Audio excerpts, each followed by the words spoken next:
Well, good afternoon and welcome to the first Santa Monica City Council meeting of summer 2020. Today's June 23rd. This is a regular meeting of the City Council, obviously being held by teleconference. We're still under those COVID-19 rules. I've been told there's some difficulty right now with the streaming video that's normally on the City.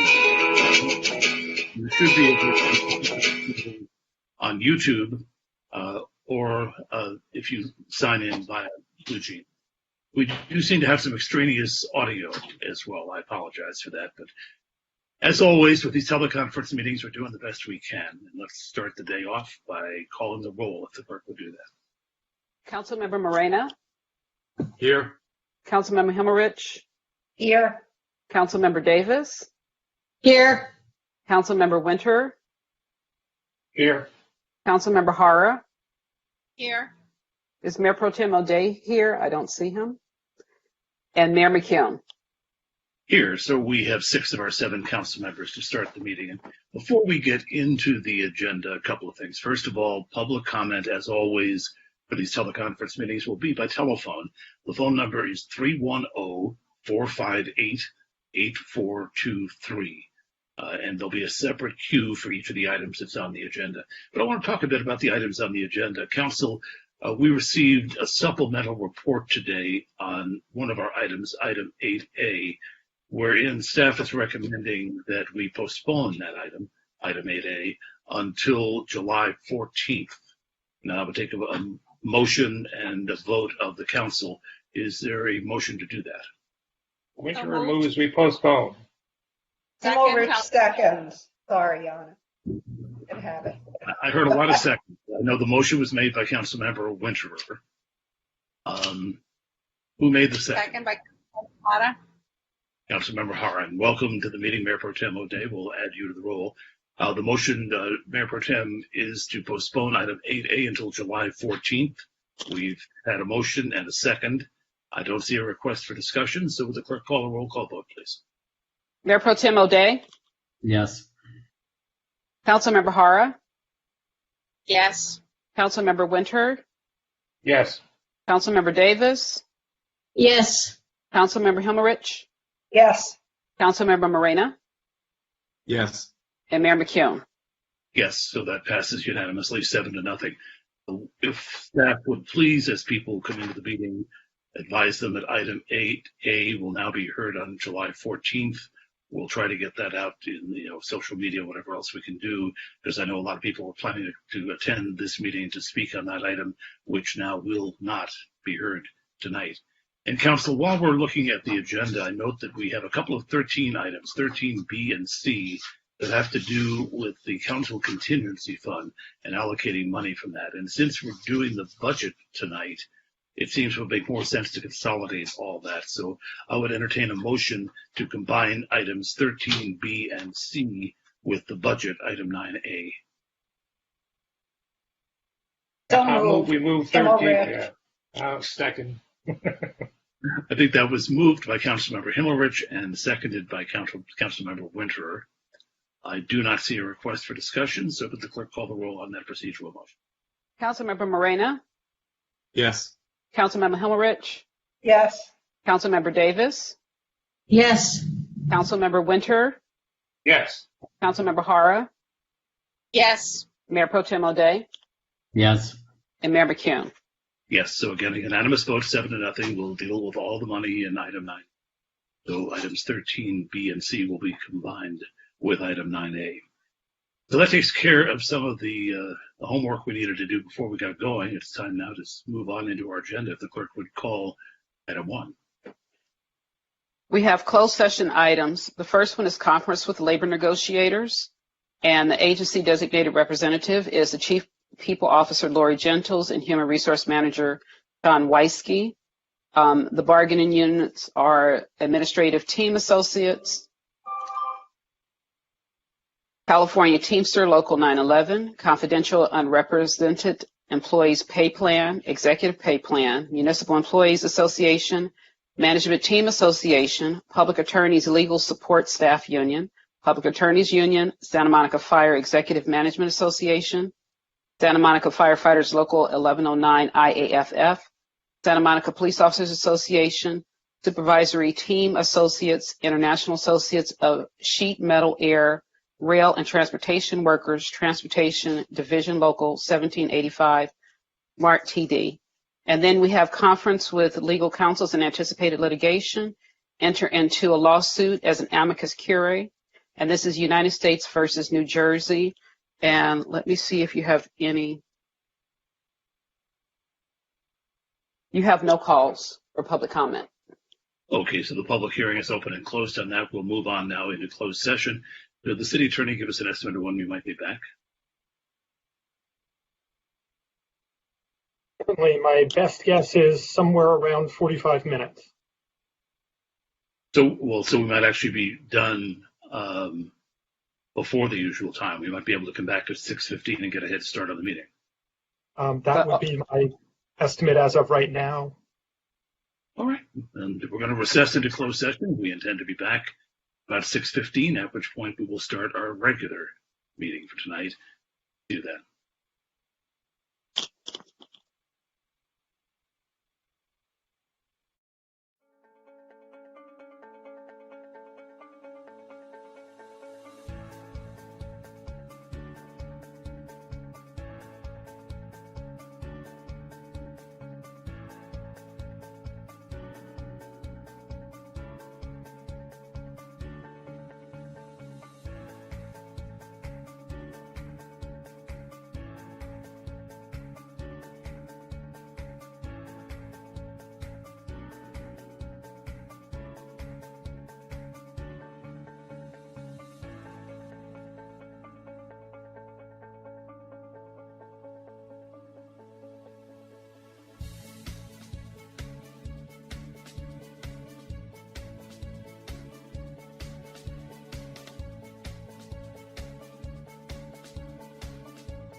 Well, good evening and welcome back to what I've already noted is the first City Council meeting of summer 2020. It's June 23rd, the regular meeting of the Council, and we've just returned from closed session. And before we get the report out from that, I have a couple of quick announcements I want to make. If you've been trying to watch this meeting on the city website and having difficulty, you're not the only one. There's the message up there that the company that we travel that signal through is having technical difficulties. This meeting, however, is available directly on Blue Jean or on YouTube. So if you go to the city website, or if you know somebody who can't get on, if you would call them or text them, let them know that the link to the YouTube broadcast on the city website does work, and we hope you can join us tonight. And the other quick announcement is that at the beginning of tonight's meeting, the council decided to make some adjustments in the agenda tonight. So there are two worth note.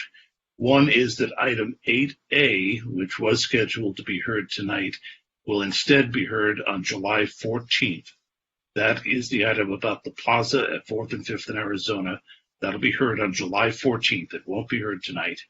The other is we've combined items 13, B, and C, which had to do with expenditures out of the council contingency fund with the budget items, since we could do all the money at the same time that way. So with those announcements out of the way, I'll turn to the city attorney for a report out from closed session. George, your mic isn't on. Yes. Thank you. On item 1A, no reportable action was taken.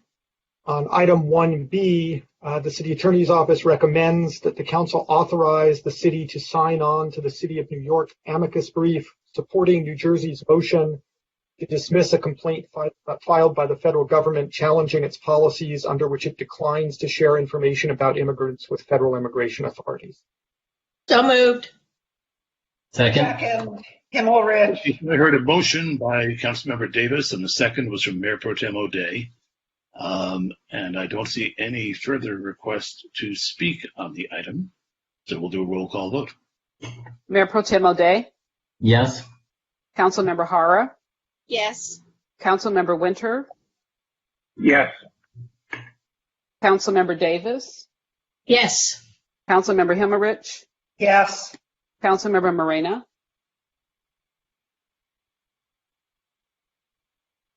Yes. and Mayor McKeown. Yes, so that is unanimous, 7-0 vote of the City Council.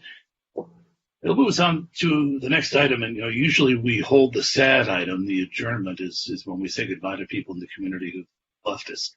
But tonight we have a sad item up front. If the clerk would call item 2. Item 2A is an acknowledgement of Councilmember Morena's resignation, adoption of resolution declaring the vacant seat, and discussion and direction on options to fill the vacancy. And I'm giving the staff report. So, council and mayor and council members, I am recommending that you guys acknowledge council members' letter of resignation and then adopt the attached resolution declaring the vacancy for the city council for the effective date of June 24th, 2020, which is tomorrow, and then discuss the next steps to filling the vacancy in accordance to Section 603 of the city charter. Councilmember Morena submitted a letter of resignation on June 17th, 2020, stating that his resignation from the city council would be effective tomorrow, June 24th. This resignation creates a vacancy for the city council. The city charter states that whenever a vacancy arises, it shall be filled by appointment, and such appointee will hold the office until the next general municipal election, which will be November 3rd, 2020. The council has 30 days from the declaration of the vacancy to make the appointment. If the council fails to make the appointment within 30 days, you will have to call for an election. In the past, when a vacancy occurs, the process has been that the city council chooses to accept applications for all interested applicants with specific deadlines in order for applicants to be considered. We are recommending an electronic application process to allow for better transparency throughout the application process. For those who do not have access to a computer, the application will be accessible online digitally, so they can fill it out on their phone or if they have a tablet. We've prepared to advertise legal notices for the vacancy on the city's website, social media, and in local newspapers. If council is not able to make a decision on the appointment at the July 14th meeting and would like to allow more time, the council may choose to reopen the application process and continue the appointment to potentially a special meeting on Tuesday, July 21st. I would also like to note if an appointment to fill the vacancy is made within the 30 days, the appointee will be sworn in at the time of the meeting when the appointment is made. And finally, as stated in the city charter, if an appointment is not made within 30 days, then the council will have to call for an election. I will address election options when I return with my staff report on July 14th. I'm now available for questions. I don't see any questions. Are there any requests to speak from the public? Gleam has her hand up. Gleam, I apologize. Did you try to get my attention in the chat at all or not? No, I didn't. I apologize. I was just curious, Denise. So when would we ask for the applications for the vacancy to be returned prior to the meeting on the 14th? July 7th is the date that we recommended for the deadline. So the application would be from noon tomorrow until noon on July 7th. And Okay. then we would, put it included in the packet, and then you guys and the members of the public would be able to see who all the applicants were. And what is the last day we could get those applications and still include them in the packet? It's not the 7th, is it the 10th? So the 7th would be the last day, and then the 10th would be the Friday. But Right. we would plan to have it available. If the packet usually comes out on a Tuesday or a Wednesday. So, if we're lucky. Right. Okay. No, I appreciate that. All right. Well, I'll have a comment after we hear public comment. Okay. Well, I don't know if we have any public comment, do we? We have no members of the public waiting to call. Well, council, I'll ask your forbearance on this. Obviously, we have some business to take care of as far as declaring the vacancy and deciding how to fill it. But the first thing that is on this item is acknowledging our colleague's letter of resignation. And I think that really shouldn't just be done by a vote. Mayor, let me stop you for a second. I just got notice that there's one call. One member of the public that called. So what I'm going to suggest, and the public will give you a chance to think about it for a minute, is that we each take a brief minute to thank our colleague, Greg Moreno, and effectively say goodbye, although he's going to be with us for the remainder of the meeting, which is kind of odd. But this is really our chance to say something. I hope we get a chance to after we go to the public. So we'll open the public hearing now, and for the first time tonight, we'll see how the phone lines are working.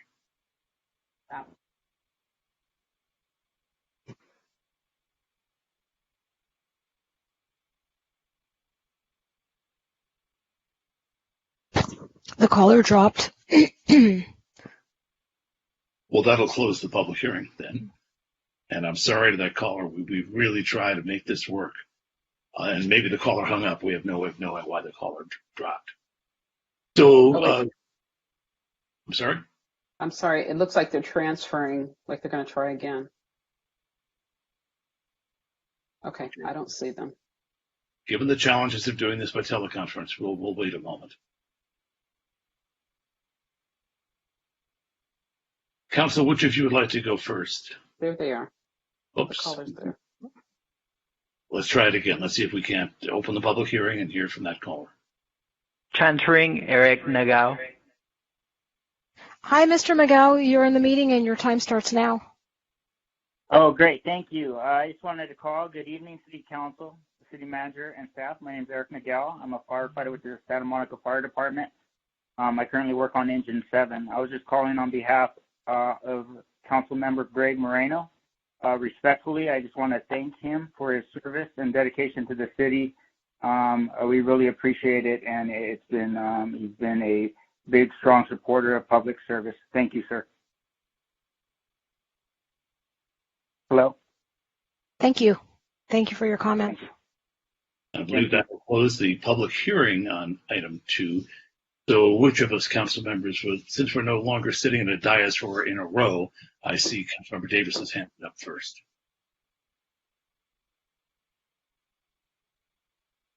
So obviously it's been a tremendous pleasure serving with Greg. Not only does he bring a real sense of public service, but he's always just so cheery and full of joy. He really took the job seriously, wanted to do it, did a great job. I think what I will miss most, though, is his wit. He definitely tries to keep it interesting. He tries to be pleasant to everyone. Everyone I know who knows Greg, the one thing they always say about him is he is just the nicest guy in the world. And although I didn't know Greg all that well before he got elected, I have learned that every time they say that, they are absolutely right. So a great public servant. I know he's going to stay involved in the city. I look forward to having his voice in my ear at every opportunity he feels comfortable giving it. But I just really want to emphasize it's just one of the nicest people you could ever meet. And by the way, just has a wonderful, beautiful family, and I appreciate their willingness to share him with us. I know this job takes a lot of time away from family, and I just, really, really want to thank not just him, but his family for their public service as well. So we'll miss you, Greg, but it's not like you're going away, and I anticipate hearing from you all too frequently. So thank you for everything. I really, really appreciate it. Not seeing a hand, I'll just go to Mayor Pro Tem O'Day. Thanks. Look, I want to say I felt very fortunate to be able to serve with Greg in the brief time that you've been on the council. And so thank you also from me. Greg, you, though brief, it was clear from the minute you got here, you have deep experience in this community. You have a deep passion for this community. You bring those together and alongside a unique skill set, for this team as a city council. You were the person that had great insights always on marketing and communications, on finance. You're able to dig into these issues and bring a zeal and, as Councilmember Davis says, a cheer to the job. I want to tell you, I think, when the moment came, you did not throw away your shot. You got in, you ran well, served well. And now as the moment has shifted, you continue to be a role model as you're prioritizing your family and your business. And that's what's really key. We have to make sure that we have those priorities in place in order to be able to serve. And I know you'll be able to continue to serve this community in different roles while keeping those priorities strong. Thank you. Councilmember Winter.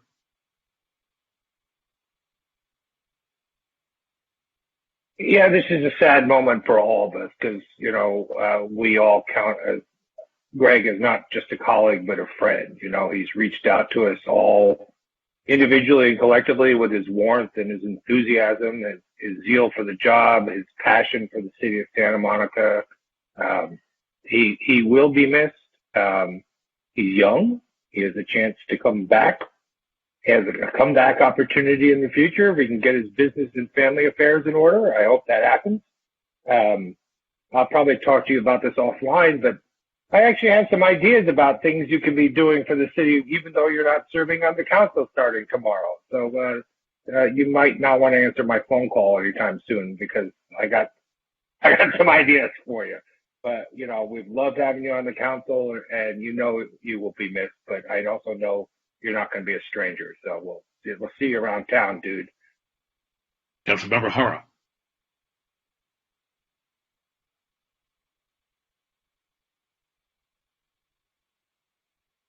And it is indeed a sad day. It's a very emotional roller coaster for me because we kind of started working together on this council almost from the get-go. And I feel that we both have grown so much. And I know that you've helped me to see things, differently. And I appreciate that about you. I have enjoyed all of the wonderful ideas that you've brought, forward, and I hope that we will continue with some of those ideas as well. I know that you're not going anywhere because we are not going to let you go anywhere. So please tell your lovely family that I said that. Okay. I am going to miss your wit. I am going to miss your effortless way of bringing things forward. I am going to miss, like Ted said, your financial piece.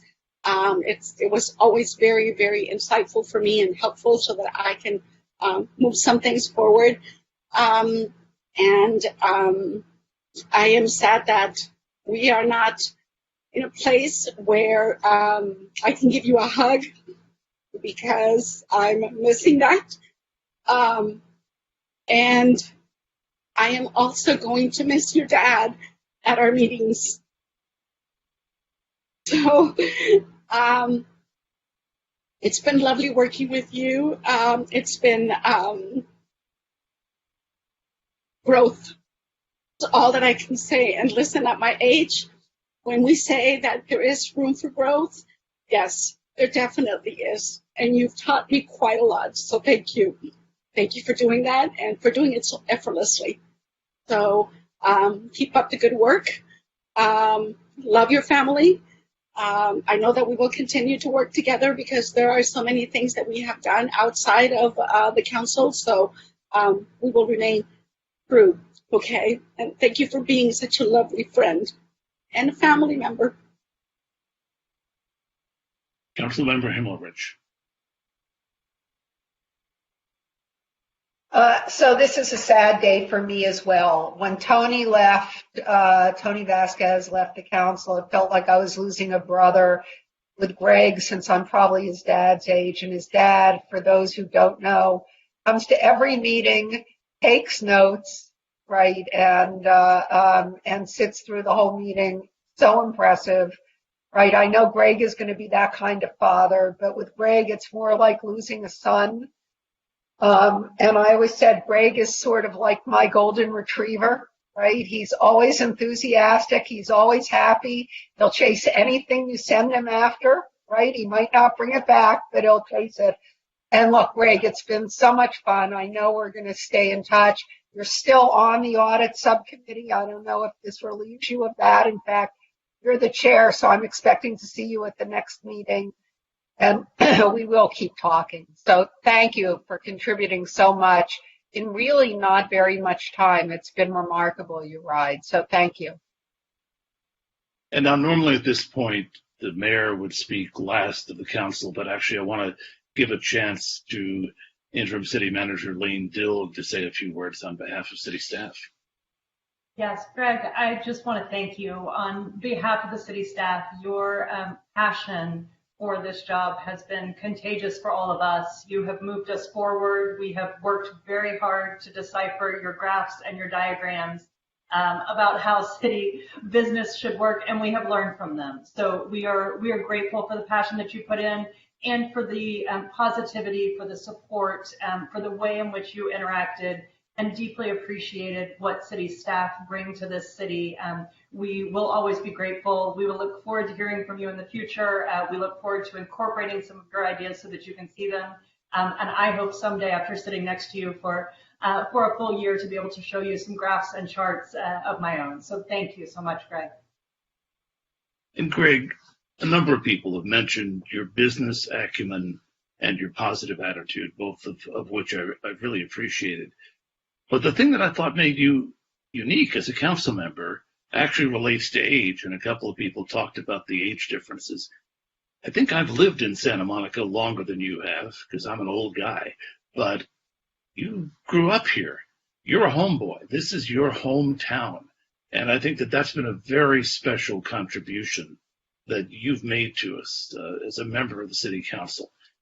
And tonight, as you leave us, we know you're not disappearing. Your commitment to this community is through and through.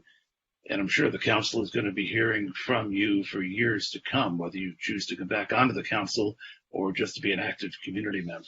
But tonight, we wanted to acknowledge your service on the council with a gift that I think indicates our regard for you and also our respect for your roots in Dogtown, Santa Monica.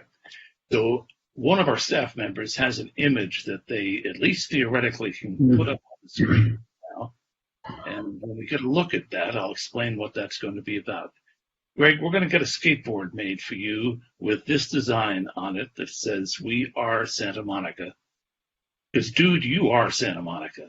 And the thought of you skating down our streets on this skateboard that's being given to you by the city council in appreciation warms my heart. I hate to see you skating away, but at least I know you'll be on this board.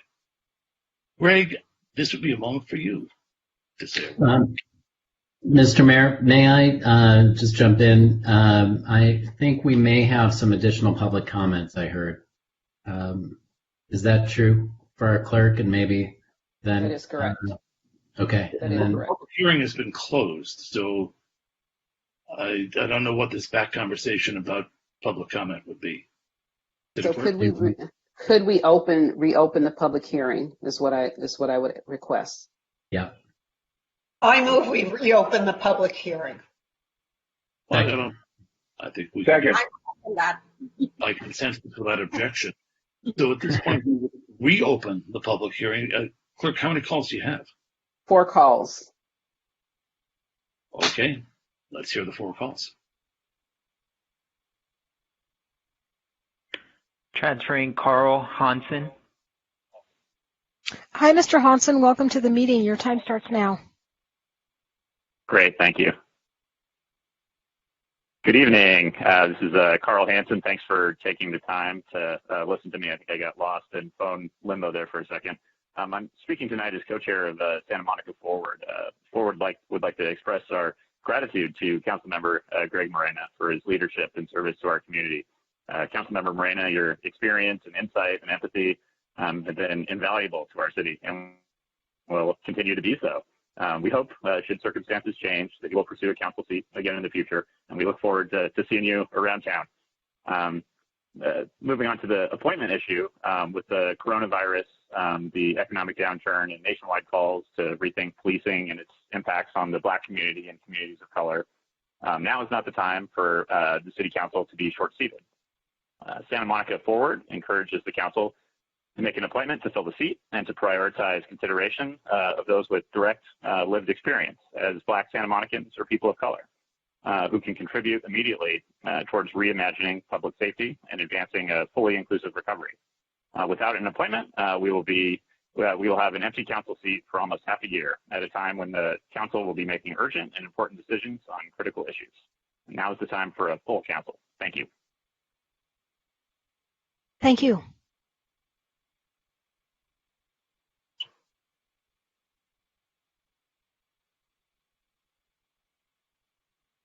I'm not seeing any additional callers. Okay. I think we do have another caller. Yeah. Okay. Yeah. Transferring Christopher Alexander. Mr. Alexander, welcome to the meeting. Your time starts now. Thanks very much. Good evening, City Council, City Manager, and staff. My name is Christopher Alexander. I'm a firefighter with the Santa Monica Fire Department, currently working on Engine 7. Councilmember Greg Moreno, thank you for your service and dedication to the city and the community. It's been a pleasure working with you, and I look forward to seeing you out there. Thank you very much. Thank you.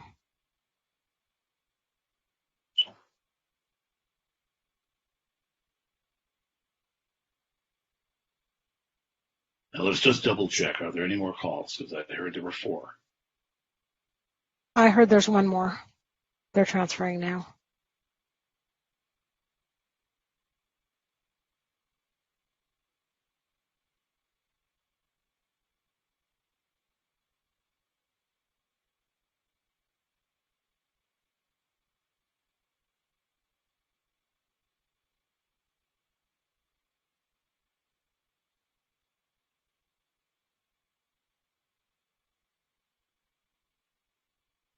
Transferring Matt. Hi, welcome to the meeting. Your time starts now. Thank you. Mr. Marina, thank you for your service to the city. I would like to state that your resignation is causing another city council appointment to occur.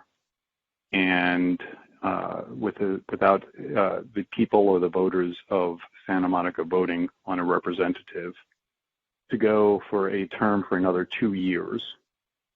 And therefore, it is my intention to call for a recall for whoever replaces you so that the people of Santa Monica and the voters of Santa Monica can vote on a replacement for you.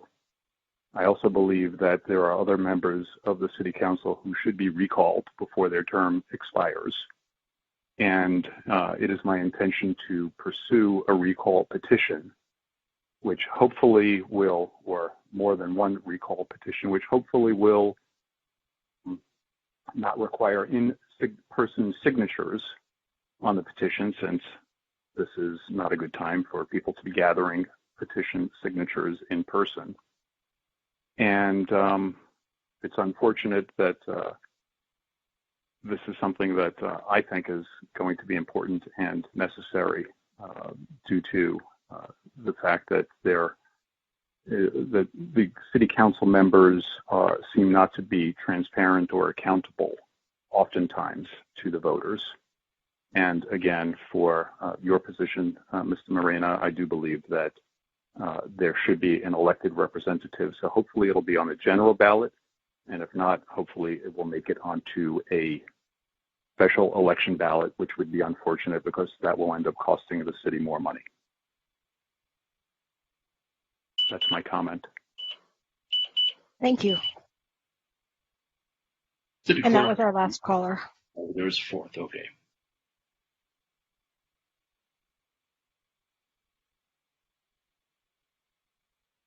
The last one. Okay, with that confirmation, going once, going twice, we'll close the public hearing. And Greg, what do you got to say for yourself? Well, I'll try and make it through. Thank you all. First, my heart hurts. I'm resigning from city council because COVID-19 and the stay-at-home mandate left me no other choice. Like so many small independent businesses, I've struggled over the last few months to protect my family, my employees and their family who work at my restaurant on the pier. I've taken out loans and gone into the red to feed them, keep up their health insurance, and to do everything possible to have jobs waiting for them when this crisis is over. But unless I can renegotiate my leases like others in my industry, I will no longer be able to remain in business. To our residents, thank you for trusting me with this seat and giving me the opportunity to be the voice for young families in Santa Monica. Thank you to our staff and my colleagues for mentoring me and allowing me to question a lot. It's been an honor to serve the city. And even in the most difficult times, I've loved every minute of it. I love you all, and I love the city. Thank you, Greg. Okay, council. So now we got to do the official business. And the first thing is to adopt a resolution declaring the vacancy on the city council. And city attorney, I believe there's a small change that needs to be made in that. There is. Just in the first line, it incorrectly states the date of his letter of resignation as being June 23rd. It should be June 17th. So I can make that correction. But when you make the motion, it should be subject adopting the resolution with that correction. Would anybody like to make that motion? Well, No, I don't want to, but I will make the motion. Hard, but yes, I will. I think that was made by Councilmember Hillerich and seconded by Councilmember Hara. Any discussion on that adoption of the resolution as amended? I see none. Roll call vote, please. Councilmember Morena, Yes. Councilmember Himmelrich, Yes. Councilmember Davis, Regretfully, yes. Councilmember Winterer,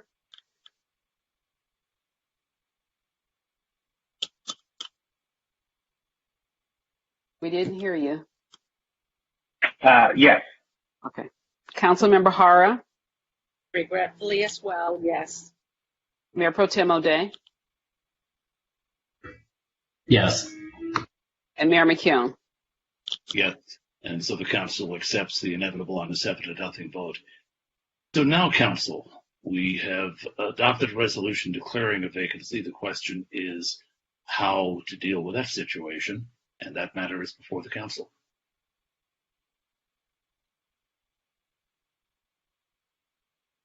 Okay, see Councilmember Himmelrich.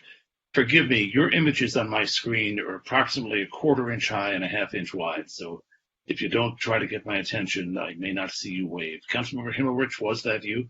Yes, it was. And I do, and I'm going to start with this. I think it might fail, but I'm going to make a motion that we let the vacancy go to the November election rather than appoint, to respect the democratic process and the will of the voters.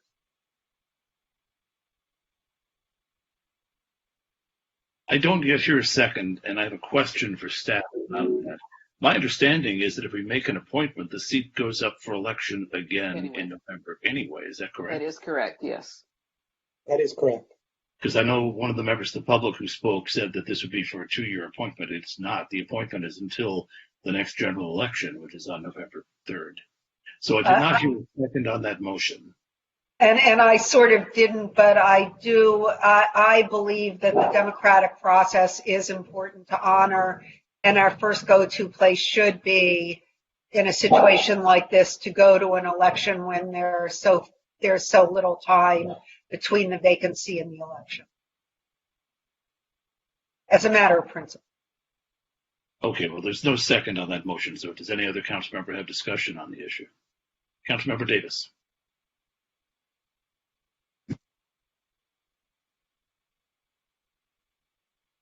Sorry, I'm unmuting confusion there.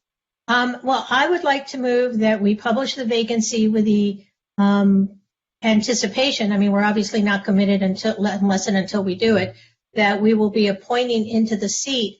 However, I would like to keep the application process open at least until the 10th, like midnight, the 10th of July. And my reason for doing that is I believe there is a good chance that by that date we will have a decision from the Court of Appeal on the CVRA lawsuit. And that might affect some people's willingness or intention to apply. And I don't want uncertainty about the outcome of that appeal to discourage anyone from applying. Let me ask a question, though, because that puts a burden on the city clerk's office that might be difficult. Would it not be possible to, if people do apply, to have them indicate on their application whether they're interested, if it is districts, if it is not districts, or both, and that way we would know? Actually, that would change the conversation that we would have on the meeting on the 14th. So, in what way, please?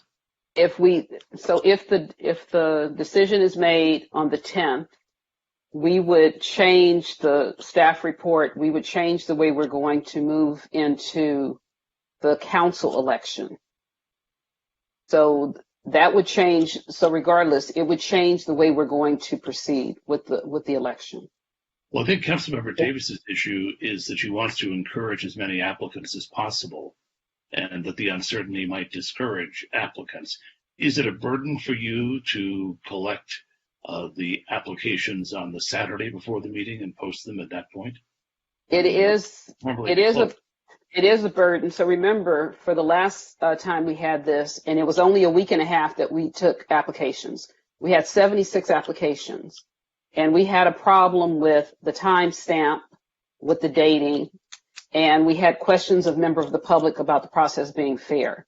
So extending it to make it 2 weeks gives everyone plenty of time to apply if they're interested. And I assume that the number is probably going to be much larger. And so receiving at the last minute and processing it, yes, we can do it, but it will be a burden on the staff. George, did you have any thoughts on that? Or? Well, I have two. Oh, sorry. I have two. See if I could second a motion for the sake of this discussion. No, Councilmember Davis has the floor. Okay, I'm sorry. So two things. One is we don't know what the Court of Appeal is going to do. So the Court of Appeal could very well issue an order that reversed the trial court order, in which case we would go forward with at-large elections as we have always done. So the decision on the 10th doesn't, of necessity, change the way we're going to call the election. It could, but it's not an absolute given that it will. There's also other legal issues about, depending on what the court says, we may or may not have to do, and whether or not those things can be accomplished within the time set forth in the Elections Code. So I don't think it's necessarily a given that if we get a decision on the 10th, things will change.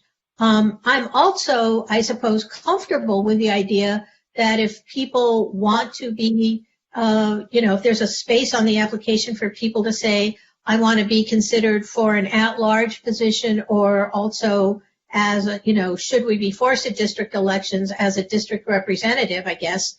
I'm fine with that. I just don't want people to say, well, I don't know what's going on. There are already someone who lives in my district, so I'm not going to apply. I just don't want people to be discouraged by trying to second guess what the court is going to do. And we may not get a decision on the 10th. I also fully recognize that, and I can see the city attorney waving at us all.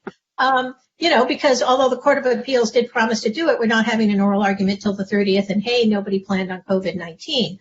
So I just want to make sure whatever we do encourages the largest number of people to apply and removes whatever uncertainty. So I'm perfectly fine with the designation that says, if there's an at-large election, I want to be considered, because whoever we appoint, if in fact we do appoint, will have to stand in November, whatever that election looks like.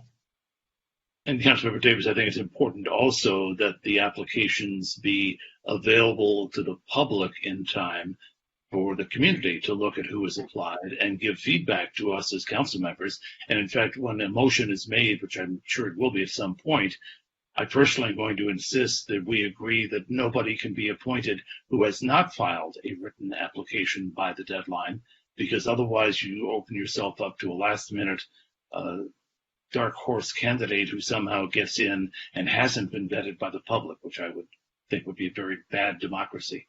But I think we can handle whether or not the decision comes down by a question on the application form. That will encourage everybody to apply. But we still don't have a motion.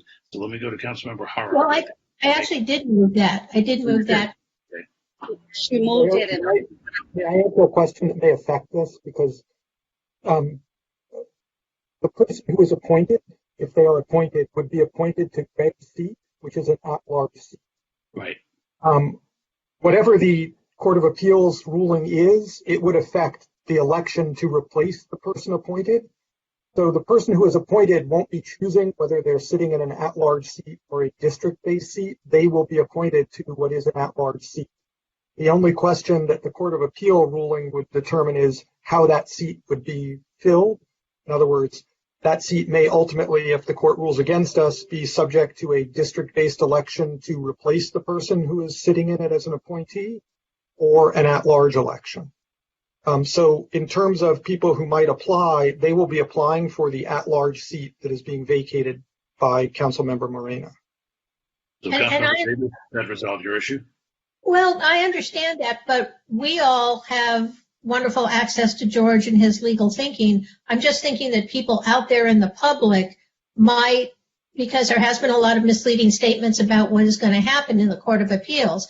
So, I mean, it addresses the issue, but I'm just, I just want to make sure that people don't refrain from applying because they somehow are convinced we're going to go to district elections in November and they live in a neighborhood that may already have a representative, and so they will feel uncomfortable running against that incumbent or whatever. So I mean, I guess my motion is that we adopt the staff report, and encourage as many people to apply as possible. I mean, I understand that they'll be placed if we do appoint in an at-large seat, but I'm not sure everyone understands the nuance of it. So if there's something we can do on the application to just make sure people aren't discouraged from applying because there is a possibility of going to district elections, that we do that. So that's my motion. And I think we could put that on the application form, online, in paper, whatever way we're going to do it. So there's now a motion. Is there a second? I wanted to second that motion. Okay, so we have a motion by Councilmember Davis, seconded by Councilmember Hara. Did you wish to discuss the issue? No, I'm good with all of the clarifications actually that we had, and I wanted to make sure that the person, that the one of the callers knew that this seat that would be vacant will be elected again in November. Will be up for election in November. So I wanted to make sure that that clarification was there. And being a council member who was appointed, I look forward to anyone that would like to apply to, take part in being appointed to that seat. So, council members, now that there's a motion and a second, would you accept as friendly, my suggestion as a friendly amendment, that we commit that no person will be appointed who has not applied for the seat, giving the community a chance to see the applications, vet the applicants, and advise the council on who the community would like to see appointed? That's friendly. Definitely friendly. Okay. So further discussion. Councilmember Winter. Yeah, I just want some clarity of this. Councilmember Davis started off saying that there'd be something on the application about whether you were seeking an at-large or district seat. I tend to think that that's just going to be even more confusing to people. I think that people should just apply for the position, acknowledging, as the city attorney has told us, that it's an at-large position. I hate to see someone say, oh, I just want to be appointed to a district seat when there isn't going to be a district seat. I just think that we may be overcomplicating the matter. We certainly didn't have any dearth of enthusiasm for the position when Councilmember Vasquez had to step down. So I worry a little bit about, in the trying to clarify matters, we probably overcomplicate them. Well, maybe the clarification, and it should be in all the media work that we do, because I'm sure communication staff will get things out in newspapers, et cetera. We need to make it very clear that this appointment is for an at-large seat until the November 3rd, 2020 election, at which point we don't know what will happen. We who are already on the council don't know what's going to happen. I think what Councilmember Davis wanted to do was just to acknowledge the fact that there's uncertainty in the community and do what we can to resolve that uncertainty. Okay. Yeah. I just didn't want to make sure anyone wasn't discouraged from applying. That was my concern, because there is, in all honesty, just a lot of misunderstanding about what may or may not happen. So I just didn't want anyone to be discouraged. That's all. So the motion then includes a direction to staff to do everything possible to make sure that people understand the electoral situation and are not unduly discouraged by the uncertainty of what may come. Is that what you want? Can I ask for clarification? Councilmember Davis, at first you said leave the application process open until July 10th. Is that still on the table, or can we go back to July 7th? You told me the 10th wouldn't work, so my motion assumes going. I had moved the staff report with the 7th in there. Okay, thank you. That also gives the community more time to look at the applicants, which I think is fair. So I do not see any further hands raised. We are now just going to deal with the adoption, or rather with the next steps on the vacancy. We've done the adoption of the resolution. So would the clerk call a roll call on the motion by Davis that was seconded by Councilmember Hara, and as amended, friendly amendment? Mayor Pro Tem O'Day? Yes. Councilmember Hara? Yes. Councilmember Winter? Yes. Councilmember Davis? Yes. Councilmember Hilmerich? Yes. Councilmember Moreno, Yes. and Mayor McKeown. Yes, so that passes 7-0, unanimous of the City Council, and I hope that there are people out there right now scribbling furiously to apply, because we want to hear from as many people as possible. Be a challenge for the council, as it has been when we've had to make appointments in the past. Well, that gets us through the very difficult item number 2 on our agenda. And fortunately for us all, Greg will be staying with us for the rest of the evening as we move on to item 3, if the clerk would call that, please. Item 3 is the consent calendar. All items will be considered and approved in one motion unless removed by a council member for discussion, and you have no calls so far. Now, from prior experience, let me just double check that. Let's make sure we don't have any calls before we open and close the public hearing and move on to the council. Hearing nothing, I will then assume that there are no calls, so close the public hearing. And are there any items that any council members would like to pull from the consent calendar? Councilmember Moreno. Item 3H, please. I'll recuse myself to pull and ultimately recuse myself so as not to present any issue with conflict of interest with my family business on the pier. Thank you very much. Are there any other items to be pulled? Councilmember Hara. 3E and 3I, please. Okay, so we have 3E, 3H, and 3I have been pulled. Are there any other items to be pulled? Why don't we take 3H first, so Councilmember Moreno can excuse himself for a minute, and then we'll come back to the rest of the items.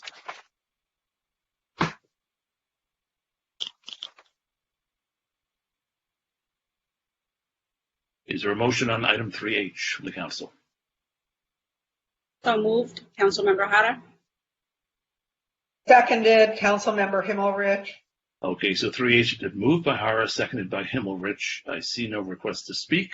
If the clerk would call a roll call of the 6 of us who are up here. Councilmember Himmelrich? Yes. Councilmember Davis? Yes. Councilmember Winter? Yes. Councilmember Hara? Yes. Mayor Pro Tem O'Day? Yes. And Mayor McKeown? Yes, so 3H passes unanimously, 6-0. We can invite Councilmember Moreno back into the discussion. Now, we had 2 other items that were pulled, which we didn't address individually, and then I guess we'll do the remaining items on the consent calendar at the end. So, Councilmember Hara, you pulled item 3E. What was that about? Yes. I had a question. It's I guess more of a legal question. If there are any legal ramifications for the airport closure prior to the expiration of the agreement. Staff have an answer for that? Yes, this is George. So, as proposed, the lease would extend beyond the closure date of the airport, which is why they are seeking council authorization, because that would be outside the ordinarily approved leasing guidelines. So this lease would remain in place past the closure of the airport. The property, I believe, is one that is, Delios is on the line, he can confirm, but I believe the property is one that is south of the road that runs south of the airport. So it's on a piece of property across the street from where the runway and the other aircraft facilities are. That is correct. It's across from the airport park.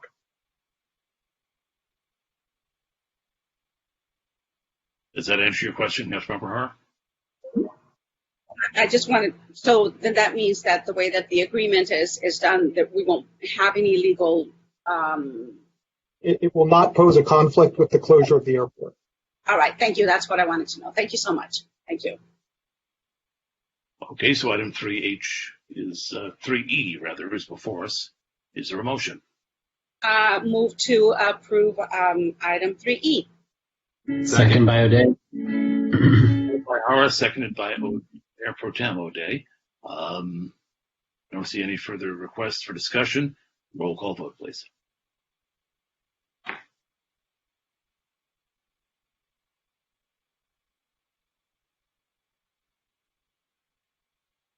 City Clerk, could you call the roll on item 3E, please?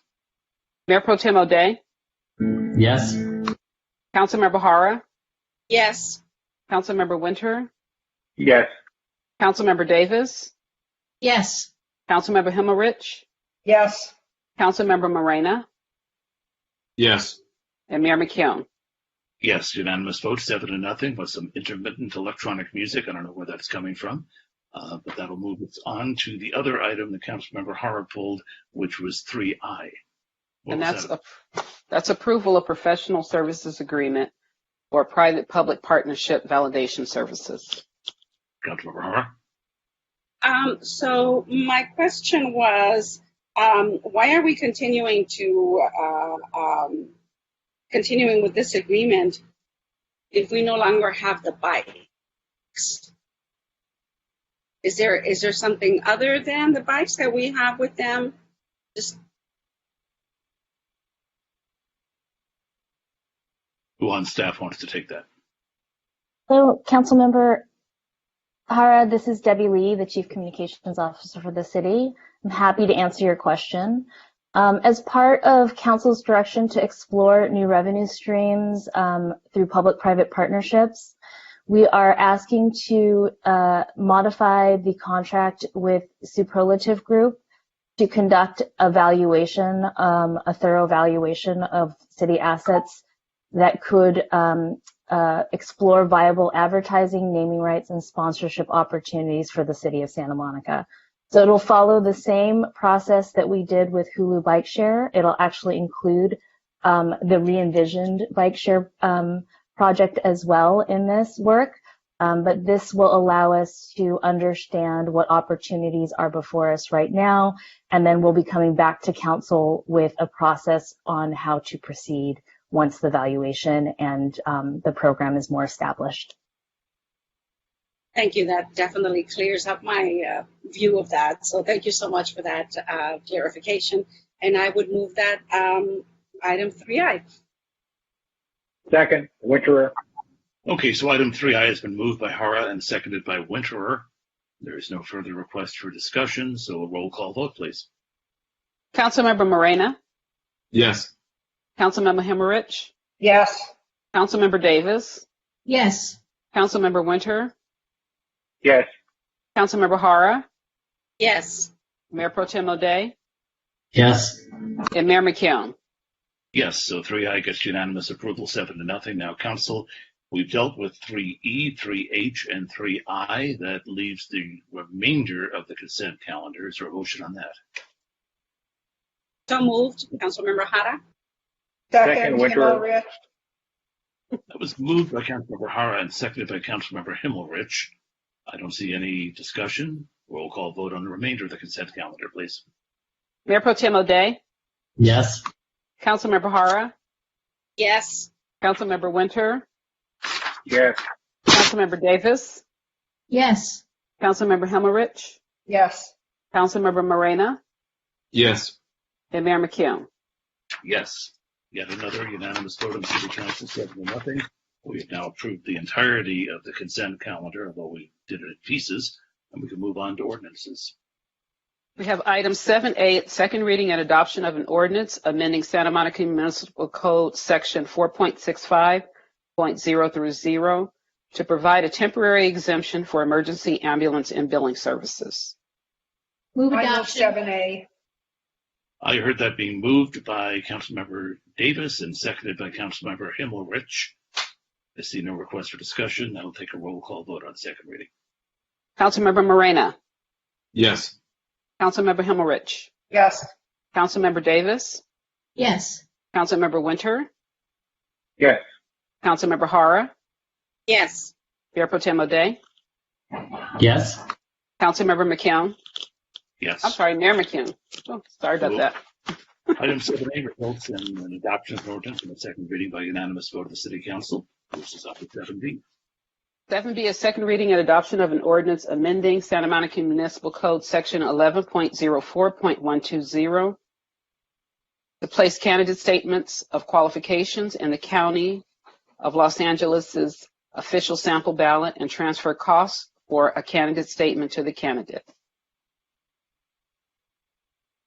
Second reading, so there is no public comment. Is there a motion? I'll So move that. moved. Eric? Okay, I heard a motion from Mayor Pro Tem O'Day, but the second was buried in the music. I'll second Councilmember Hara. Councilmember Hara is the second. See no discussion. Roll call vote, please.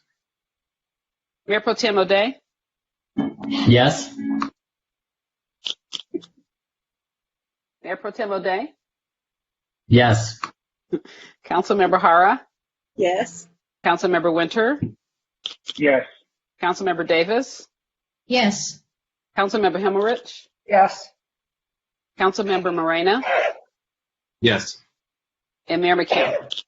Yes, so adopted on second reading by unanimous vote of the council. I just want to note for members of the public, this was the ordinance, but there was another part of this action the council already took, which was to cover the expense of some of that printing from the council contingency fund. We already took that action, so that's why that wasn't part of the second reading. But that moves on to 7C. 7C is introduction and first reading of an ordinance to amend Santa Monica Municipal Code Section 9.56-270 to eliminate fee waivers for building permit and planning applications for designated landmarks in contributing buildings and structures in historic districts.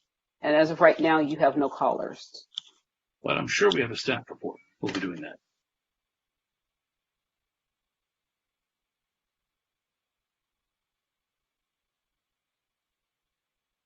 Somebody from planning available to do the staff report on 7C?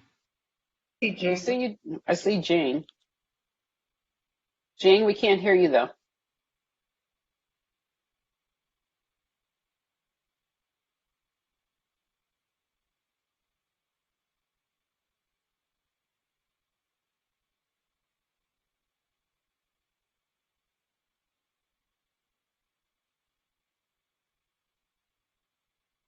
Mayor, we can't hear you either.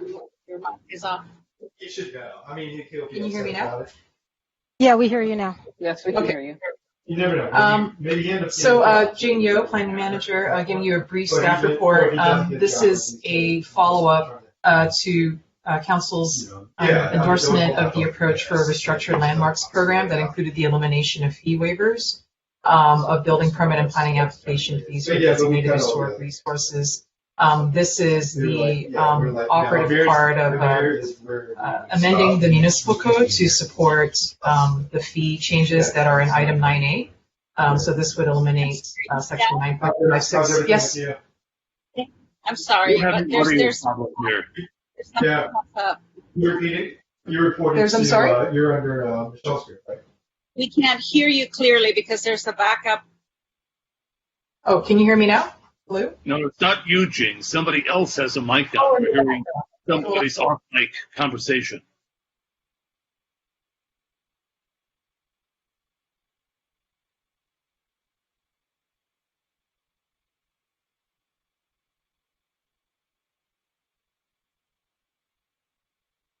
That other mic has now apparently been turned off, Jean, so we should be able to hear you now.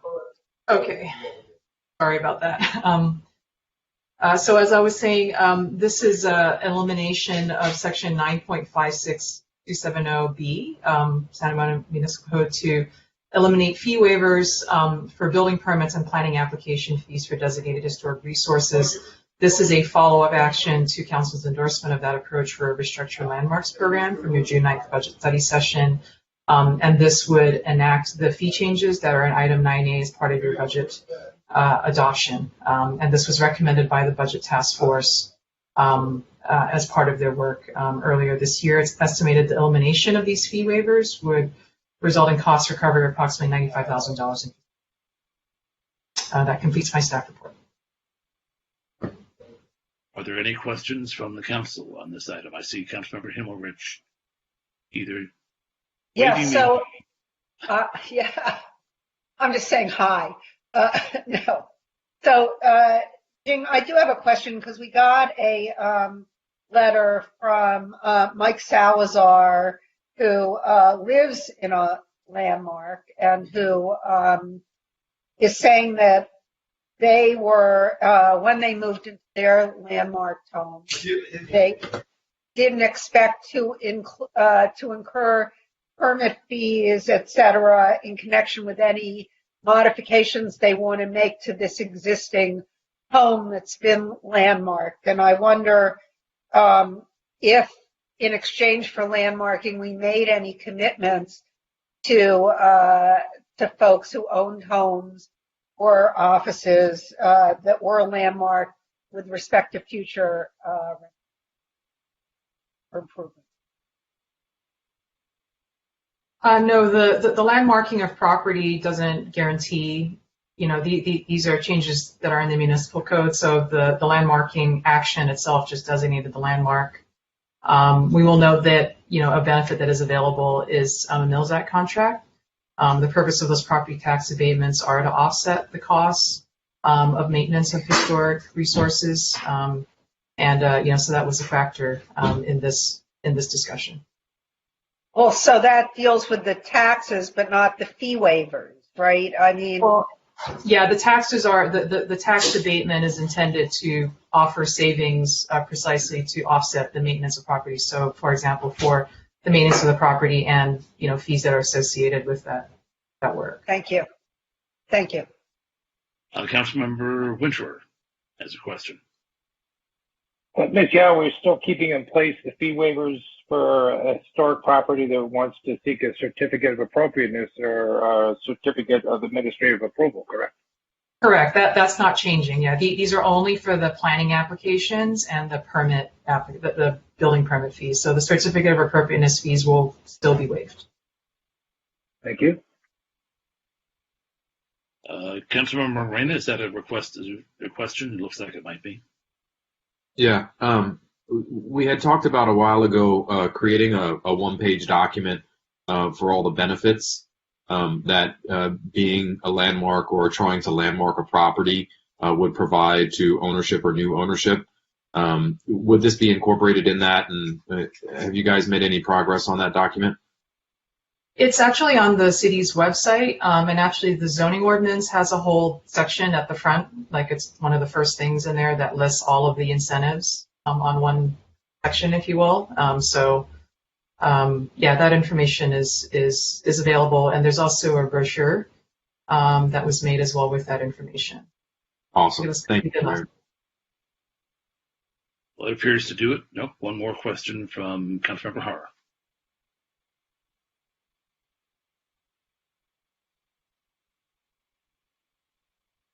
Councilmember Hara, we cannot hear you if you're trying to speak to us.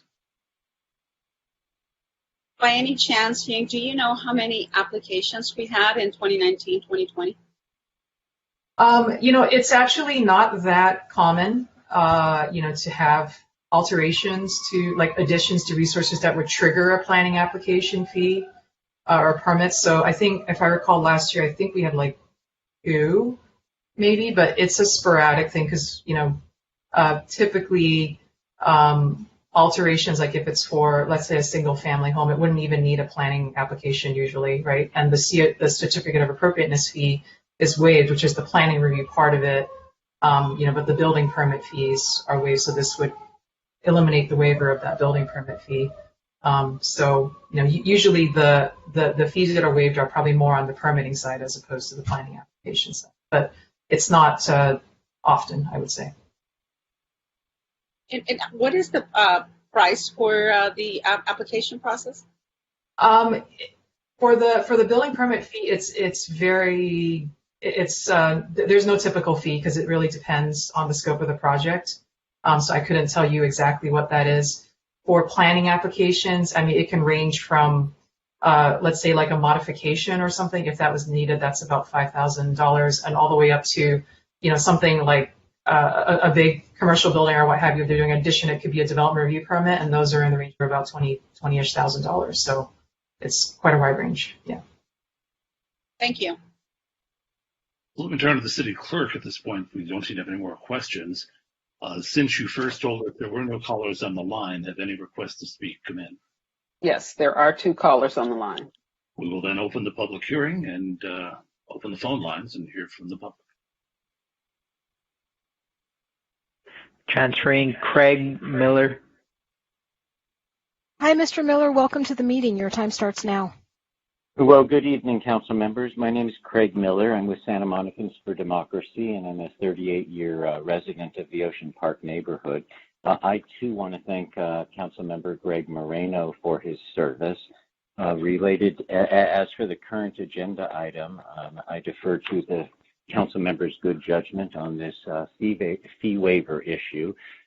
I tried to call in earlier and was experienced technical difficulties, but I do want to note that Kevin McCune at a recent community meeting indicated, and he was careful not to speak on behalf of the council, but he indicated that he presumed, I think that, and he emphasized that word, he presumed that the next council selection would be deferred to the voters and not selected by council members. So I note with interest, and I think it's important for all Santa Monicans interested in heightening the level of democracy in our city, I note with great interest that a motion was made by Councilwoman Himmelrich to that effect, but it failed for a lack of a second. So that was 1 out of 7 council members really wanting to lean forward to have a greater voice for the voters of the city. And I hope that will change, that perspective will change as this process moves forward, because I and other residents will continue to voice loudly the view that this is not the moment for the council to amplify and reproduce itself. This is really a time for the voters to speak loudly and clearly about the new direction needed for this city, and a new direction that is steeped in a willingness to really speak to both our deficiencies as well as our strengths, to really be able to call out when there's a constitutional tragedy like we experienced in this city, to be able to stand tall with that and recognize that it was a difficult moment, but also recognize we need elected leaders who are willing to lead.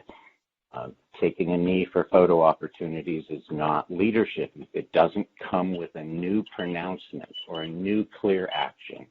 Thank you. Your time is up. Thank you.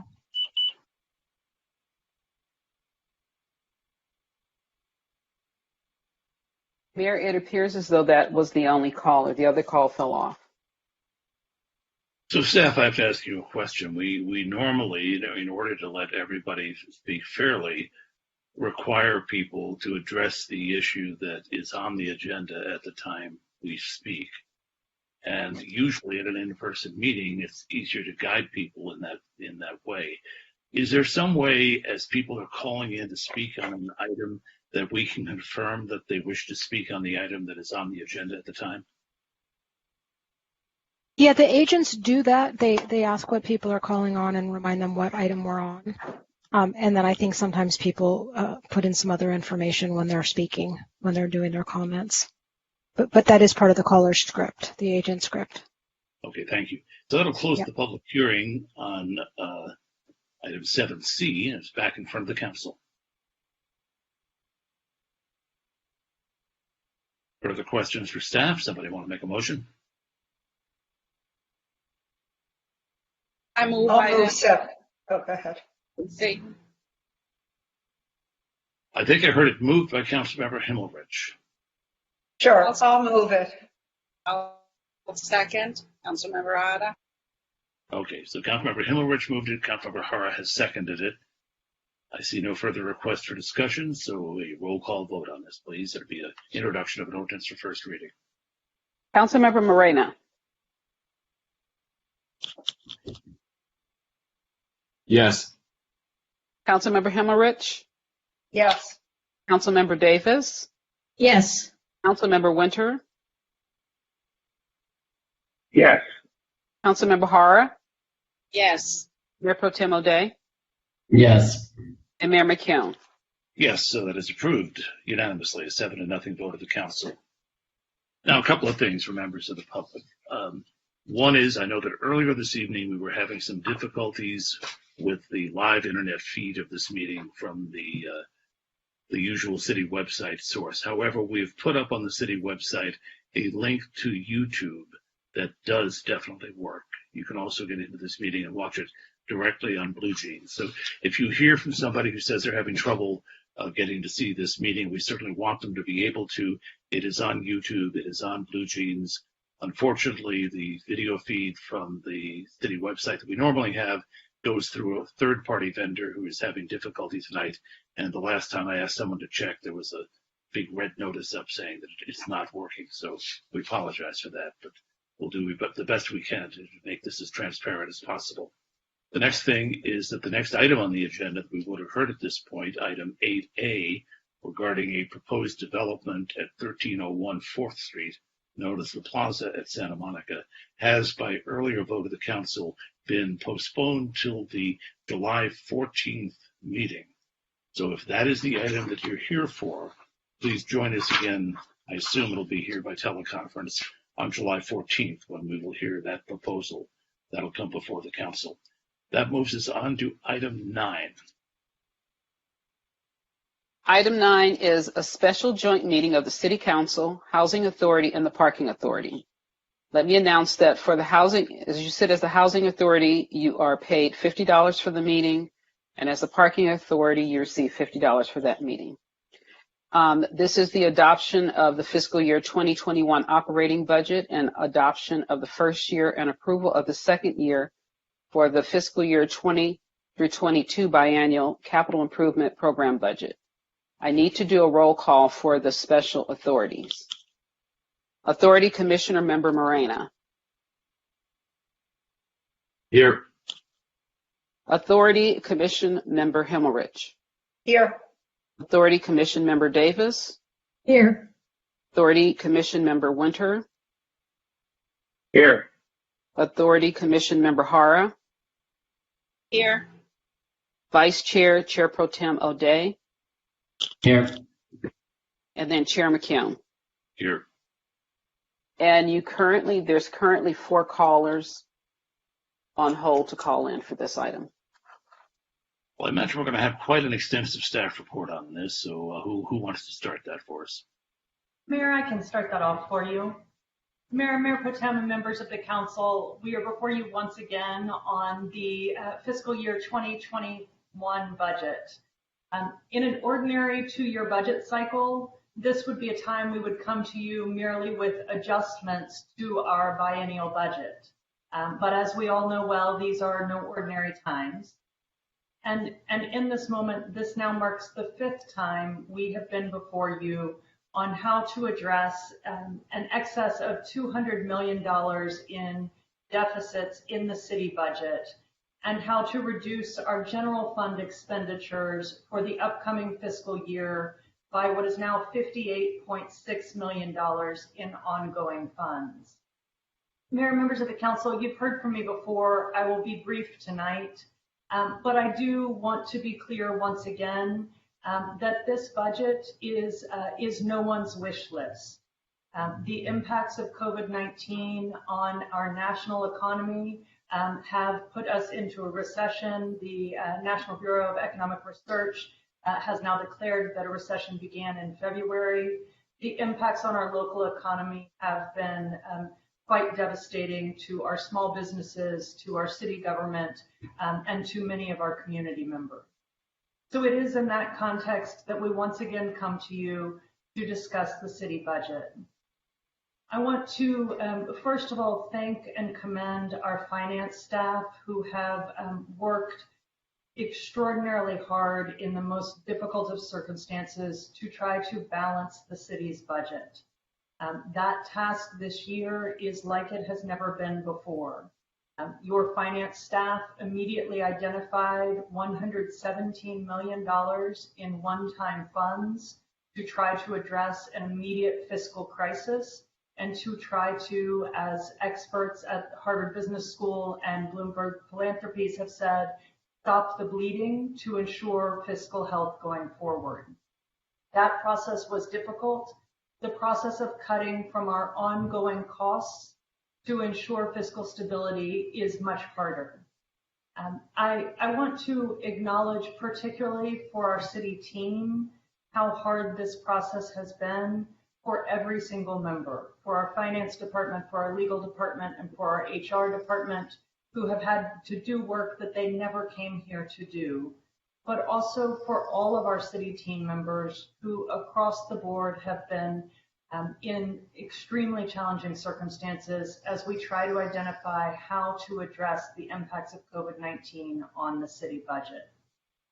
We have at every turn tried to preserve jobs for our city staff members who have been and are dedicated to serving this community. We have not been able to save every job, and that is something that we deeply regret. At this point, there are at least 83 staff members who will be losing their jobs as a result of COVID-19, and that is unspeakably hard for us as a city staff overall, as their colleagues, as their friends, and particularly for the impacted city staff members who have been impacted by this restructuring. Tonight, I want to acknowledge, as we move through the final steps of the city budget process, that this is a foundational budget. We do expect 2021 to be the worst year for our city revenues. We do hope to rebuild from here. I know there are many members of our library team and many community members who are mourning the loss of our library services.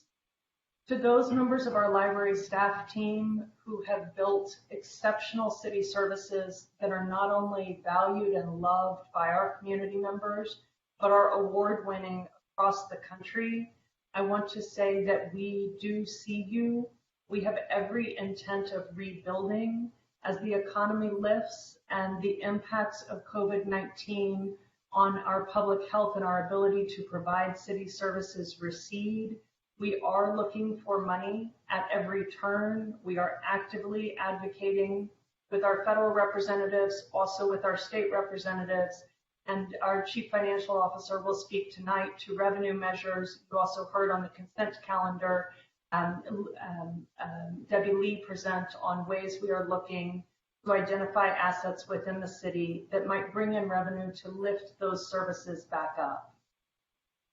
In the midst of it, I also want to just briefly acknowledge that we are in the midst of a national reckoning. So we are not only dealing with a city budget crisis and with the public health impacts of COVID-19, but we are also being called upon to recognize structural racism in our country, and that requires us to look hard at who we are locally.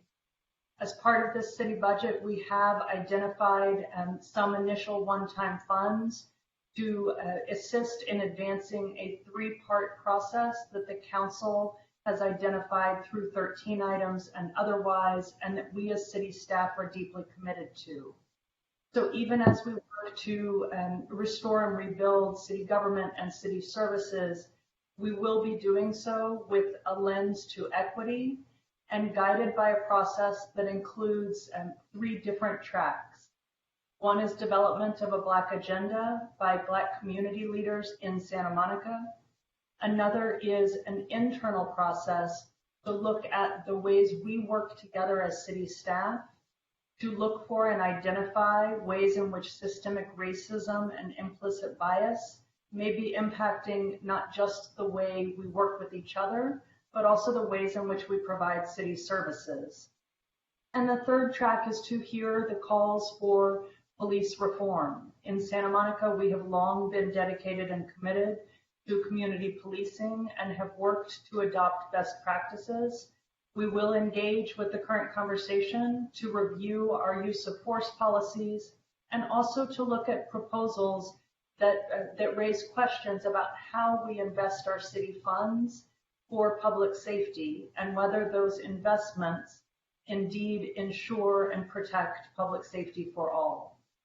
So within the city government, we are here tonight to present what is a very difficult city budget to present. but I want to be clear with the council, with our city team members, and with the community that this is only one aspect of the work, and that we are also focused on rebuilding, recovering, and reforming. And we look forward to that work with all of you as well. And with that, again, with my extraordinary thanks, I want to turn to Gigi Decavalis Hughes, your Chief Financial Officer.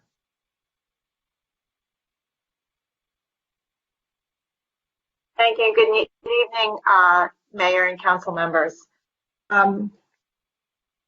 Thank you. If you could move to the next slide.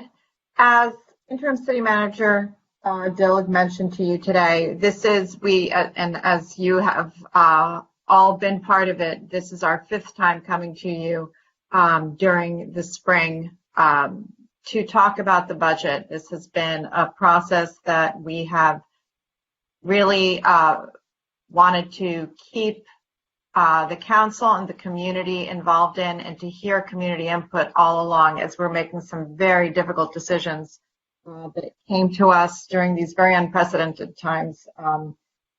And these are times when we decreased the city's budget by almost 25% from last year, as we're responding to both the operational and financial challenges that were brought on by the COVID-19 pandemic. The budget that we're bringing to you for fiscal year 2021, the operating budget would normally have been the 2nd year of our biennial budget, and the fiscal year 2020 through 2022 capital budget are at a much lower level than we have seen historically and expect to see into the future.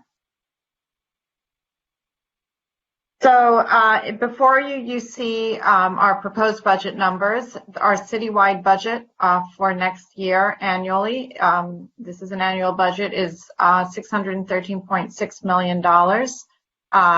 The greatest portion of that is within the general fund, where we are covering the costs of our general services that everyone in our community benefits from and can enjoy. In our other funds, those funds include such items as our water operations, our Big Blue Bus, our pier, our beach, our airport, and other funds. Our R3, our resource recycling and recovery funds, where we charge people as they use a fund, a service, are charged for that service.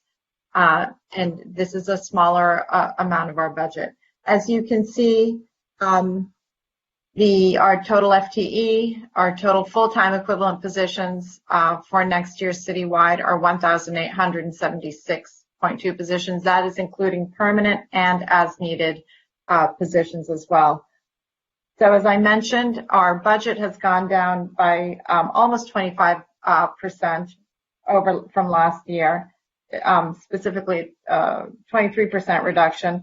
And the reduction in full-time equivalent positions has been about an 18% decrease over last fiscal year, and about 422 full-time equivalent permanent and temporary positions.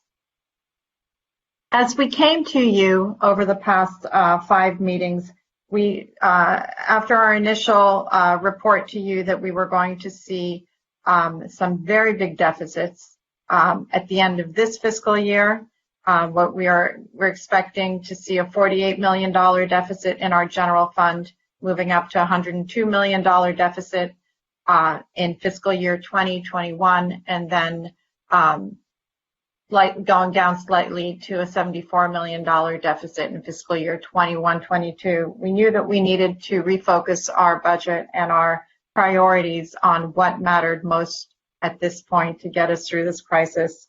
Our budget focuses on clean and safe services and programs, emergency response, and economic recovery for all. As we spoke to you and as we heard from the community, we have reallocated our funds to maintain and bolster after-school programs, crossing guards, our outdoor recreation programs and facilities. We reallocated funds to keep people housed and to keep food on their tables. And we also work to maintain our momentum, the momentum that we have in mobility and sustainability solutions, even while maybe not at the same level that we had before, but to continue to keep these programs going in the short term until we could put more, invest more in them again in the future. If you could change to the next slide, please.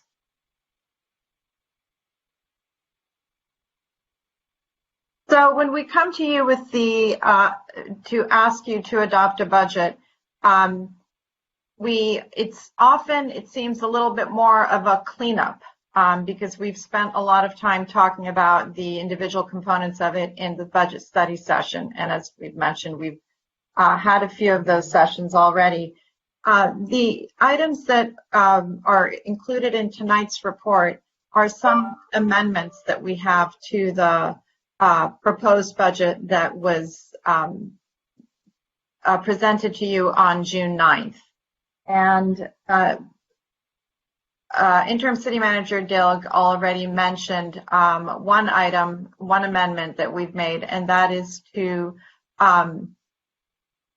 focus on, to put a greater focus on racial justice and police reform. And I won't repeat the items. I'm going to try to keep this report a little shorter. We've talked about that. We also, you just heard from our city planning department about the changes in the demolition review and historic preservation program and the change in the ordinance. And that is also part of what we're including tonight as part of our master fee schedule as well. When we came to you on June 9th, you asked us to take a look at racial justice and police reform. You asked us to take a look at further review our historic preservation program and also our landmark review program. And we have provided, again, what we're giving you tonight are some responses to that. You also asked us to take a look at our aquatic staffing fee and find a way for permit groups to be able to use our aquatic facilities, perhaps during the off hours. And tonight's budget, our revised proposed budget does include an aquatic staffing fee, which is also included in the master fee resolution that we are bringing to you tonight. Another question that council asked us was whether we could actually increase our cost recovery, specifically on community service programs, to see if we could increase our capacity to restore youth programs. There were, in terms of older youth programs and maybe our trades intern programs. One thing I wanted to mention, while we have included in the report that what the actual restoration cost of those programs would be, we wanted to note that we will be taking a look at increasing our cost recovery on our community service programs, which have historically been our most subsidized programs when it comes to fees. The reason why we subsidize these programs a little bit more heavily is because we are looking at community benefits, and this council and the councils before you have always considered our programs that work with our youth, with our most vulnerable populations, to be something that is a community benefit. Programs that are focused on our parks and making sure that outdoor and indoor recreation is available to the broadest part of our community. That has been a priority that has always been part of our fee setting. So while we will be looking at our cost recovery on these programs as we start developing a new fee schedule this summer and into the fall, I want to note that even if we increase our cost recovery on these programs, we always need to have a balance. If you're increasing the fees on a program, you're also probably going to need to increase your financial assistance for that program. And if you're increasing the fees on a program, it may mean that fewer people will come in, and it's going to become a less competitive program. So we may have fewer participants in the program, which of course then means that our revenues go down. So we always are looking for a very careful balance when we're looking at our fees for these types of programs. If we do have any additional space in terms of revenues, we will consider what we can restore. That is, as Interim City Manager Dill just mentioned, we are looking at various ways to see how we can increase our cost recovery so that we can see more revenues in the city and bring more services back. Another area where we are reporting back to you is on our November 2020 proposed revenue ballot measure. When we came to you a couple of weeks ago, we talked about increasing our documentary transfer tax, which is basically a one-time tax that is charged when someone is selling a piece of property. Currently, our rate is at $3 for every $1,000 on top of a county rate.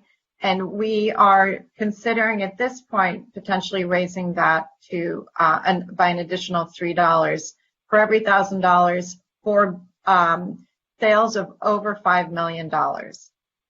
This we are anticipating could bring initially $3 million in additional revenue, and as the economy recovers, we're anticipating that it would go up to almost $6 million in 3 or 4 years. This is the type of revenue that we could that could come back to help us restore some of these services and to make sure that we have some reliable, sustainable revenues moving into the future. So we will continue to take a look at how we can implement this measure. We are going to be talking to the community and hearing feedback from community members, and we will come back to you on July 28th with a proposal on putting it on the November 2020 ballot. If you can change the slide, please.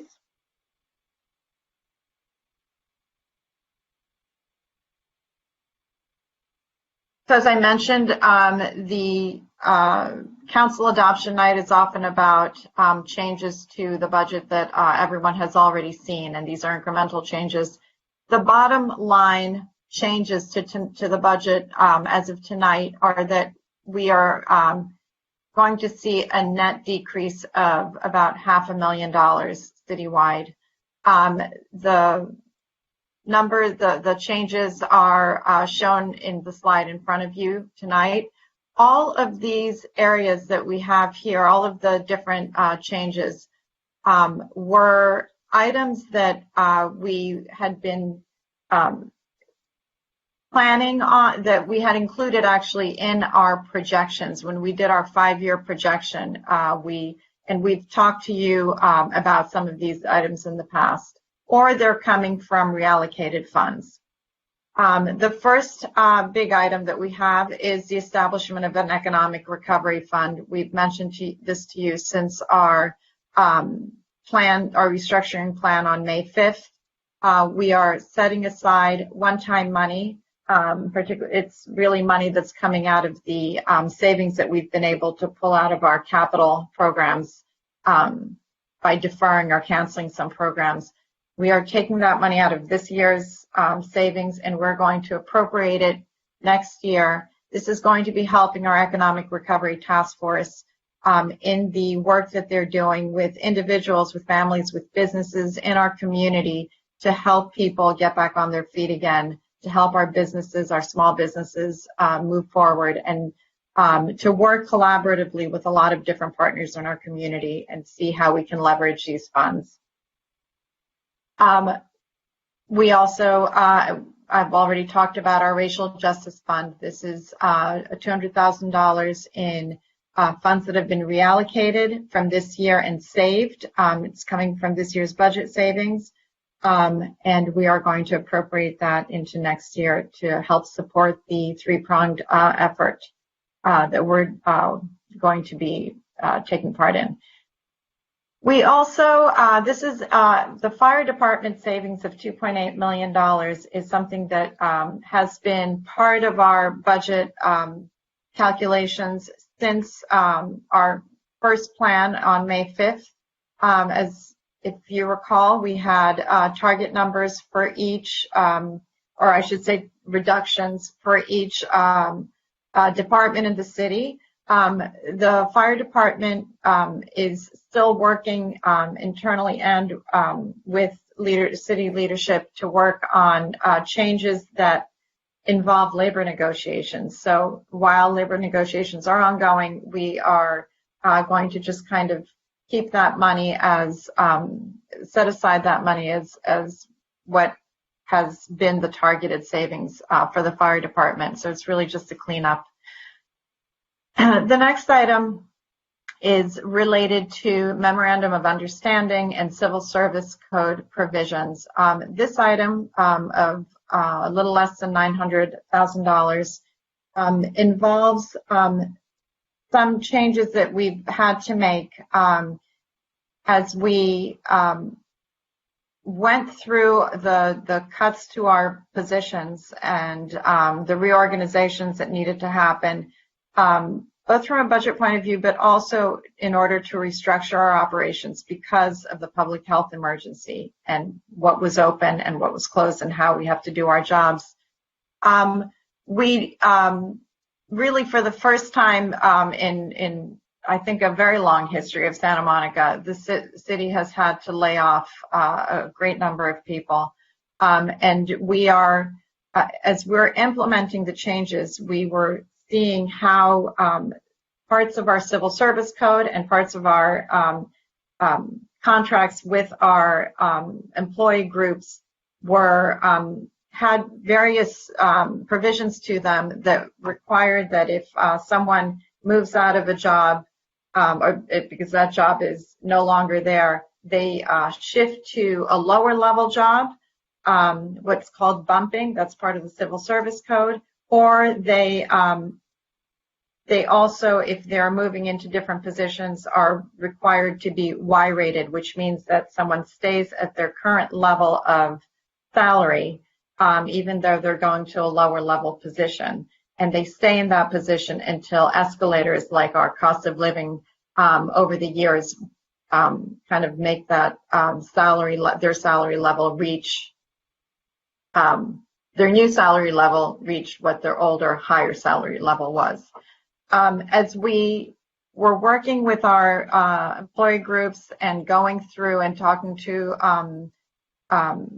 our legal experts and reading through the information here, we have determined that we are going to need to set aside from other funds that we're able to call from other savings with our labor groups about, I believe it's $890,000 that is going towards paying for those positions staying at the same level. And finally, we have been able to restore 3 non-general fund positions, 2 in the airport fund and 1 in resource recovery and recycling. These are funds that can handle, they have the capacity, financial capacity to handle those positions. And they also have, of course, the work that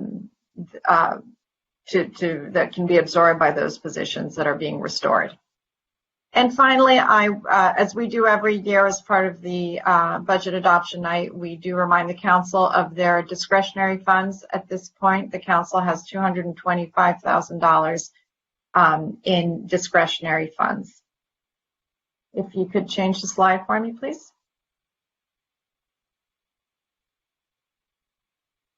And another item that we bring to you every year at this time is an update of our fees, fines, and parking rates. The city has these, the fees and and our fines in master resolutions, where you can see every fee and every fine that the city has across the board. In most cases, when we come to you at this time of year, we increase our fees by a cost of living factor, because we usually our fees are based mostly on the services or the labor that's done behind them. So as labor costs go up, so do the fees. Because we are not anticipating that there's going to be a cost of living change next year, because the CPI is going to be at a lower level, we are not increasing the cost of living there, in our fees next year. But what we are doing is we have a few new fees, and we have some changes and revisions that we wanted to note for you. So new fees include an electric vehicle charge fee, home share, some new fees for home sharing permits, and historic preservation fees that were noted earlier. In order to increase cost recovery in certain areas, we've eliminated certain fee waivers for sustainable elements, for landmarks, and for historical designations. And as we mentioned earlier, we've increased our cost recovery for various community services fees. I did want to take this moment to point out that Exhibit O of tonight's report of the master fee resolution has been revised to correct some fees. I'm submitting that on the dais today, that the report, we need to make some additional corrections in that exhibit, page 01 of the fee resolution. The fees for the diving and water polo classes are incorrectly listed as $53 for residents and $105 for non-residents. The correct fee amounts should be $92 for residents and $184 for non-residents. In terms of the master fine resolution, that resolution reflects some changes in the California Fire Code and our municipal code, and a new fine for stopping, standing, and parking in a bus lane. And finally, the parking resolution that's before you tonight is changed to eliminate free overnight parking on Main Street surface lots, to establish a new fee for the, to establish a new rate for the EV overstay charge, and to extend an agreement with the Los Angeles Superior Court for another year to provide validations and permits for parking structures 7 and 8 for courthouse parking. And if you can change the slide again, please. And that is the end of my report. I do want to note one more correction. It was an unfortunate spell check correction in our GAN calculation in our staff report on when we talk about the GAN appropriations limit on page 16. The growth factor that's calculated on changes in LA County's population and not pollution. So I apologize for that mistake. Otherwise, before you tonight, you have a number of resolutions to adopt in order to pass the budget and adopt the budget. We're asked to approve some position and classification changes, to approve the community services pricing policy that we've talked about in past meetings, that is going to be helping us determine our levels of subsidy as we move forward with our fee study, and also to approve the Human Services and Organizational Support Program grants for next fiscal year. We also are asking you to accept some the Federal Continuum of Care Program renewal grant funds, and to authorize a modification to the Downtown Santa Monica contract that would extend our park ambassador services at Reed Park. And with that, that concludes my report, and I'm here for any questions. Well, Council, I'm sure we have questions, but before we do that, remember we agreed to hear 2 other items on the agenda that had to do with the council contingency fund. These were council member items, there were 13 items. At the same time, we're going to talk about all the money in one place. Could the clerk please call item 13B? Yes. 13B is request of Mayor Pro Tem O'Day and council members Davis and Winter to council. No, I'm sorry, that council allocate $25,000 of council discretionary funds to develop and implement the Black agenda that council authorized at the June 10th council meeting. Direct staff to make changes to the We Are Santa Monica Fund to permit it to accept donations to support the development and implement the Black agenda. Create an option for donors to earmark up to 100% of their donations to the fund for the development and implementation of the Black agenda, and permit unrestricted donations made after the changes are in place to be used for the development and implementation of the Black agenda. And once unrestricted donations to the We Are Santa Monica Fund may be used for the development of the Black agenda, allocate 10% of any such unrestricted donations to the development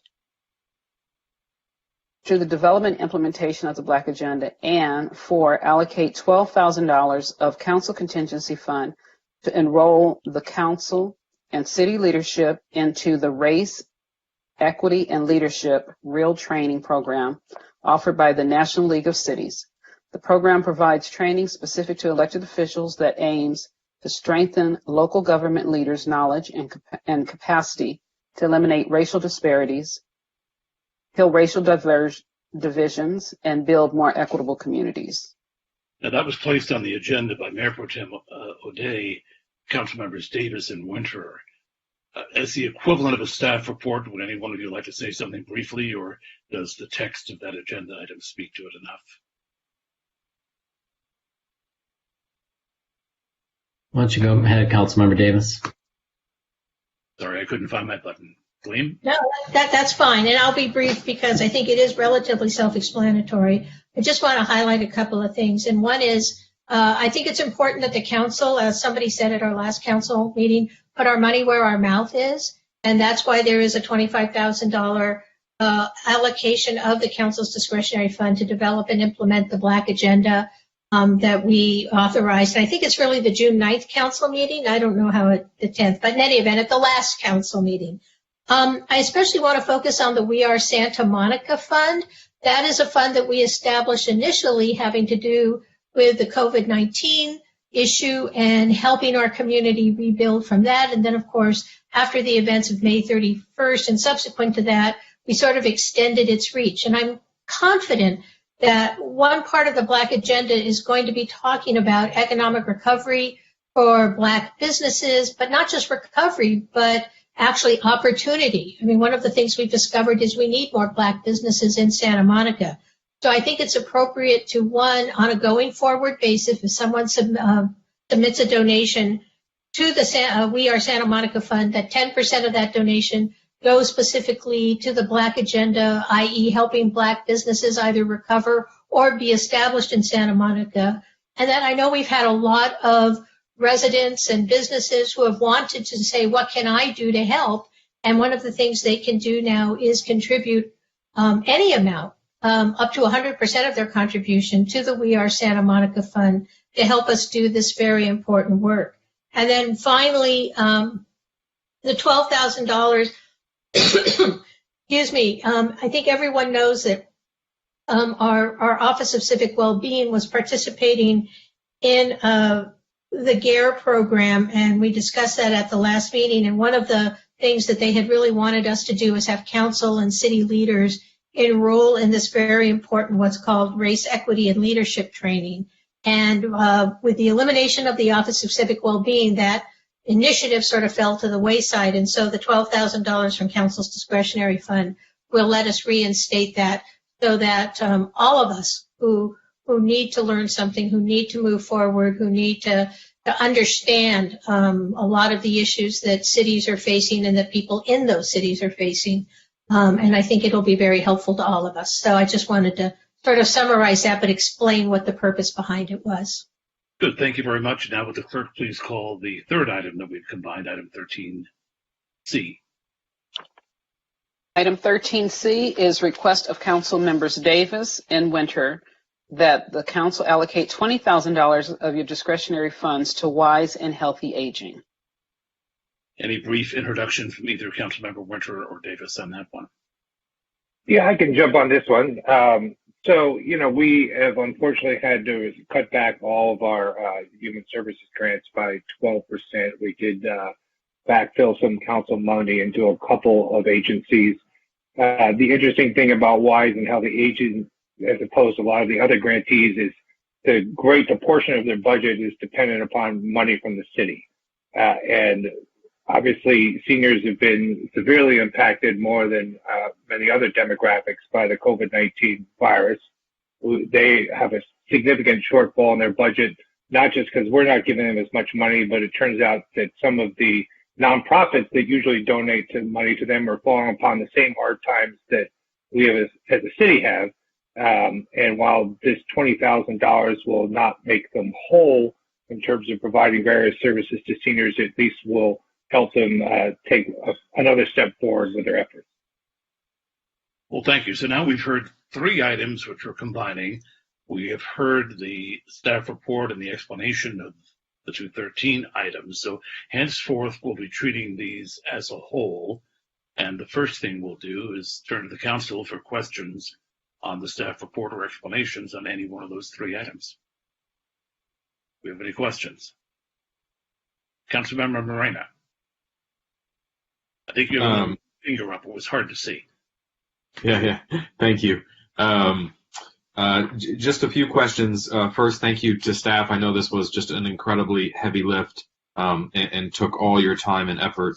So thank God we got here. I can say, at least until this point, it was extremely helpful to have such frequent budget meetings. It felt like we were along the ride every step of the way. Just a couple of questions with regards to the transfer tax. If that does pass in November, I think you said cash flows start to roll in April. Does that mean that dollars will be allocated in April, or does that mean that it'll wait until the 21-22 budget to then be allocated? We would wait until the 21-22 budget because even if things become effective in April, it takes time before we actually see the money coming in. It doesn't come in the first day. Okay, all right, that's fair. I understand. And then with regards to the $200,000 for the Racial Justice Fund, I saw that it says in the staff report it's for racial equity and police reform. Does that get allocated to the Black Agenda group? Is that a general fund used as you see fit? It seems somewhat broad and trying to narrow the focus there, and if that's even helpful. Yes, Councilmember, it's a good question. That is money that we were able to identify in the city manager's office budget. It is one-time money. We felt it important to have some funds available. We will need to establish a process for allocating those funds because we have the 3 different tracks. But we did think it essential to have some funding for these efforts. So we will need to establish a process for understanding exactly how we're going to allocate that, similar probably to the way we've done the Economic Recovery Task Force money. Got it. Okay, so establishing the process, that makes a lot of sense. Back to Gigi, I think what you said made a lot of sense in the concept of raising prices and then, attrition affecting the ultimate attendance and then that driving down revenue to any programs. That's exactly what we struggle with in the business community all the time. One of the things that we've talked about with regards to the youth program specifically was trying to serve the maximum number of people. And so have you been able to identify maybe the massaging of those allocations to affect the maximum number of people, or is it still too gray because you don't know what the programs will look like because school isn't in and we don't have definition from the county? Yes, exactly that. We don't know exactly what we can do at this point. Okay. All right, that makes sense. And then flopping back to Lane, I think on this one is going back to establishing the process. I know that we were hoping and expecting that community partners would step in and fill that gap where the budget wasn't able to meet the demand. This is for partnering with various community members or organizations, new community members potentially that wouldn't already have their name in a preferred list of vendors, but folks who wanted to step up and get involved. That's right, Councilmember. We are engaged in that work and engaged in trying to make that systematic. We have not included that in this budget process, other than that you saw the superlative consent item, which is somewhat related to our overall efforts to try to find processes within the city government where we imagine new ways of doing of providing city services. Got it. Thank you very much. And then just one last question. We've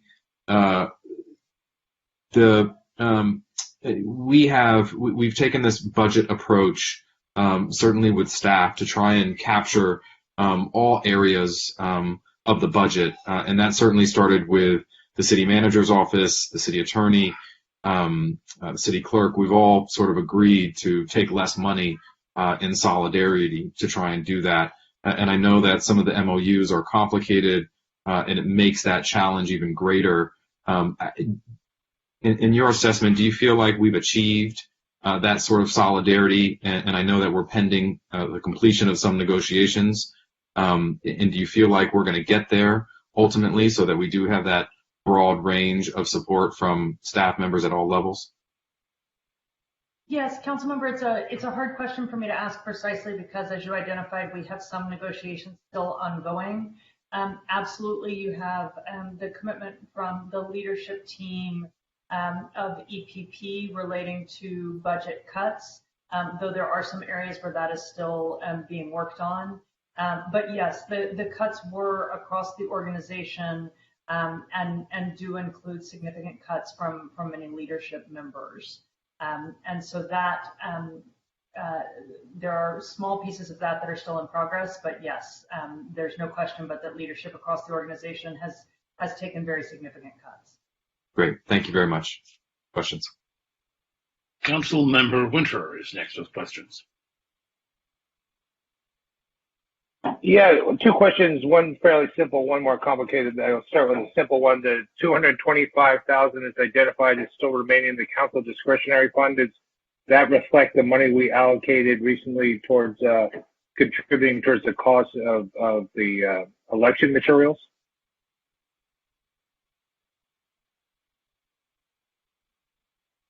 Gigi, do you know the answer to that? I'm waiting for someone to text me the answer, frankly, but I believe it is not. But if you give me 2 seconds, I'm about to get an answer. I believe that it is not. So it might be diminished by something like 50,000, if I recall correctly. Yes. And then the more complicated one is about the issue of demolition review by the Landmarks Commission. So we have decided we are going to charge an applicant for demolition permit the full cost of whatever review has to be undertaken with a consultant, et cetera. So if we're doing that, where are the cost savings in stripping the Landmarks Commission of its historic authority to review demolition permits? And I guess the second question is, the suggestion is that we'd have an enabling ISO on July 14th, which perhaps doesn't happen anymore since we moved such a significant item from tonight to July 14th. But wouldn't we want to give the Landmarks Commission an opportunity to meet and provide us with their input on this subject before we take action?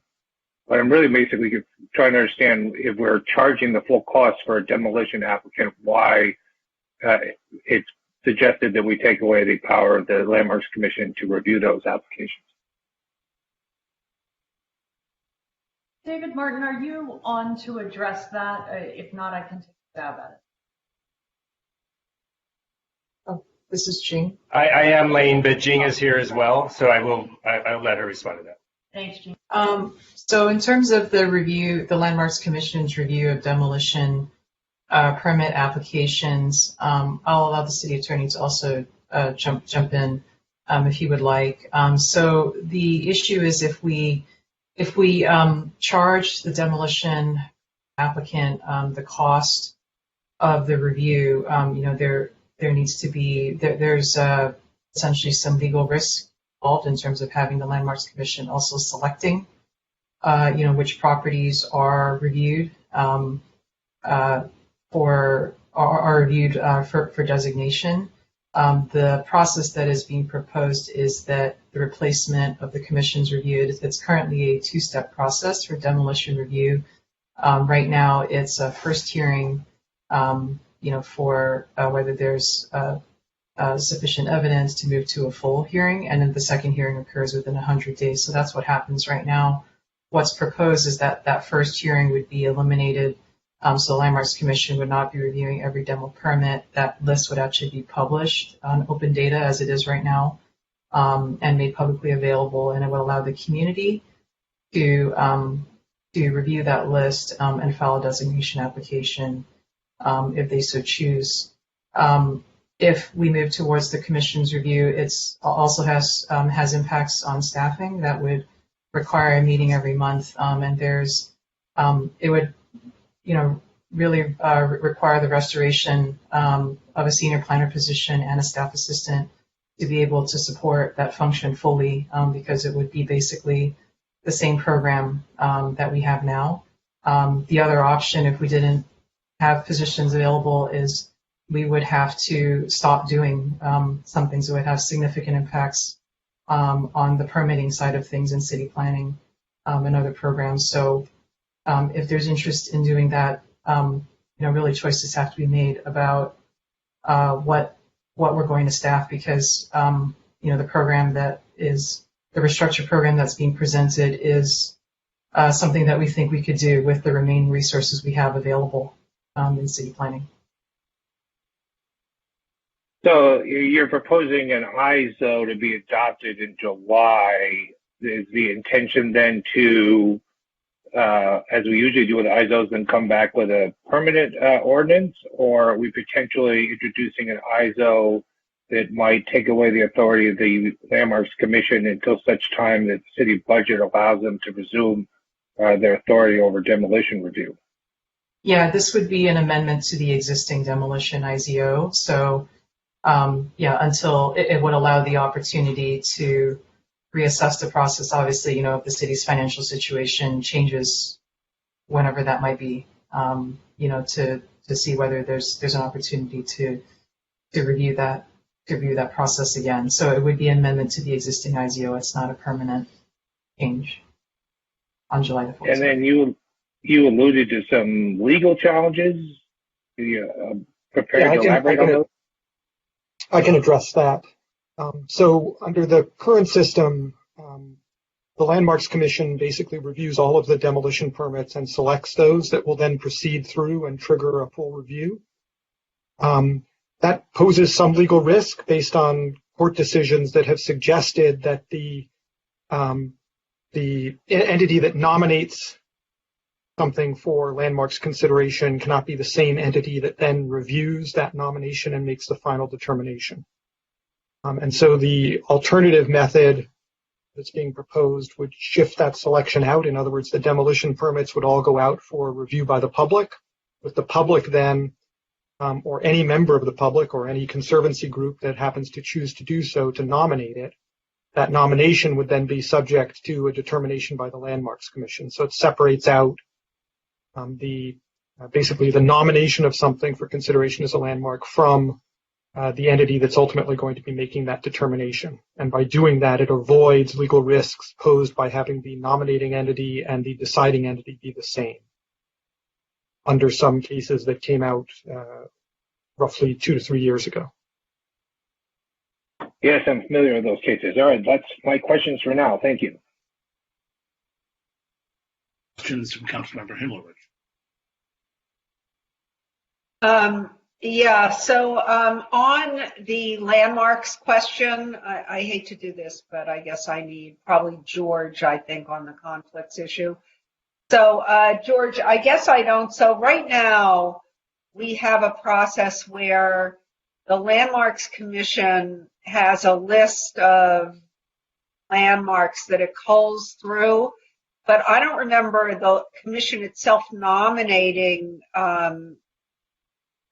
structures for landmarking in the last couple of years. Is that wrong? I believe it's the demolition permit process. That's what I'm So talking about, the demo process. Yeah, so my understanding, and Jing can step in to correct me, but my understanding is that basically the Landmarks Commission reviews all the demolition permits. Right. Make an initial determination as to which of those are going to go into a further review. That is arguably equivalent to the nomination of those for that process, and that process then gets the consultation report and then the determination by the Landmarks Commission. So in essence, the Landmarks Commission is initiating the landmarks review that they then later rule on.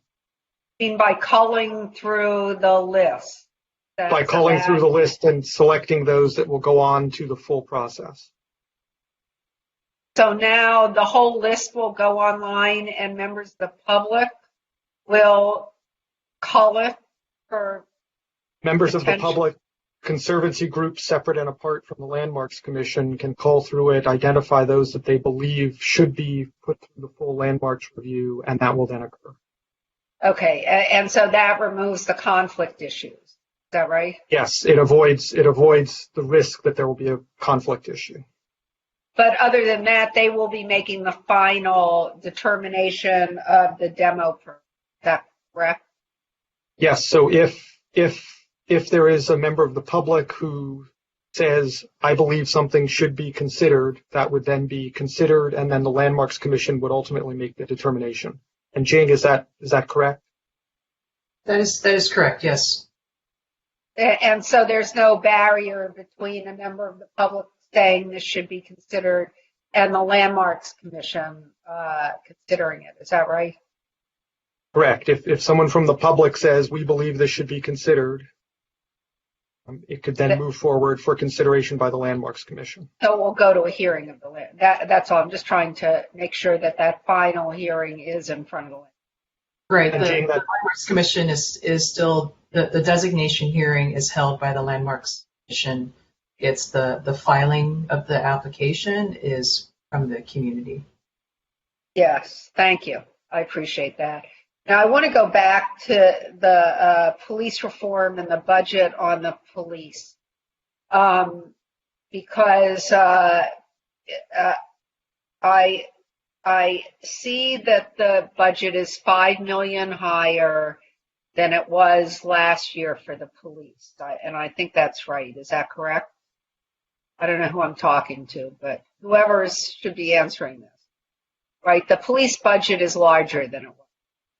It is in the proposed budget that came to you on June 9th.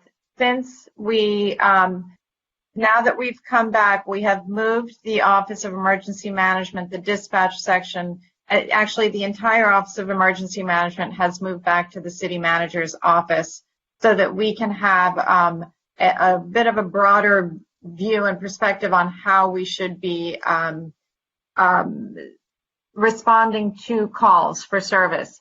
By moving the dispatch center back to the Office of Emergency Management, the police budget is actually pretty much at the same level as the year before. I think it's a 0.6% increase, and that's due to health insurance and things like that. And cost of living COLA is at no COLA. Yeah. No COLAs, but health insurance, which everyone has an increase, and insurance, workers' comp, and things like that. Okay, and then at our last meeting, I'm not going to assign dates to it anymore. We discussed taking the 4 vacant positions and converting them to non-sworn positions. Have we done that? Councilmember, that is not what we construed as your direction. And I could pull up the minutes. There was clear direction to consider reassignment of a sworn officer to the PAL program, or to look at the possibility of an equivalent move by non-sworn into the PAL program. There was not clear direction to take the 4 vacancies. What I have done, and you can change this, what I have done is that I am asking the police chief to hold the vacancies. And I'm sorry, I'll mute, I'm sorry. An advisory group on police reform. So rather than making the move overnight, what I have done is tried to hold that for consideration of the various proposals that are coming forward, both for new community policing models and for divest invest strategies. In that, however, that would come to you at year end. If you prefer to do that now, you could, but that is where we are now, would be that we would take some time to consider the proposals that are out there, in part because many of them do involve dispatch and new models for how you dispatch to various calls. That is also the reason for moving dispatch back out of PD and fire and putting it back in the city manager's office, is to give us time to look at the real proposals for reform. Yeah, and I am not suggesting, look, I did last week, I think, suggest that those positions remain unsworn. But I'm not in a rush to do things that don't make sense. And so if we're going to have a strong civilian and, an internal review of how we're doing public safety, then I'm not in a rush to change those positions over, but I would like them to remain unfilled until whoever is going to make the more rational choice makes it. And Councilmember, if I could use that opportunity to mention that if members of the community are interested in being involved in that process, we did just post a link at www.santamonica.gov/blog/Public Safety Reform Advisory Committee, which you can find on the website for people who are interested in engaging in that work. I will tell you, we have some very strong people within this community. Some of George Brown, who is in this community, actually was a co-author of one of the reports that the Obama Mayor's Pledge is specifically pointing to as a model in this area. So we do think that we could make some significant reform, which is why we have not acted immediately. That said, it is your decision. If you want to act immediately tonight, we could, but we do think there's an opportunity to look at how we do things and potentially make some real change. And again, I'd rather do it rational. I just wanted to check and see where we were on that, because I did think that was the direction. So thank you very much. Absolutely. And Gigi, thank you. I know how much work this has been. I just hope you're going back to Greece this summer. Or at least a video of Greece. Are there any other questions from council members? Councilmember Hari, you seem to be in the queue again. I just wanted to follow up on the question that Councilmember Hemrich asked about that shift of the emergency. It's going now into the city manager's budget. Am I correct? Is that what I heard you say? That's correct. So our Office of Emergency Management, which includes our Emergency Operations Center and our Communications Dispatch, has been located in the city manager's office. We originally proposed moving it to police and fire in order to streamline the city manager's office to provide focus on the departments, and because we believe there is some work to be done on dispatch that could improve it. In light of the current conversation, and because we didn't have the final details worked out, we have pulled that back and put it back in the city manager's office. It is likely to come to you at year end, what we propose to do in that space to try to move the city forward. Okay. Thank you so much for that clarification. I think that may be the last. Nope. Councilmember Davis, I see your hand.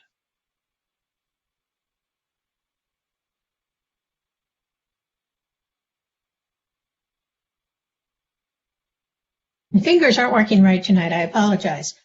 I want to go back to the landmarks and the demolition permit issue, and I don't mean to beat what may be a near-death horse, but I'm just trying to get a better handle on how the process will now work, because I understand there'll be some public publication of all the demolition permits, and then as I understand it, anyone can, like, if I don't like my next door neighbor and he applies for a demolition permit, I can go, oh no, his house should be landmarked. And then what happens?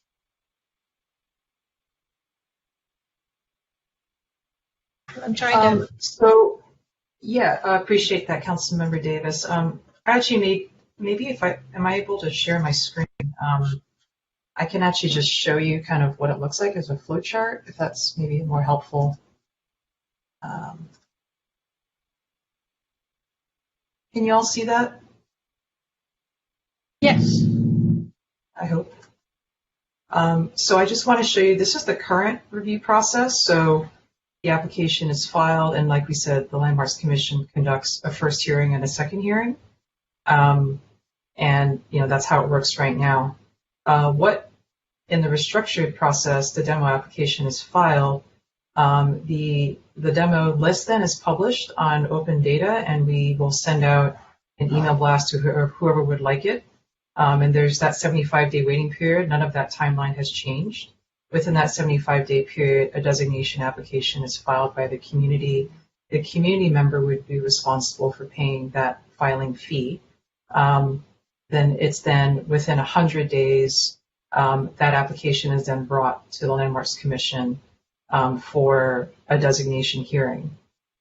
So this is basically, this flow chart shows how it would work. So it's basically like what I said is eliminated is that first review by the Landmarks Commission of demolition permits. Instead, what's being done is the publishing of the list.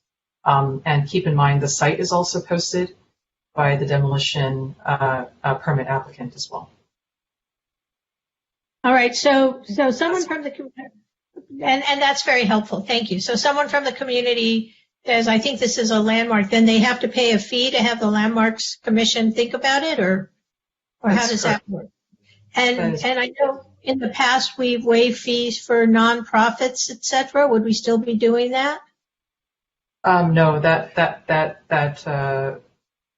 is also being eliminated. So what's that fee, what does that fee look like? It's about $800. However, I would note that what you're noting is someone can still do that today right now as well, so that's not changing. Well, sure. I understand that. I'm just trying to get a handle on it because having gone through the process recently, it seemed like there was a list of demolition permits on the Landmarks Commission agenda, and they sort of substantively went through it. So there was for lack of a better term, an informed culling of it, as so that even if somebody had previously said, oh yeah, I think you should designate Ted Winter's house as a landmark because Ted is wonderful and lived there, that the Landmarks Commission could easily dismiss that. It doesn't sound like there's sort of that preliminary culling. They still have to move somewhere into the process. Is that correct? They do. So, right. So anyone can file the application. They have to pay the filing fee to file the application. So that's not any different than what happens now. And then it's still brought to the commission. I guess I'll share that as a point of comparison. When we had this sort of what we'll call this process that's being proposed in the restructured, we had it in place for about 5 months, before the demo IZO. During that time, there were about 5 designations, I think, that came out of that, of the applications that were filed versus since the time the IZO has been in place. The commission has pulled probably 1 item per month, so they've done like 12 requests for more information, and we did 12 assessment reports. Thus far, we've had 2 designations, and I think there's probably a couple more pending. So, when we look at the outcomes, it's been somewhat similar when we compare, the limited time when that stopgap process was in place versus what has happened, since the IZO has been in place. So I think we feel that it's a process that still continues to protect resources. I think as what we also noted in the report, we will be distributing the development agreement funds that were allocated for historic preservation. Those were negotiated as part of agreements that would be distributed to preservation organizations to assist in offsetting some of these costs, that they, if they wish to, pursue designation for some of these. Okay, thank you. Okay, Council, last call. I don't see any further questions, so we'll go now to the public hearing. This is a combined public hearing on items 9A, 13B, and 13C. City Clerk, what do we have waiting on the phone lines? 27 callers. We will then begin the public hearing by going to the phones. Transferring Matt. Hi, Matt. Welcome to the meeting. Your time starts now. Thank you. You guys have a difficult job in front of you. With regard to cost recovery and attachment number 11, first of all, specifically with regard to the swim center, financial assistance is, as far as I know, not available to adults, only children. Second of all, if there is for cost recoveries for anything going to be an annual escalation based on anything other than CPI, that should come up for a city council review and not just be reviewed by staff or a commission. Third of all, attachment 11 has a lot of ambiguities in it, significantly, hardship, percentages, and so on and so forth. Next item on 9A is the library should be funded more. Next item on 9A is that $200,000 reallocation from the police department is insufficient regardless of whether there is an increase or decrease in the budget for the Santa Monica Police Department. Third, next item is there should not be an increase in the budget for the Santa Monica Police Department at this particular point in time. There should not be a sworn or officer going to PAL. Dispatch for various calls, there needs to be less of a militarization and officers getting out of their cars, walking around and being more involved in the community. Going back to the pool, there shouldn't be special treatment for fee-paying projects because many of those are non-residents, while the public residents are going to be shut out of some of the time that they have available to utilize the pool. Next item is that amendments and corrections made today regarding the fee schedule. Thank you. Thank you. Transferring Jamila Haji.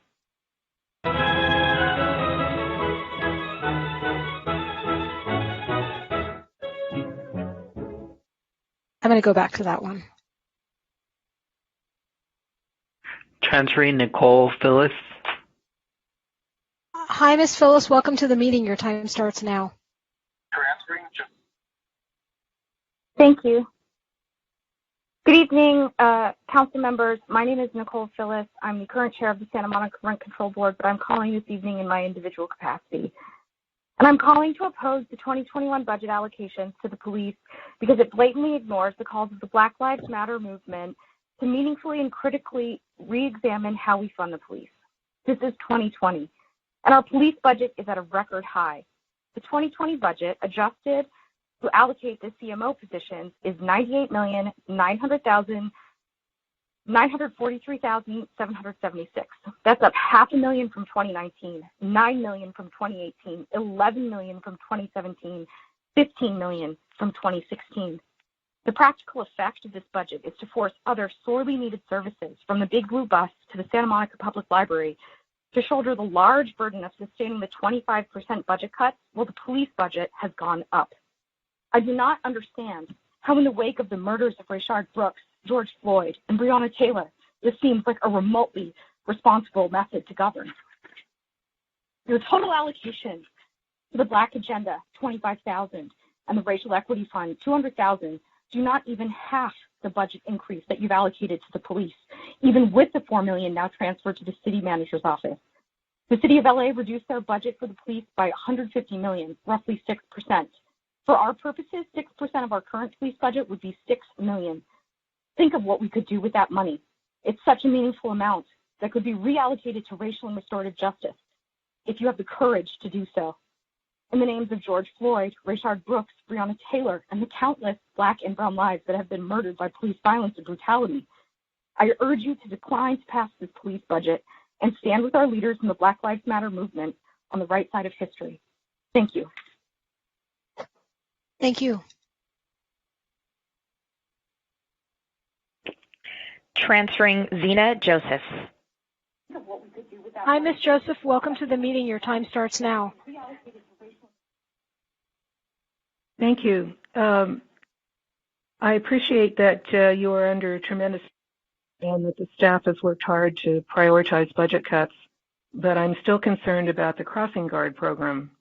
A city press release on June 10th stated that, quote, the crossing guard program will be restored through 6.5 full-time as needed crossing guard positions. I'm now hearing from the crossing guards that only 18 of them will be working rather than 42.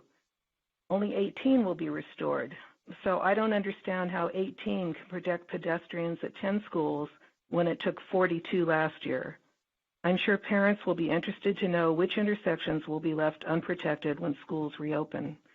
Child safety should be a high priority in our city, and so far 2,136 people have signed the Change.org petition to restore the crossing guard program, not just partially, but in total to protect our children.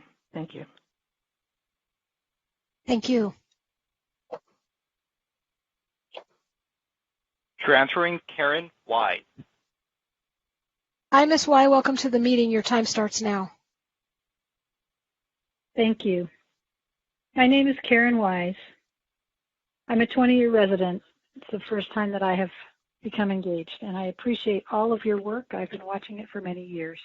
Your decisions today are setting the direction, determining whether we as a city emerge stronger as a sustainable, more just city that promotes the well-being of all of us who live, work, and spend time here, or as a place that squanders the opportunity and gives lip service to justice, sustainability, and community well-being.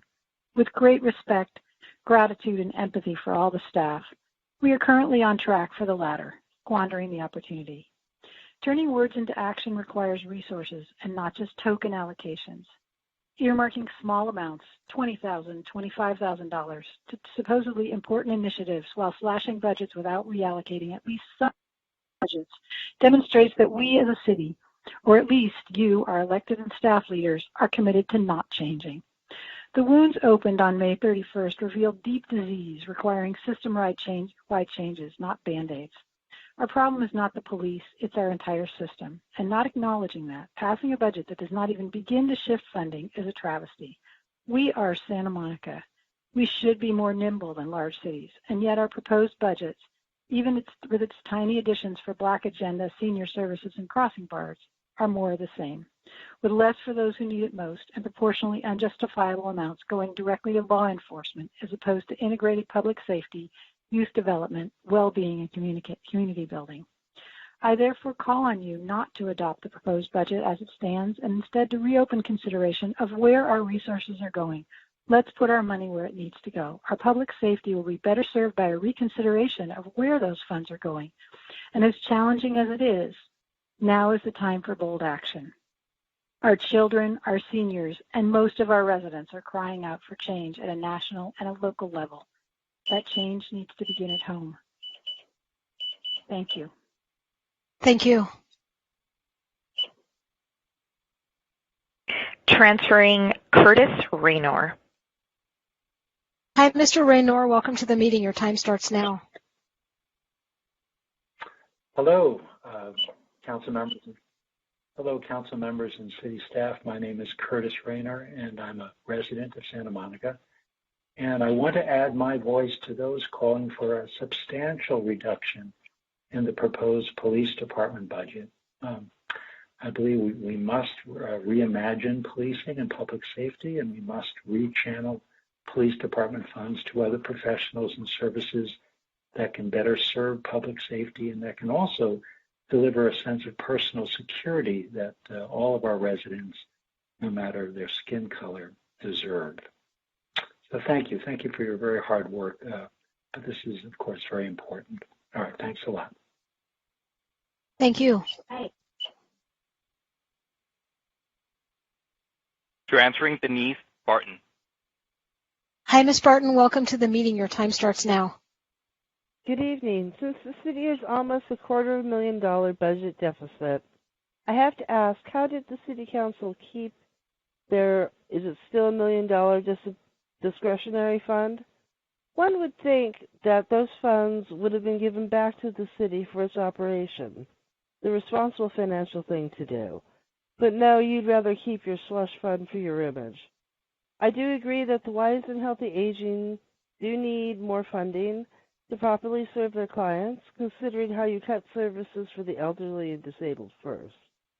But again, as a disabled person who has been discriminated against by you and the city, violating Title II and Title III of the ADA since 2008, I have to question why you feel the need to show preferential treatment to one color of people over all others.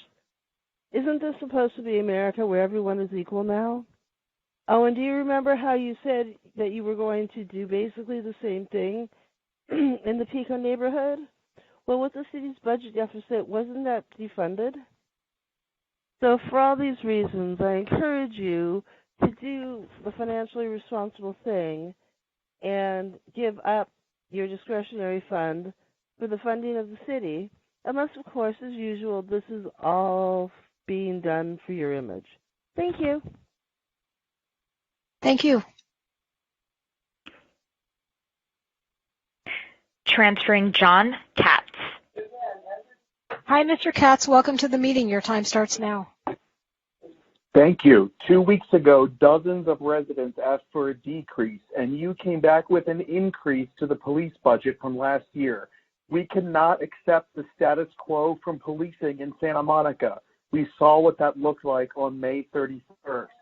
Our Santa Monica police did absolutely nothing to stop looting and property destruction, while instead directing all of their resources at a group of peaceful protesters who were there to send a message to Santa Monica. Black Lives Matter. And our current system of policing is inherently systemically racist.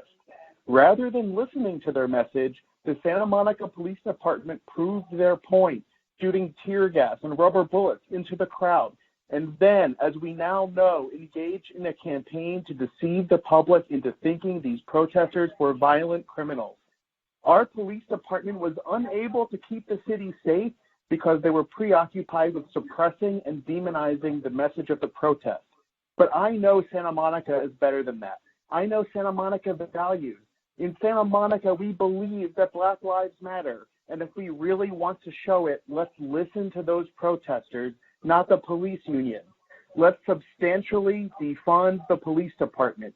Defund does not mean eliminate the police altogether. It means a dramatic reduction in its budget.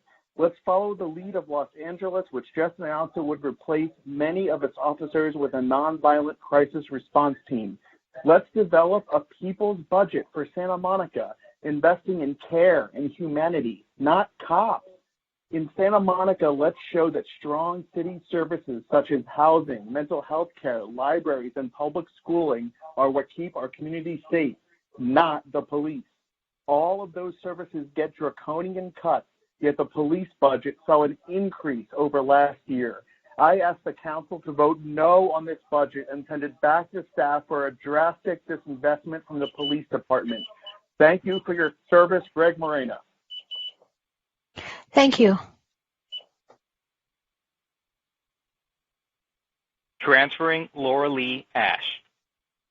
Hi, Ms. Ash. Welcome to the meeting. Your time starts now. Thank you. Good evening, Mayor and Council members. Laura Lee Ash speaking to you again tonight as the incoming 2021 President of the Police Activities League Board of Directors.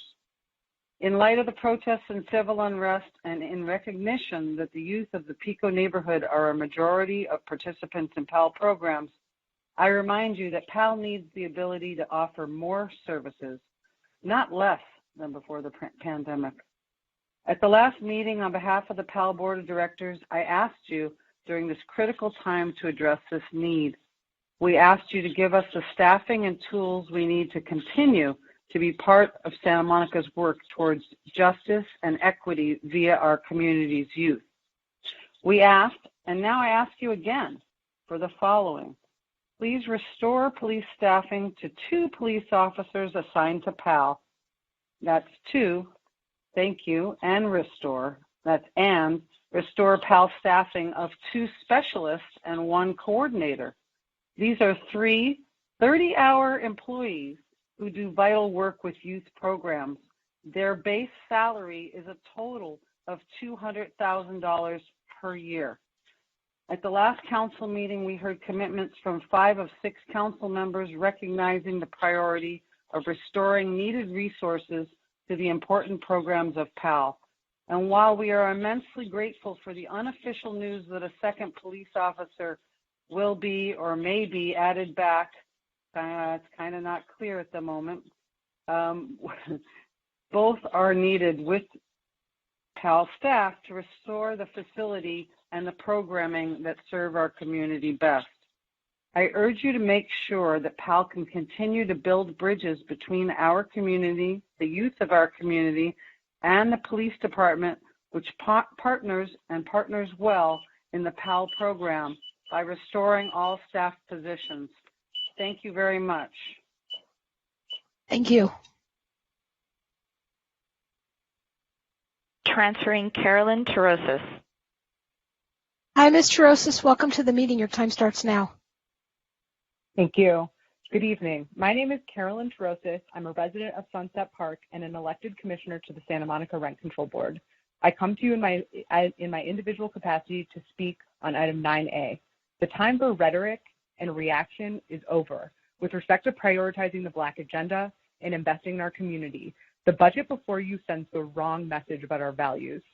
In Los Angeles, Mayor Eric Garcetti has pledged to cut up to $150 million from the city's policing budget and declared that those funds can and should be reinvested into Black communities.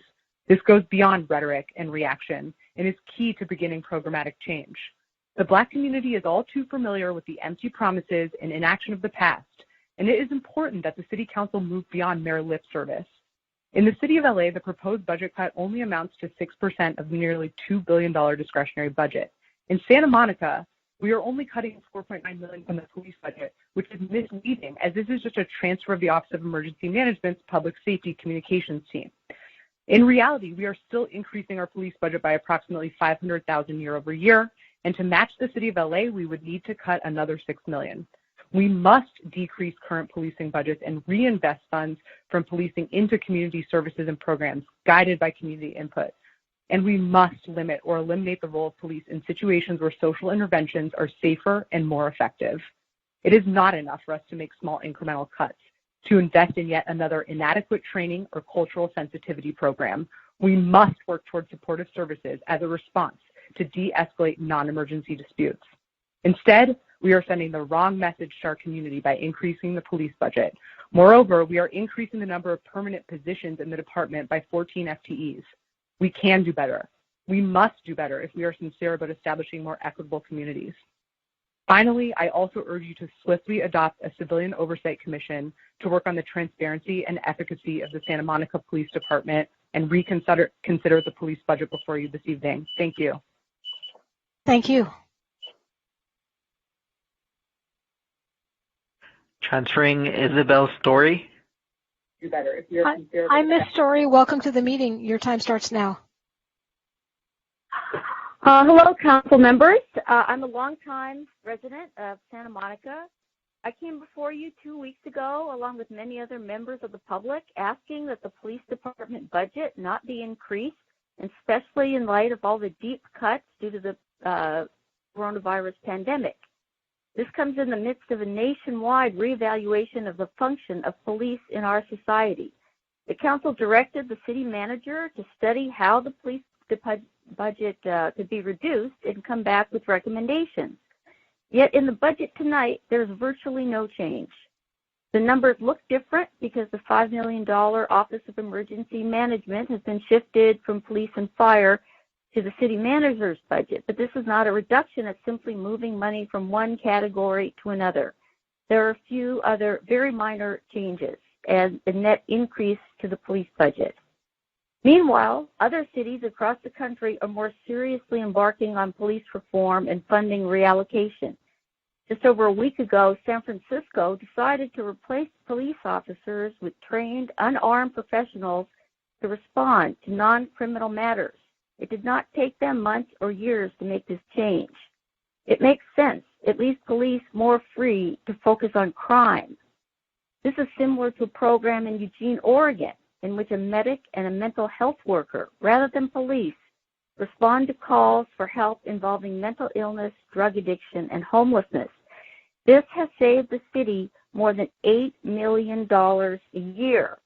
So doing this kind of change isn't going to cost more money. It could actually cost the city less. I would like the council to take another look at the police department budget, see which matters really need to be addressed by armed police officers and which would be better performed by other unarmed professionals. Shifting funding from police to community services and crime prevention makes sense for making our community safer and for saving money. Your time is up. Great. Thank you.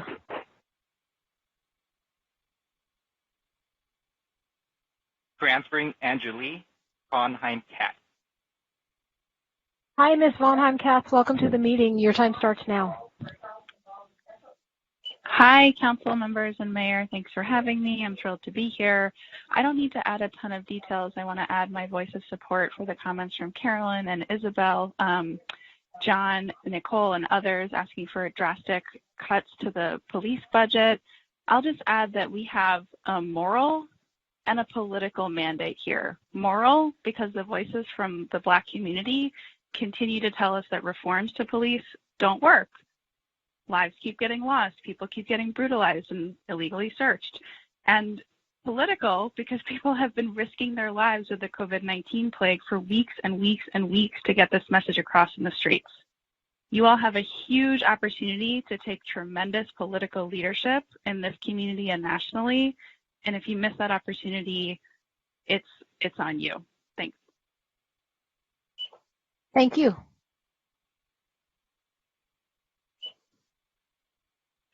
Transferring Carol Lemline. Hi, Ms. Lemline. You're in the council meeting. Your time starts now. Thank you very much. Mayor, Mayor Pro Tem, and council members, as you know, the Conservancy has been working with staff to try to minimize the impacts of the budget crisis on the Historic Preservation Program, and we appreciate the progress that has been made. However, we continue to view the Commission's role in reviewing demolition permits as a core responsibility, actually that which evaluates the most critical risks to our history and culture. Staff proposals to replace public review with website postings reverses policy stated clearly in the city's historic preservation element and in the loose. We question whether staff has sufficiently considered the CEQA implications of such a significant change in the process for protection of Santa Monica's historic resources. The demolition of a historic resource that might have been protected by a public review at the Commission is an absolutely irreversible adverse impact. Landmarks Commission review of demolition permits ensures a public process, inviting public input in a fair and open hearing. The information which is made available on the so-called open data website is much less than that typically provided for the initial Commission review and totally inadequate for a determination of designation worthiness without firsthand knowledge or considerable research. Architecturally significant properties are likely to be identified. cultural significant properties less so. We understand the difficulty of the issues you are grappling with tonight, but ask you to insist on further consideration of alternatives supporting public review of demolition application by the Commission rather than rushing to pass an IZO eliminating it at your next meeting on July 14th. Thank you. Thank you. Transferring Oscar de la Torre. Hi, Mr. De La Torre. Welcome to the meeting. Your time starts now. This is Oscar de la Torre, a lifelong resident of the Pico neighborhood and a member of the Santa Monica Malibu Unified School District Board of Education, and also a father of two boys being raised in the Pico neighborhood. You can't address systemic racism with a piecemeal approach. And I support a Black agenda for Santa Monica, for our Black residents, for sure, in solidarity. I'm not sure about the City Council's Black agenda, because what we need to ensure is that self-determination takes hold. And we need to address some of the past injustices that have occurred in order for us to move forward. We're allocating right now, an increase in the budget to police, and yet we're dedicating less than 0.5%, not even 1% of the city's budget to address systemic racism, And so, we need to look at some of the problems that we have. I mean, we need to defund the Police Activities League and reconstitute the services currently provided at PAL under another trusted organization that could provide a safe environment for the children of Santa Monica. There have been 2 documented waves of child abuse at PAL. The most recent documented case and conviction was in 2015 when Don Condon, a long-term program manager at PAL, was convicted of 5 counts of child molestation, as well as the recent settlement of more than $42 million for child abuse at the hands of PAL volunteers and employees in the 1990s. More than 30 youth of color from the Pico neighborhood have come forward alleging harm and what we now see as generational trauma at the hands of this city-run program. The Police Activities League has shown to be an organization that provides youth services while targeting and grooming vulnerable youth of color for child abuse. PAL has lost the privilege of serving the children of Santa Monica, has caused harm that continues to be felt in our families today, and has cost taxpayers millions in settlements. So as we experience the erosion of public safety across our city, police should be focused on crime prevention and enforcement. We do not need police to be worried about social service programs or tutoring. We also need to look at the what's happening in terms of police reform. We need to make sure that internal affairs is taken out of the police and ensure that. Thank you. Your time is up.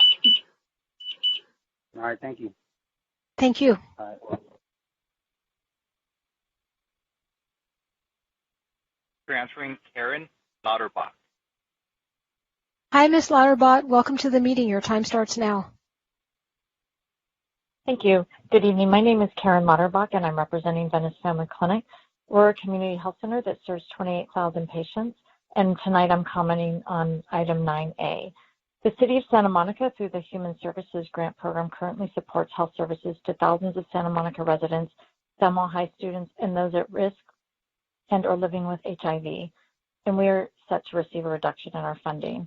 We understand that these are very challenging times and you've had to make tough decisions. However, right now, our services are more essential than ever as the first line of defense against COVID-19 for those who otherwise have no access to health care. The health inequities in COVID-19 have been clear, disproportionately affecting those in poverty.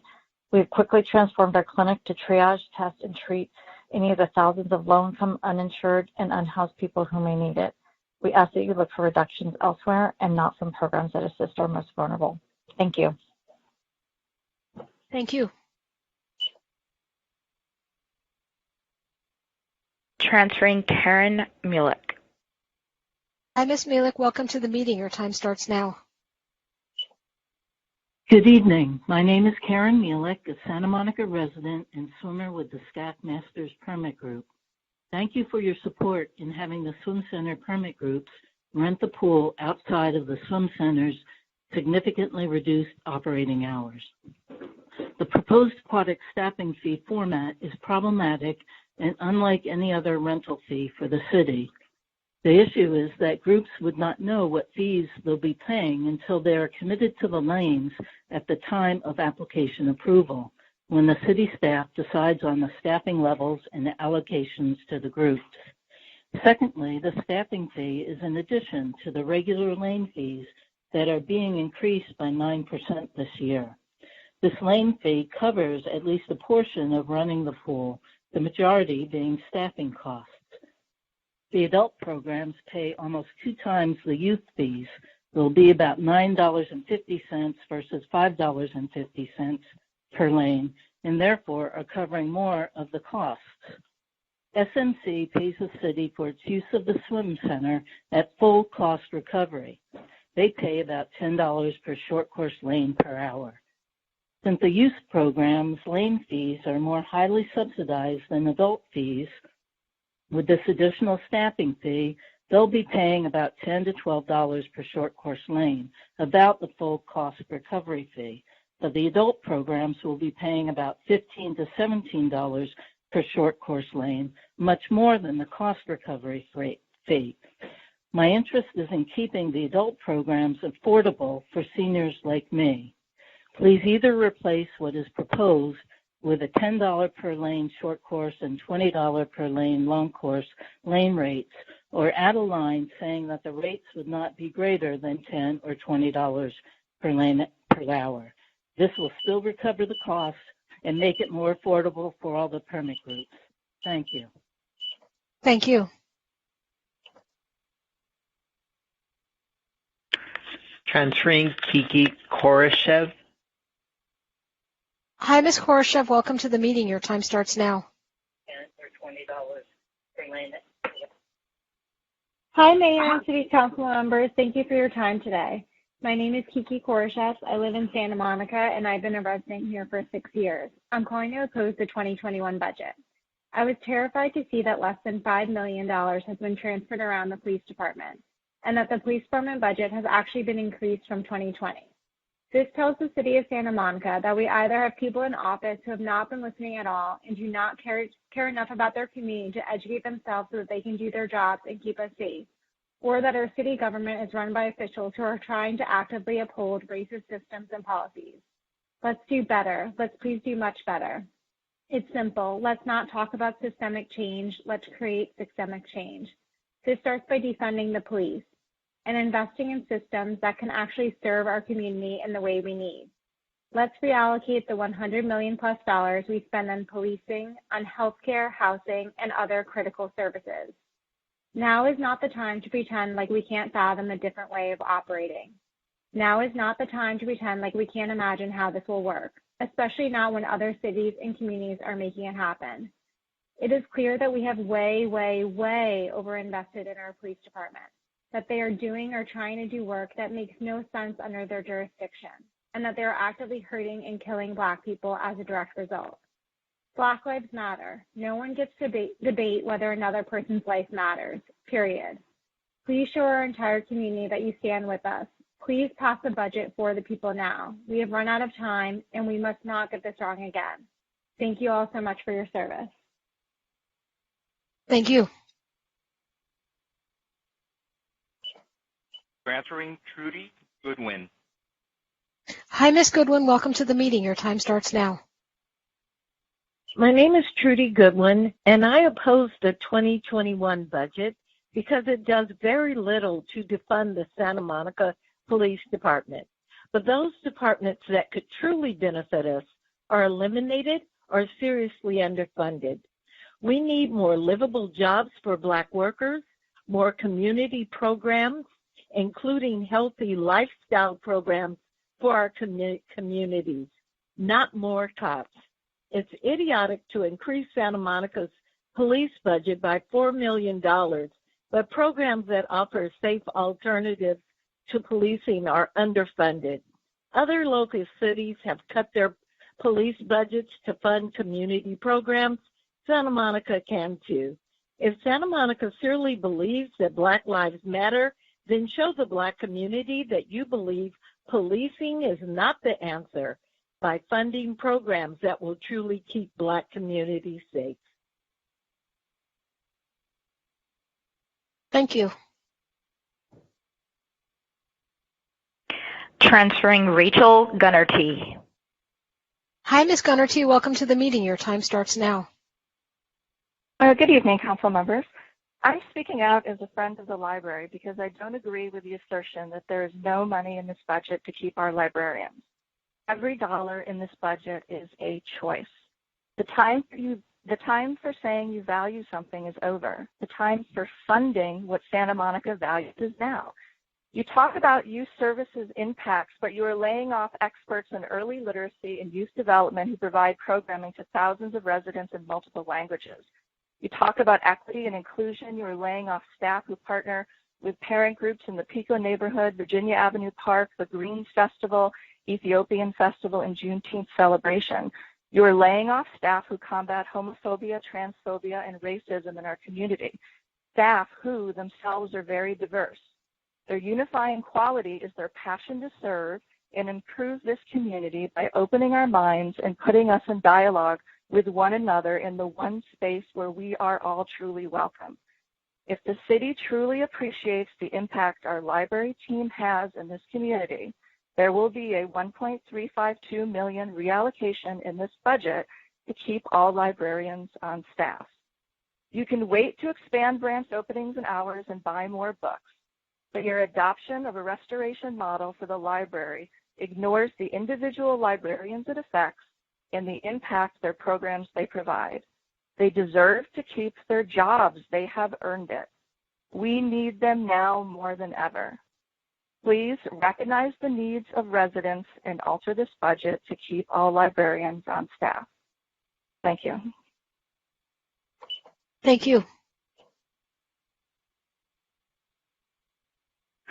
Transferring Susie Shannon. Hi, Ms. Shannon. Welcome to the meeting. Your time starts now. Okay. Hi, everyone. This is Susie Shannon, and I would like to speak to rejecting the current budget and work toward a new budget defunding the police. We know that police killings, particularly of Black people, continue despite massive protests and attempts to reform police departments for decades through civilian oversight bodies, implicit bias and de-escalation trainings, prohibiting warrior-style trainings, lethal chokeholds, adoption of a duty to intervene, and body cameras. And that has, for the most part, not really changed how things happen within police departments. The U.S. also spends over $100 billion annually on policing, with millions more in legal costs for defending police brutality. And cities like Minneapolis and San Francisco, and now even Los Angeles, are beginning to restructure their budgets, dismantling their police force, and replacing officers with unarmed medical, mental health, and homeless outreach professionals in non-criminal situations.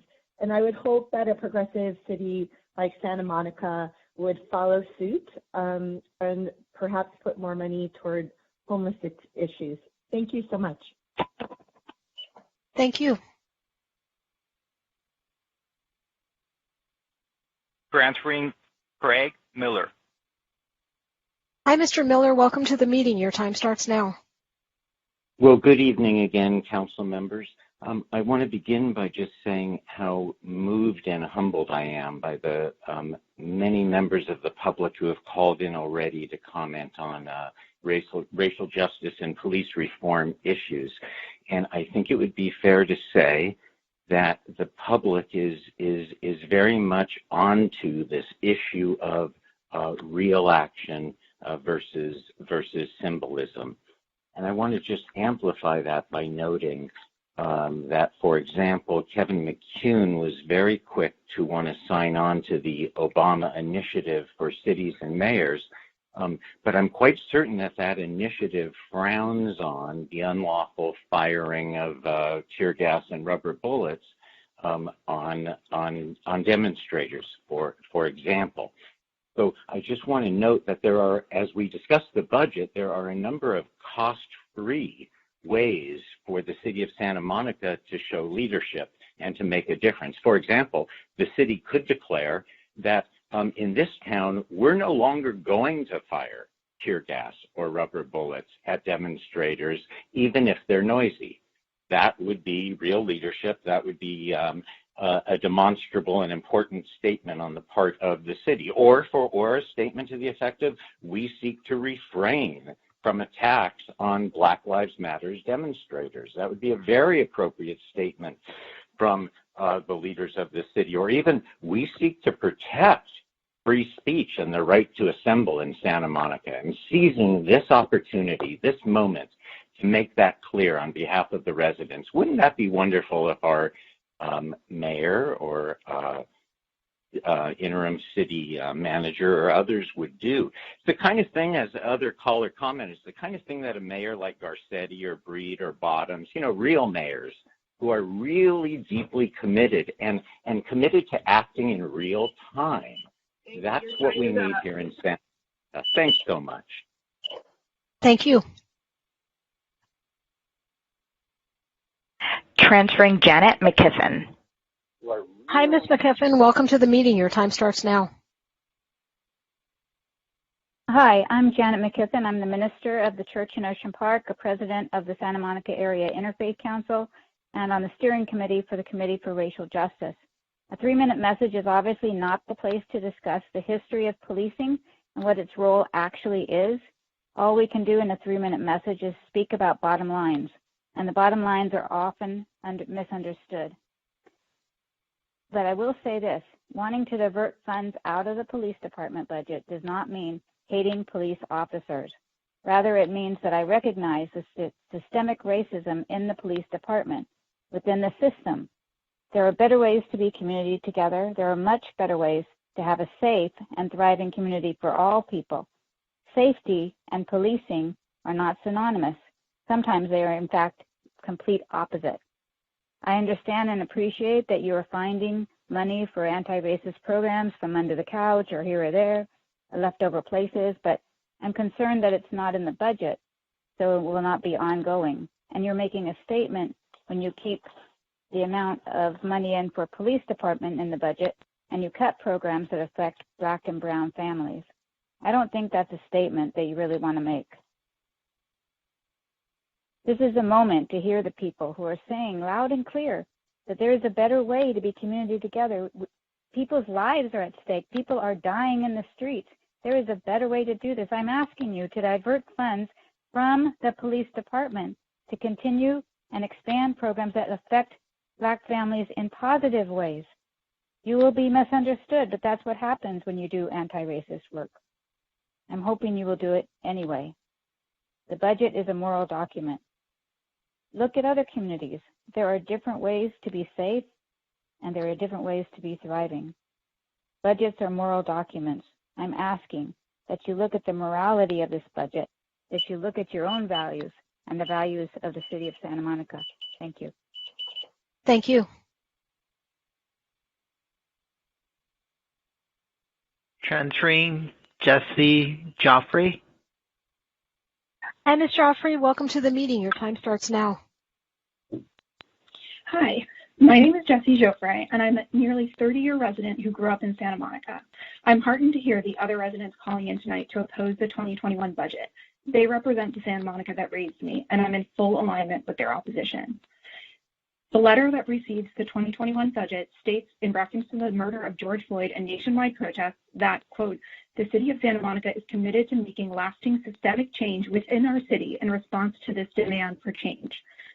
This statement is meaningless and nonsensical alongside the budget it introduces, which increases funding for SMPD, however minimal, while at the same time making difficult $192 million cuts across city services.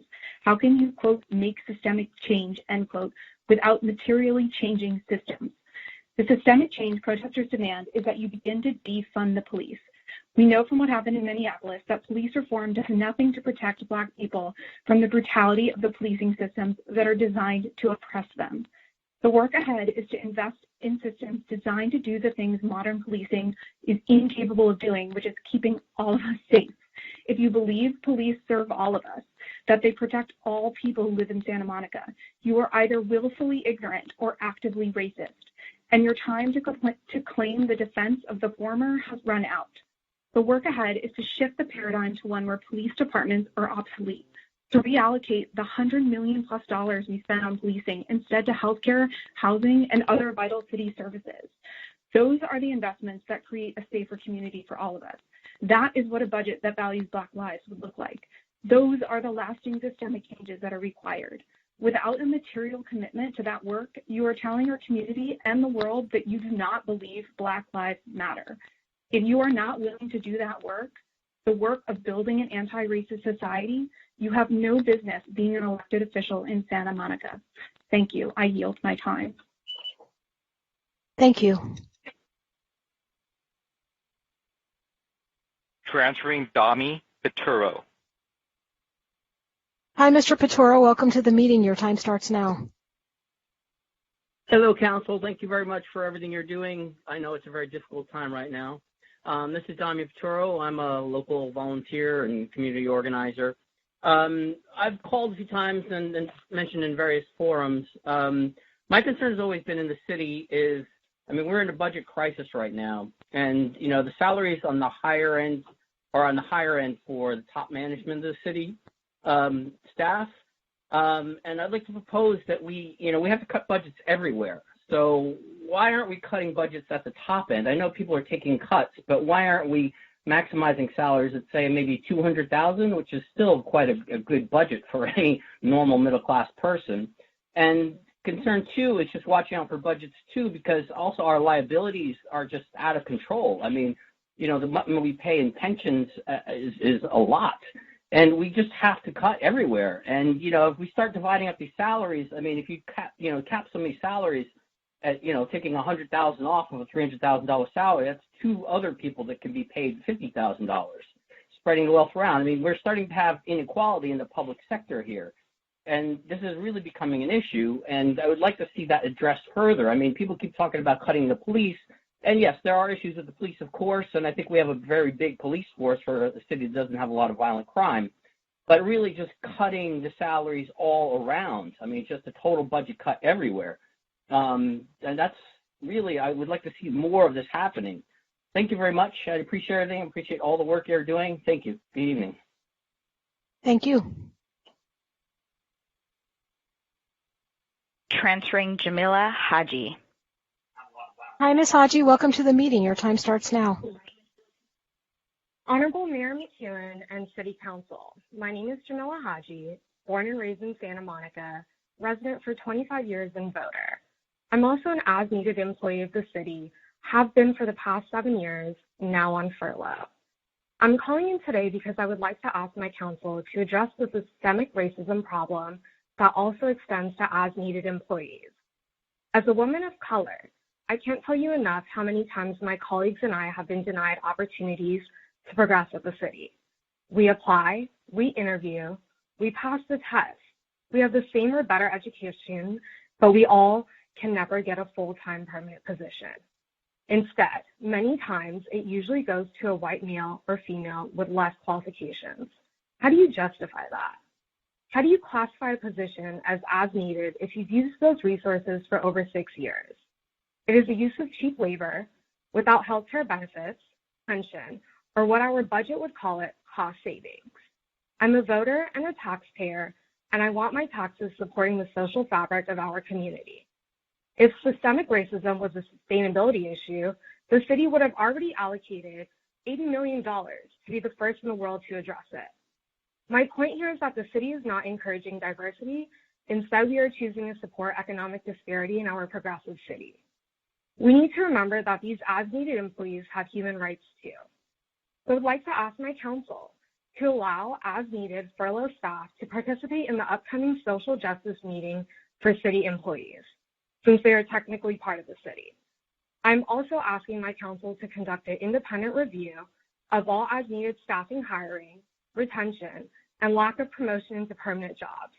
When doing so, I firmly believe that you will find that my points are valid and that systemic racism is flourishing in how the city treats as-needed employees. Thank you for your time and consideration of the matter. Thank you.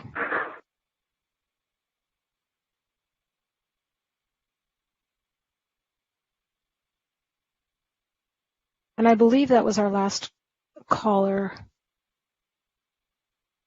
Let's please, before we go further, let's double check that. And were there any people who called in after the end of the staff report who might be considered late chits in our usual situation? It looks like that was the last one. Okay, so that'll close the public hearing on combined items 9A, 13B, and 13C. And that brings the matter back before the council, probably starting with questions for staff. Do I see any? Councilmember Moreno. Thank you, Mr. Mayor. Just one last question for Gigi. An email that got sent, and I didn't address it earlier, but I'm curious to know whether or not staff has reviewed the SMMUSD Oversight Committee notes regarding the RDA successor agency bonds, and whether or not those bonds, those obligatory bonds, could be refinanced. I'm sorry, you cut off right when you said SMUSD, and I don't know what you said after that. Just wondering if you have any insight for those RDA successor agency bonds and whether or not they could be refinanced. Any RDA successor agency bonds, if they were refinanced, we wouldn't actually see any, we would see a very small, if any, amount of savings, because they would be, it's the money that's coming, it's going to pay for the bonds is coming out of our property tax increment, and we would only get a very, maybe 17% of the savings. Okay. So it's a big, it's a lot of work to do for very small savings. Money. Okay. All right. Thank you very much.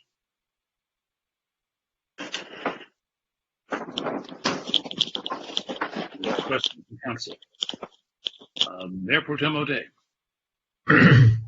Yeah, so many of the comments addressed the size of the police budget and the difference between the current year and the coming year. And I know that the allocation that resulted in an increase related largely to a difference in how we were categorizing expenses coming out of the city manager's office. I wonder if the manager or finance director could just address that to underscore the issue and provide some additional clarity for the members of the public that spoke up about this so passionately. Yes, Councilmember, I can address that. There did appear to be a more significant increase to the police department budget because we had moved the Office of Emergency Management into the police department. As I mentioned earlier, we have reversed that move because we do see the proposals for changing the ways in which we dispatch in order to make public safety reform. So more specifically, there are people who are saying we should not be dispatching sworn officers to all calls. We want to review that and take that seriously. And so we have shifted dispatch back to the city manager's office to give us more time to look at that issue. And I want to be frank with this city council and with the community. As you know, I have been the interim city manager since April 18th. As you know, I also am someone who is cautious but also focused on the long term. I do think there is work to be done here. I do believe this city should do it. I was not able, in the amount of time we had, to determine exactly what that looks like and what the best path forward is. So you can direct a cut tonight, and you can direct the shifting of funds. When I tried to do that myself, in terms of where we take the money and how we allocate it, I was not persuaded that we would be making the long-term systemic reform that we are looking for by taking one vacancy and moving it to one program. I don't think that is definitely not, what Eugene, Oregon, and others are doing. They are looking at what does public safety mean and how do we do it best. I believe this community has done that before. I believe we can do it again.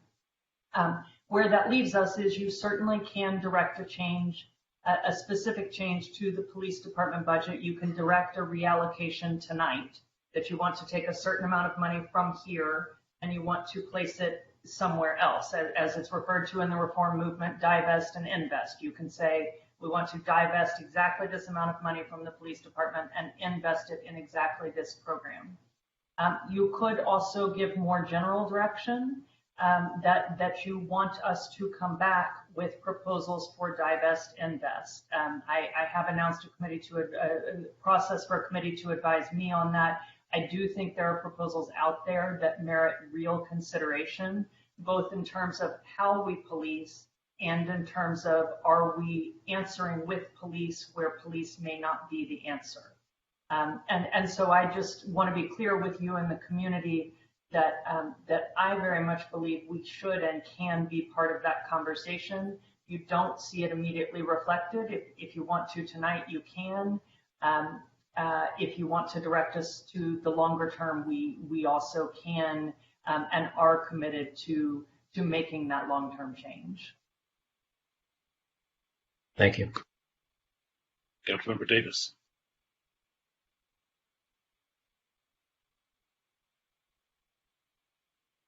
On that, because I certainly, believe that a lot of the comments we heard from the community tonight, have a merit in the sense that they are looking for ways to cure what we all know are systemic racism issues within the process. But I'm not sure that the community is clear that we're not ignoring them in this budget, that we do have a plan. I mean, I want to be clear that I understand the need to feel like we're acting immediately, and we may end up doing that, but I also think we need to act thoughtfully. And I know you discussed it a little bit, City Manager Dill, but talking a little bit about the advisory committee that you're establishing, which is a public safety reform advisory committee, and I think you started to get into that a little bit in your response to Mayor Pro Tem O'Day, but how you envision that working and how you see it's obviously hard to predict how that's going to end up because we want the community reform committee to do its work. It doesn't take a genius to see there's not a Black person on the city council, and I would hate to start reallocating resources without the input of the very community that we're trying to benefit. So I think if you could describe that process a little more and give us some insight into how you think that's going to work, I'd really appreciate it. And you're still on mute. I want to be clear about two different things you've mentioned. So you're exactly right. We have a group of Black community leaders who have formed and who invite others to participate in a process to set a Black agenda for Santa Monica. Separately, I am seeking a group of community members to advise me on two sets of proposals. One would be looking at proposals for changes to use of force policies within the Santa Monica Police Department. And the second would be looking carefully at proposals to divest and invest, or to, as it is sometimes colloquially called, defund the police, which I believe a caller earlier stated is not about defunding the police department. It is about taking seriously the question of how do we provide public safety, where do we use sworn officers, where do we use unsworn police personnel, and where should we actually be investing in something entirely different to provide public safety for all. The way the two work together is this. I did reach out to many of our Black community leaders who are working on the Black agenda for Santa Monica, and was very clear that I don't want to interfere in that process and that I want the two to be speaking to each other. So we need to do the internal process of looking at our policies and making sure we're up to best practice on use of force. The divest invest conversation, though, I wholly agree, as our Black community externally focuses on a Black agenda for Santa Monica, we will need to fund that and to understand how it intersects with calls to re-examine the way we look at public safety. So I believe there is considerable work to be done. And again, for the community, that's a group of community members who on their own are setting forth a Black agenda for Santa Monica. And then a process where I'm seeking community members to to work as an advisory group as we look at police policies and at proposals to divest from police funding and invest in different ways in public safety. Those proposals will also involve a full community process. So we will have town halls and other things where people can participate and share their views on the police reform pieces. But it is a process that we are undertaking and we are committed to, and I fully understand and hear the calls that the budget is moving right now and people want changes right now. We do want change to be meaningful and lasting, and that requires some thoughtfulness. So again, you could provide specific direction tonight. You could also provide more general direction about the kind of work you want to see us produce in the next 60 to 90 days. And that was going to be my next question. What is the time frame you think it'll take to, really go through this process and have the community involved and have, community members from around the community, but particularly those who are affected by these issues of systemic racism involved? And then do you anticipate that within some time period you would come back and ask for budget adjustments commensurate with those decisions? We do. So there are two timelines that I have my eye on. One is the Christopher Commission, which we know is a commission that had some impact, was 100 days. So that is a time frame that has been proven that even very big work can be done. It is also true that we come back to you for year end in October. So the time frame that I am looking at is somewhere between 60 to 90 days. We want to move as quickly as possible. We know the moment is now. And the question is, can we really get it done in 60 days to come back to you? Okay, thank you. Eva, I don't see another hand, so I have a quick question for the city manager. It seems to me that part of the concern and confusion here is timing.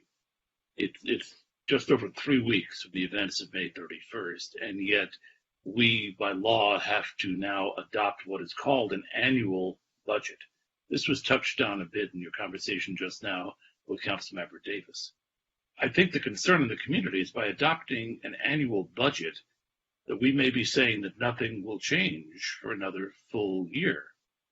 I'm hearing from you that indeed this budget will and can be changed as we develop a plan which we don't yet have.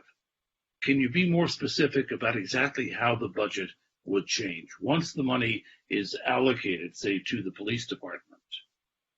What would it take then for us to divest and invest that money farther on down the line? It's called an annual budget, but is it malleable as the year goes on? So I would point out at a high level that we're actually in the middle of a biennial budget process. So you actually adopted a 2-year budget for 2019 to 2021, which obviously was severely interrupted by COVID-19, which is why we have been in front of you so many times. But for the specifics, can I turn to our Chief Financial Officer? So we have the ability to make changes to our budget at any time during the year, at any council meeting, as long as we have 5 members of the council for a vote. We do have quarterly, as I've mentioned in the past in these meetings, we have a quarterly set of regular sessions where we come either at year end, where we're looking both at closing up the current fiscal year and making changes there, or making changes to the next fiscal year. And we come back at mid-year, which is around January. But the budget can be changed by a staff report at any time during the year. So looking for further questions. Do I have any other questions from council members? If not, the matter is now before us, so let me lay out what we have to do. We are meeting right now. You're missing Anna. Anna's been waving at you. Well, I don't see Anna's camera right now, actually, because there are too many people on screen. Sorry, Anna, you aren't in the chat either, and I now see that Ted is in the chat. So we have Anna and then Ted. So I just wanted to say that it's really, really hard to hear everyone with all of the raised issues of how systemic racism is happening, and how do we move forward in making that better. I believe that the police department is not the only place where we need to do this. I think that give an example, our entire process of our budget, I think it's a little antiquated.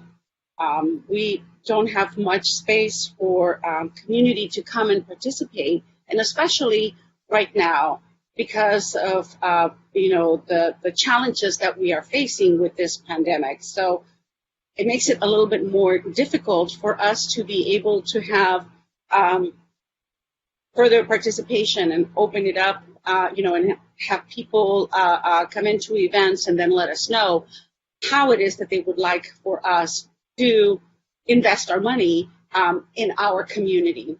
So I'm hoping that in thinking of reform, we're not just thinking about the police, that we're actually thinking about the reform that happens within our own city policies and guidelines that we have. Even our process of hiring and letting people go. I think that that's also something that we should probably take a look at. And I don't want us to just think about the fact that it's all about the police. This is much bigger than just the police. This is about all of us making that change. And I'm glad to hear that, that our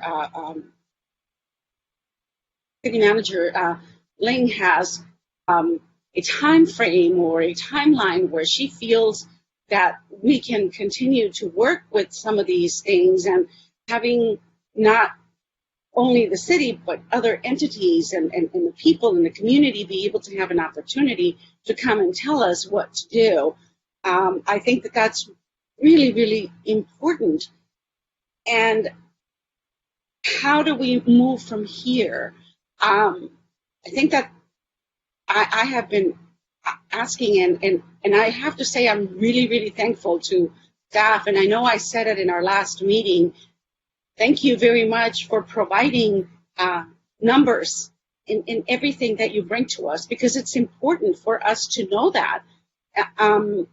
We need to be informed, on the people that we serve and who is serving the people that we serve. It's really important to know that. So I want to thank you and commend all of our staff for doing an excellent job. And I know that, City Manager Dill has had a very short time to do what could potentially be something that she would want to do, but we still need to look at our own values, right, of equity and transparency, and how are we going to move forward with those, and we need to make that change. So we can't do it today in this budget, and we will be able to do our fiducial duty and responsibility, but how do we move that budget then, if it's going to be a little flexible and revolving? How are we going to be able to move that forward? That, to me, is probably more important. How are we going to move it forward? And I know that we are waiting for others to be able to give us direction, because that is what we are to do, right? We are here to try to listen to our community and follow through with what some of the examples and some of the things that they tell us that we need to do. And maybe one of the things that we can do, not not now, but in our next cycle of budget is make sure that we have that equity analysis, so that way we can, ensure that what we're doing is right. And I know that all of us have our best hearts and our best intentions on being able to do the right thing, but we also need to have the information so that way we can show everybody else that that is how we're doing it, because this is what they have asked. So, Councilmember Hara, is that a question for staff? Could we, or I guess maybe I could put it in a question, and could we later on in everything that we do, could we have an equity analysis into everything that comes to us within our budget?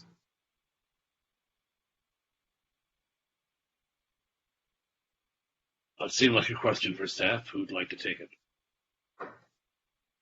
Councilmember, I think the answer is, if it's council's direction to find a way to incorporate more metrics related to equity into our city budget, yes, we can. I have to be aware of my city finance staff's capacity. So I have seen a beautiful equity analysis out of maybe it was Portland. I did look for this information after you've raised this before.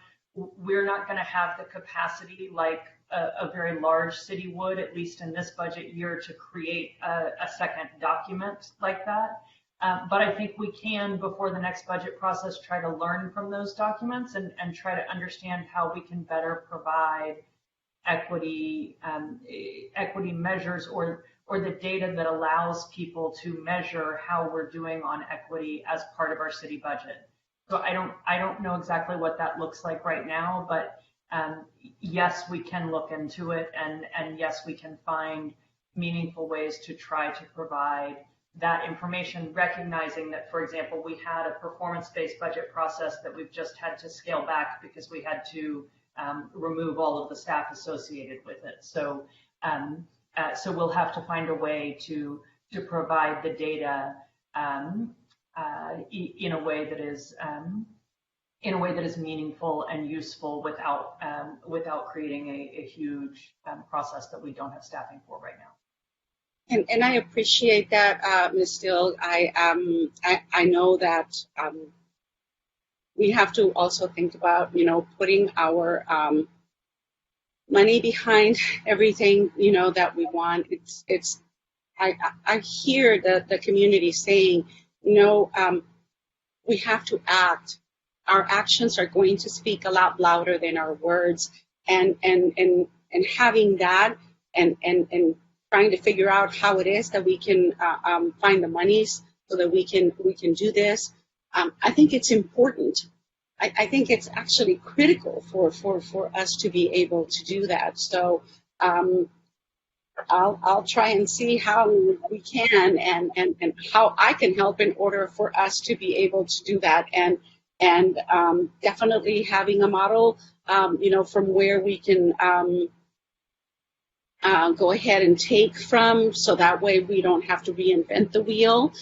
It's definitely something really good, so that way we don't have to spend too much money on what we need to do. So I appreciate your thoughtfulness in answering back on that, and I look forward to having that be a part of this process, and in as much as we possibly can, also to have the community be a part of it.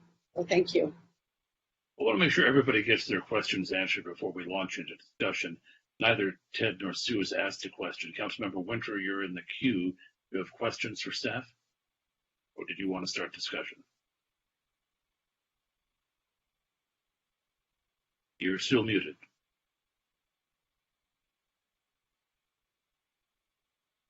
Is anybody else hearing Councilmember Winter? I am not.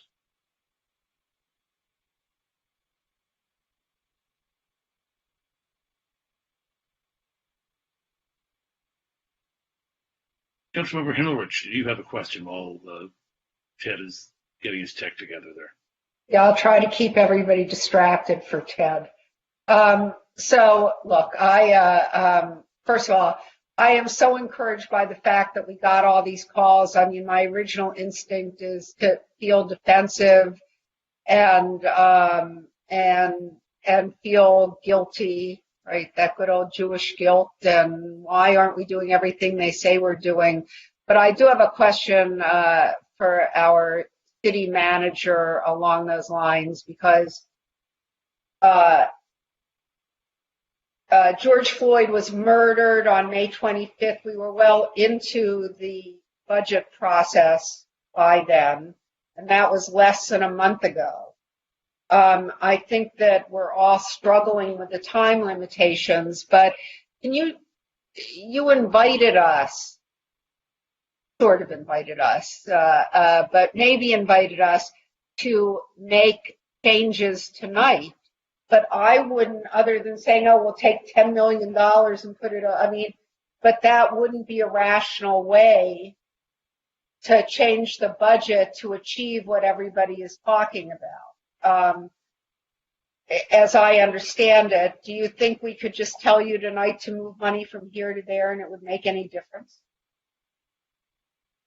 Councilmember, quite honestly, that is the same problem that I encountered in trying to do the work to bring it to you, is trying to make a meaningful difference.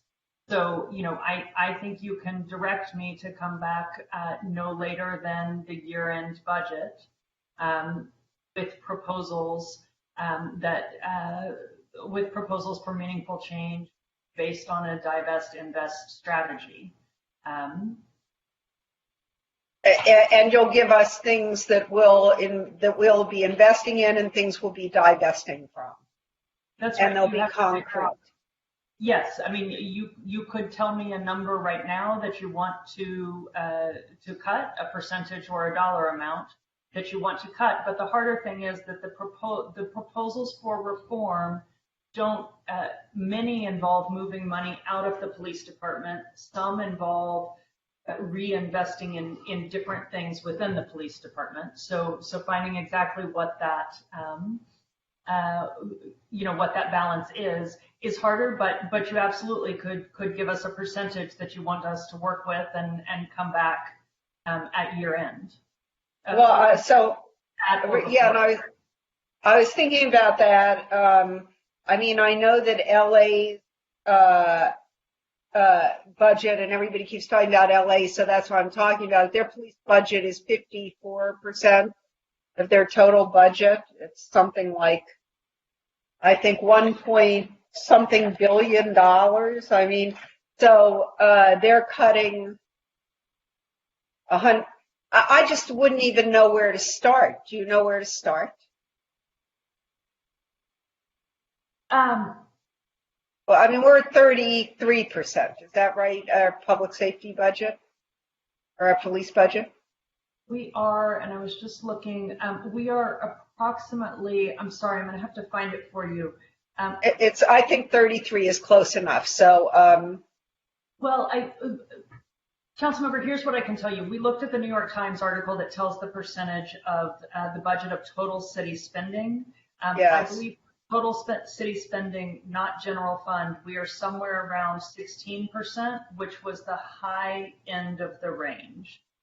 Per capita, we are outside of the range. So per capita, higher. When you say outside, we're higher than the range.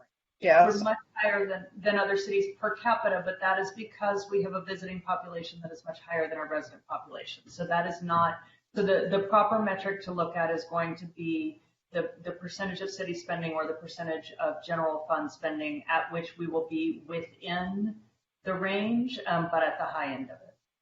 Well, so let me ask you, could we do a study session at some point when things are a little lighter and when we aren't trying to get the budget passed like this week, to look at what the normative range of spending and different kinds of ways to change the funding, that sort of thing? I mean, would that be the way to go about this?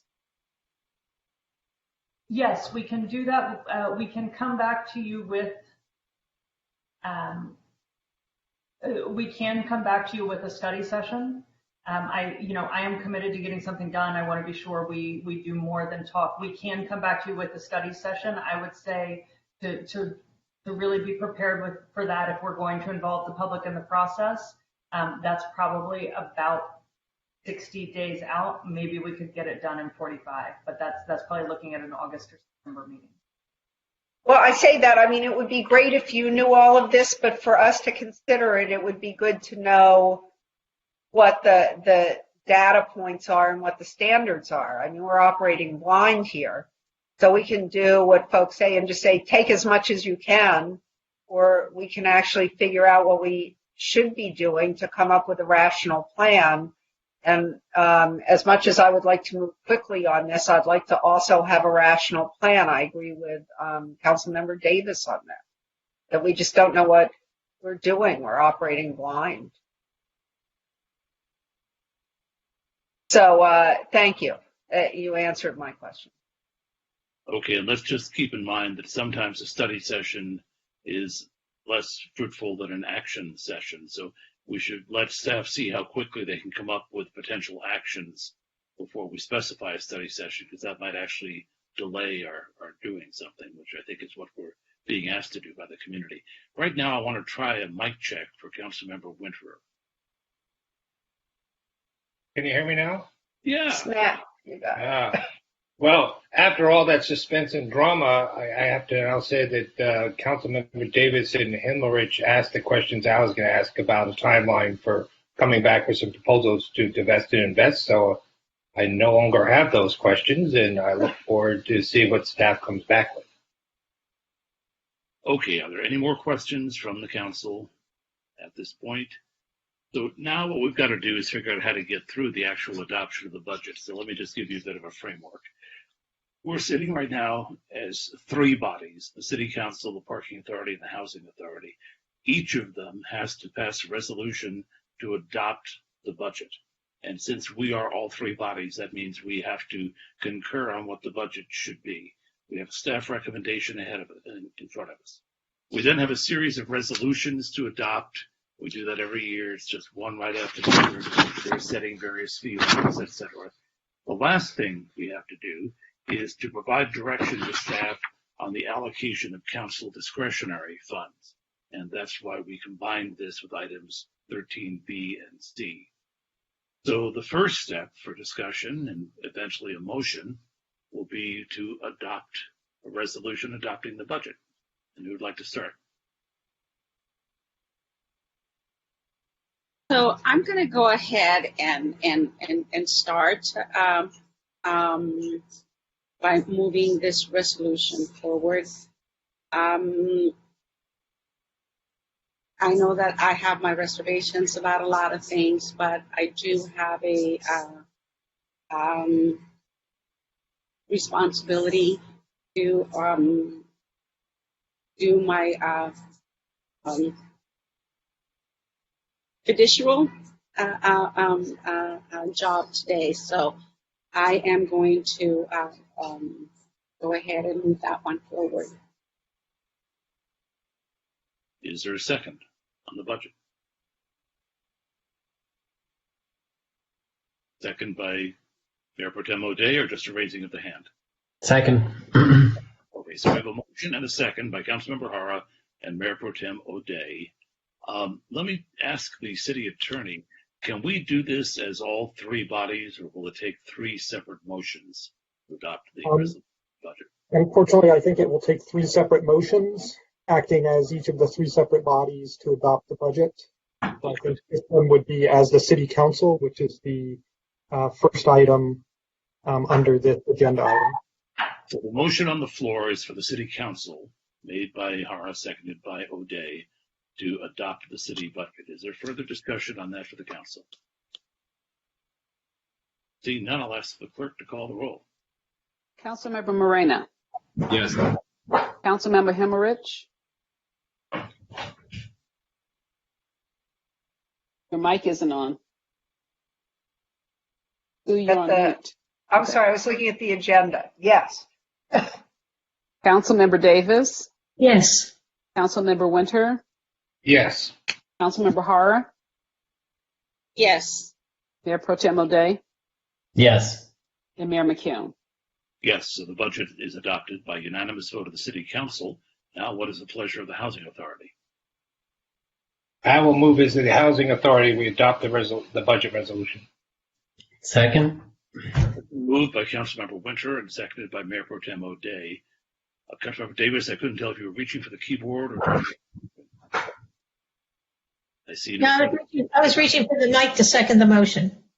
I see no further discussion, so we'll go to a roll call for the Housing Authority. Vice Chair O'Day, Yes. Commissioner Hara, Yes. Commissioner Winter, Yes. Commissioner Davis, Yes. Commissioner Himmelrich, Yes. Commissioner Morena, Yes. Chair McKeown. Yes, so the budget resolution is adopted by unanimous vote, 7-0 of the Housing Authority, and puts the matter before the Parking Authority. I'll move the budget resolution of the Parking Authority. Second. Moved by Council Member, or rather Agency Member Winterer, and seconded by Agency Member Davis. No request for discussion, so a roll call, please, of the Parking Authority. Authority Member Morena, Yes. Authority Member Himmelrich, Yes.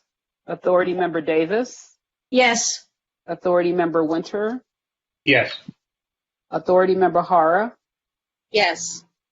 Chair Pro Tem O'Day, Yes. Chair McKeown. Yes, so the budget resolution is also adopted unanimously by the Parking Authority. So I believe at that point we can adjourn the special meeting. I think the rest of these resolutions are of the City Council. Is that correct, City Clerk? That is correct. So now we have a bunch of resolutions. This is really exciting. We get to do probably 8 separate roll calls. Sorry, but we're on a teleconference, so we have to do it that way. Would anybody like to move a resolution of the City Council of the City of Santa Monica establishing parking rates and permit fees for all city parking facilities and resources as detailed in attachment G? So moved. Second? Second. I believe that was moved by Council Member Davis and seconded by Mayor Pro Tem O'Day. I see no request for discussion, so a roll call. Mayor Pro Tem O'Day, Yes. Councilmember Hara, Yes. Councilmember Winter, Yes. Councilmember Davis, Yes. Councilmember Himmelrich, Yes. Councilmember Morena, Yes. Mayor McKeown. Yes, so that resolution is adopted by unanimous vote of the City Council, 7-0. Moves us to the next one. Would anybody like to move a resolution of the City of Santa Monica establishing new classifications and adopting salary rates for various listed positions as shown in attachment H? So moved. So moved. That was Excuse me, moved Mayor. by Councilmember Morena and seconded by Councilmember Himmelrich. I see no. Mayor, can I stop you for a moment? Sure. So I want to simplify this for you and for everyone. Love it. Okay. So what we need to do is we need to adopt the resolution revising the master fees. And then we need to do the administrative fines that include the police, fire, responsive access, the false alarm. And then we need to do the establishing of the parking rates, which I guess we just did. Okay, we just did that one. And then we can do all of the items 4 through 12 together. So that would be the classification, the positions, the GAN Act, the SB1. We could do all of those together. So these are attachment H, J, K, L, N, and those LMN, LMN, and then the continuum care and the service agreement. So council, this will take care of everything except the direction to staff on allocation of council discretionary funds. And of course, whatever other direction we want to give. I'm sorry, Mayor, we still have 2 other resolutions. So we still have the resolution of the council. Better just to call each one and let us move forward. Okay, I'm sorry. Okay. I have no, I don't have. Okay. So adopt the resolution of the City Council of the City of Santa Monica revising the city master fee schedule to establish and revise certain permit and user fees and charges in the community development, community service, public works, and police departments. That's attachment E. That needs to be So done. moved. I move E. Winter, a second. Member Winter and seconded by Councilmember Himmelrich. To call roll on that, please. Mayor Pro Tem O'Day, Yes. Councilmember Hara, Yes. Councilmember Winter, Yes. Councilmember Davis, Yes. Councilmember Himmelrich, Yes. Councilmember Morena, Yes. and Mayor McKeown. Yes, so the resolution on master fees, permit and user fees, and changes in various departments, as noted in the attachment E, has now been passed unanimously by the City Council. What's the next one to do? The next one is adopt a resolution of the City Council setting forth the administrative citation fee schedule and fines for certain violations of the Santa Monica Municipal Code, setting civil penalties for parking violations, and the late payment penalties, setting fines for the police and fire department responses to excessive false alarms, and setting fines for the Santa Monica Public Library. And this is attachment F. So moved. It was moved by Second. Councilmember Himmelrich. Davis. I'm sorry. I seconded Glean. Okay. Moved by Since I Councilmember lost the Davis first round. and seconded by Councilmember Himmelrich. The clerk will please call the roll on that resolution. Councilmember Morena, Yes. Councilmember Himmelrich, Yes. Councilmember Davis, Yes. Councilmember Winter, Yes. Councilmember Hara, Yes. Mayor Pro Tem O'Day, Yes. Mayor McKeown. Yes, so the resolution on administrative citation schedule, civil penalties, late payments, fines for police and fire, and the library, all of which are currently laid out in attachment F, has been passed unanimously by the City Council 7-0. Now next we have, May I just Ready? please one thing? I believe on the fee schedule, there had been a revision made by staff. Was the motion encompassing that amendment that was made by staff orally? Yes. That was the intent of the council. Thank you. So say we all. okay. So next we have adopt a resolution of the City Council of the City of Santa Monica establishing parking rates and permit fees for all city parking facilities and resources. And this is attachment G. I move. Oh, I'm Second. sorry. We already did that one. I apologize. We already did that one. Okay, Mayor, now you can take over. Well, what is left that we have to do in the list of resolutions? So it's attachment H all the way through attachment N. And then we have the continuum of care grant program funds, and then the modification to services agreement. And that can, according to the city attorney, can all be done in one motion. And City Attorney, is that a sufficient description of what we'll be voting on if somebody makes that motion?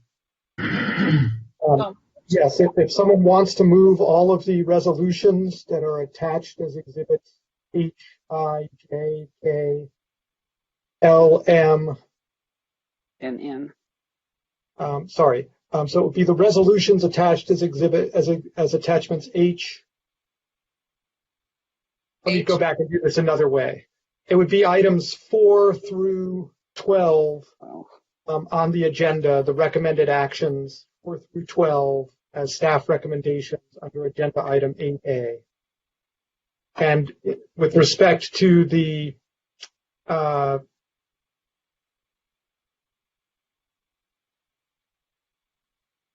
on one second. With respect to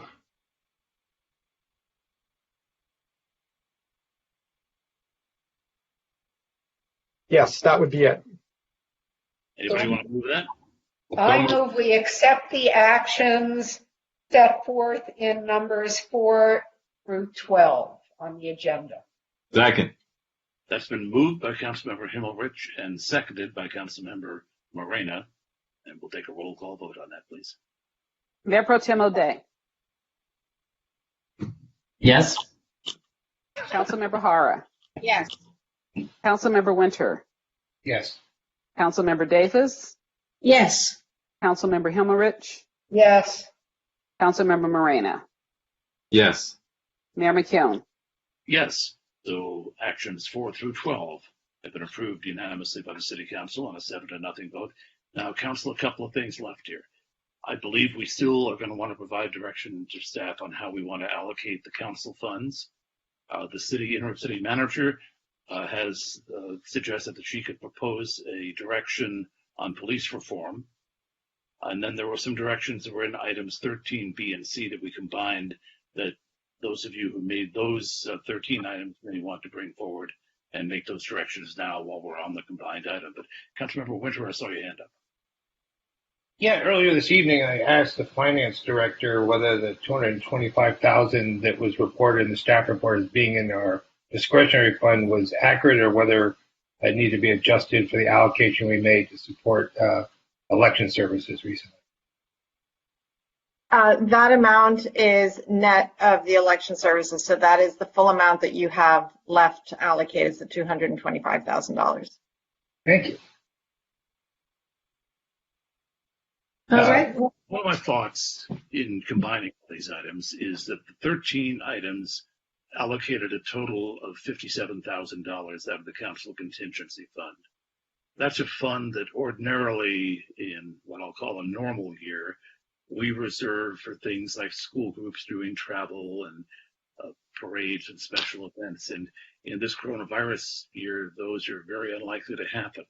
And yet we're confronted with a few places in our budget where I think we would like to fill some holes if we could. We could do that tonight with that contingency fund. So we already have recommendations, 3 allocations from council members who put 13 items on. As I say, those total $57,000. I looked at some of the other programs that we were unable to fund fully that also took the 12% cut that WISE was allocated. And I wondered about some of the programs for young people, people with disabilities, and staff then came back with some other suggestions of where we might allocate some council contingency money to help programs that are really essential to the community and are underfunded. So let's try to undertake this as a whole, as opposed to a bunch of different things. Let's see if we cannot spend more than $225,000, certainly. But what things besides the ones that were in items 13, B, and C are council members interested in funding? So, Kevin, you are doing this with no warning. I mean, I certainly didn't expect to be discussing allocation of discretionary funds to various projects tonight. I don't know if anybody else is taken unawares by this, but I certainly. I'm not surprised. It's generally what we do in the last budget session at the end of June. We've done this year after year. Yeah. We just have the unusual circumstance here of some very immediate needs that we might be able to fill. So, for instance, staff had recommended community mental health, the school-based program at Edison, Muir, and McKinley, the retention program under St. Joseph Center, the Access Center and Interim Housing and Wellness at the People Concern, and WISE, which already a council member has suggested. I had looked at things like Connections for Children, the Kindergarten Readiness and Santa Monica Early Education, the Disability Community Resource Center Home Access Program and Independent Living Program, the Community Mental Health Services that come out of Family Services of Santa Monica. So we have some money we can allocate. $57,000 is spoken for. Are there things that council members particularly feel we should be aiming some funding toward? And if others don't have suggestions, I do. Councilmember Davis. So I just want to, in light of our previous discussion regarding the budget, this is an opportunity again to show the community our commitment to those types of services that are non-police services but that help the community. So one of the things I think where we hear a lot about things the police should not be handling are mental health services, going out on mental health calls, and certainly being able to address the mental health needs of our community, I think, to reduce potentially, potential interactions between the police and the mentally ill, and perhaps leading to dangerous situations. So you mentioned, I think, both the family services budget and the mental health budget for the elementary schools, and I would certainly support both of those. Well, let me be specific. The Family Service Community Mental Health Program was underfunded by about $10,000. Yeah, and because we need to have an amount for each one of these and then add them all up. Right. So are you recommending that we consider a $10,000 allocation to the Family Service of Santa Monica Community Mental Health Program? Yes. I hope somebody on staff will keep adding these up, because as we go through these, I'm sure that the numbers will shift and we may not be able to cover everything. Councilmember Winterer. Yeah, we have historically at this time of year allocated, I can't remember whether it's 5,000 or 7,500 to each of the business improvement districts. And given our interest in stimulating economic recovery, I think it might be prudent to do so again. They use those funds for marketing and outreach and stuff, branding. And I think that's probably a prudent use of those funds. We may not need to give it to DTSM, but I'm sure the Montana merchants, Main Street merchants, and the PICO improvement organization could use some assistance. So that would be 3 times 7,500. Well, I forget what we normally give them. I don't know if staff has it. Total. Yeah. Sorry, I'm going to insist on numbers because they've got to add up. So 22,500 being a $7,500 grant to each of the 3 bids you mentioned. Yeah. Okay, I hope staff will add that to the list, because at some point we'll have to add them all up and see if it works. Councilmember Hart, did you have a suggestion? I actually was going to say, if we don't know exactly if it is 7,500, could we do it at either 30,000 and give each one 10, or? Well, let's see what other things there are before we start increasing the amounts. Mayor. We're really trying to backfill here rather than overextend the amount of money we have. Mayor. Yeah. I just got a clarifying text from Stephanie Venegas saying that we've given them in the past $8,000 a year. Okay, so that would now make it $24,000 to 3 bids. I feel a real commitment to young children in our community. I would like to see us backfill some of that 12% cut we gave to Santa Monica Early Education. Even if that's just another $20,000, I think that would be helpful and indicative of our support. Anybody have any objection to that? Okay. Anything else here? We don't have to spend all the money, but I just want to make sure we take this opportunity to fill in the blanks that we've had. What's the attachment that you're reading from? I have here a chart of all the human service grant programs. Okay, HSG. Got it.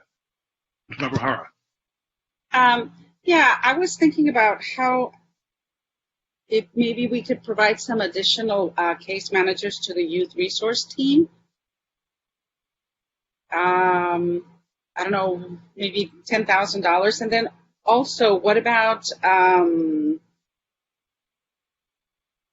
was thinking about another one, have them, maybe we could create a program for younger.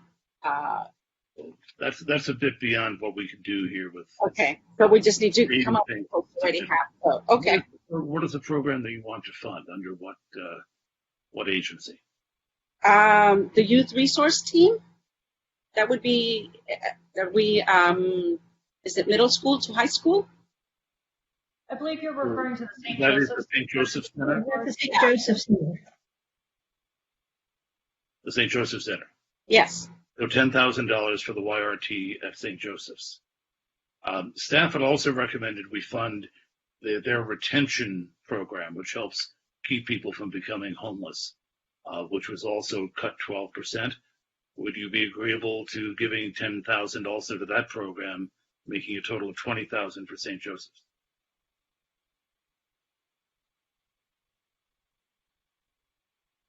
Councilmember Hara was asking. Oh, I'm sorry. That would be fine. Yes, I'm sorry. And the other one that I saw, the pandemic has created a really unfortunate spike in domestic violence calls. And we took 12% from the domestic violence program that is run by the Legal Aid Foundation of Santa Monica. It was a $10,000 cut, actually $10,244. I'd be interested in putting $10,000 back into that to fully fund that domestic violence assistance. I agree. That's a good one. Me too. Yes. So let me turn to staff and see where we are. Who's kept the running tally?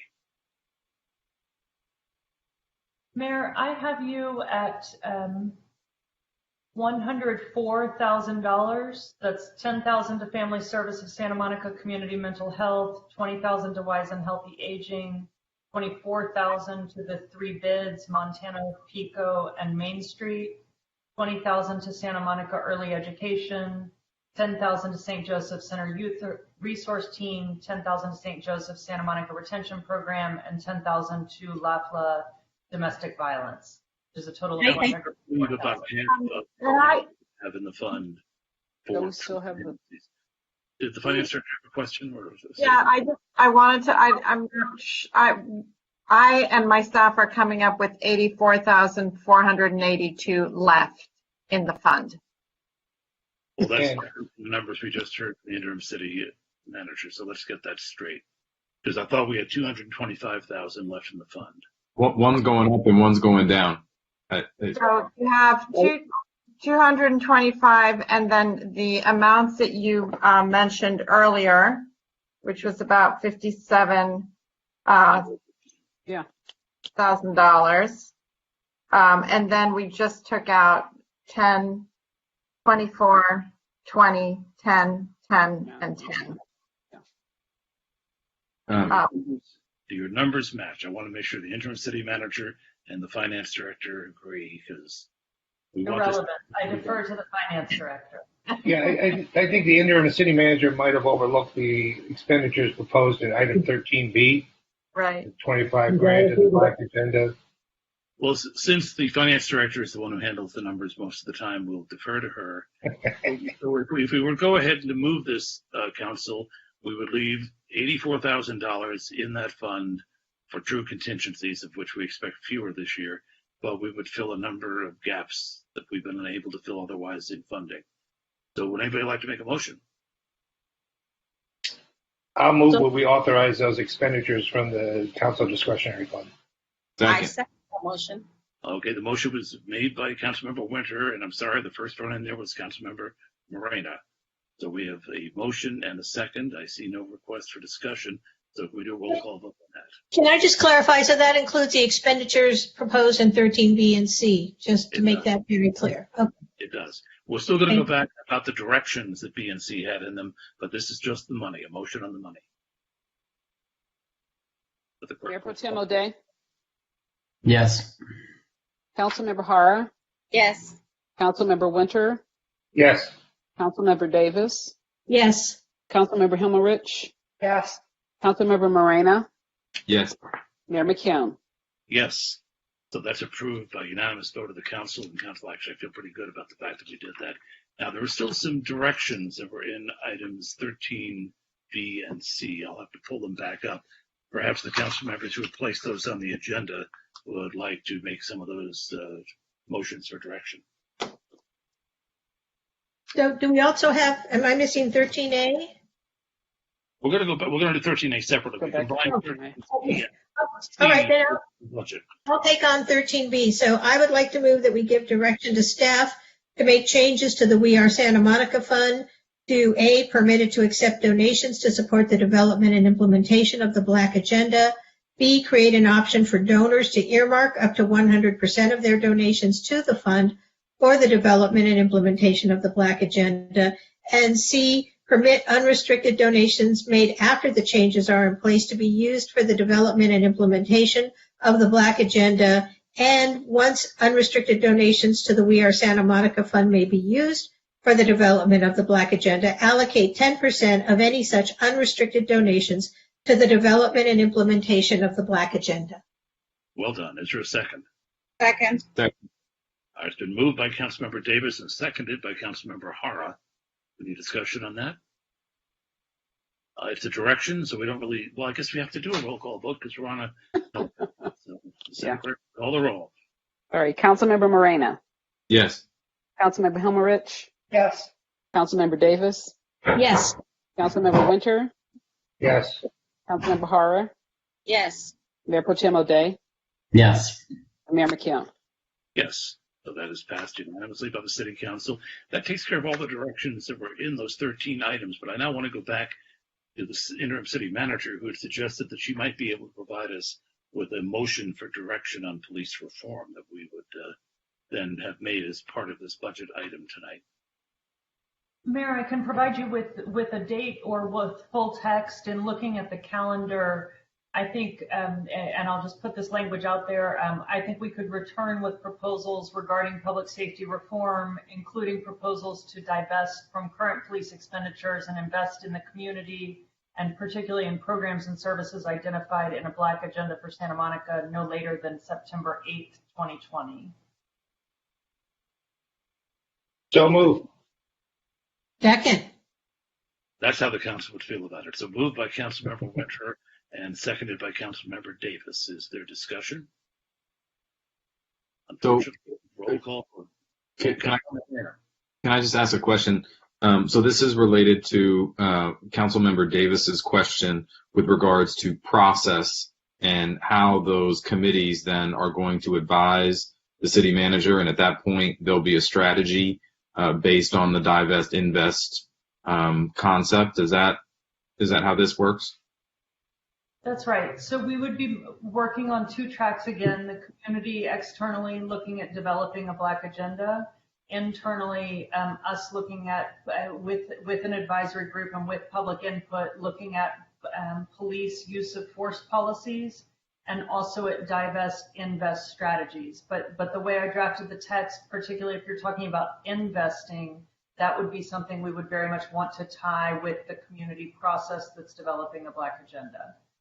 So certainly if we're investing, we want those two processes to be talking to each other. Thank you. And then also woven into that, I presume, is the direction from the previous council meeting where we had the investigation from the events that occurred, how we can improve the benefits that come out of that, and also some of the best practices with the Obama Challenge and the other initiatives. Would that all be included? You've woven one thing in there that I would keep separate, which is the investigation of the events of May 31st. Though those may ultimately inform each other, that is on a different track and a different timeline. And the reason for that being that's looking at a specific day, a specific time, and a specific police response. And so I don't know if that will move on the same timeline or not. And so I don't want to tie those two together in that way. Got it. Because that's independent and being managed elsewhere.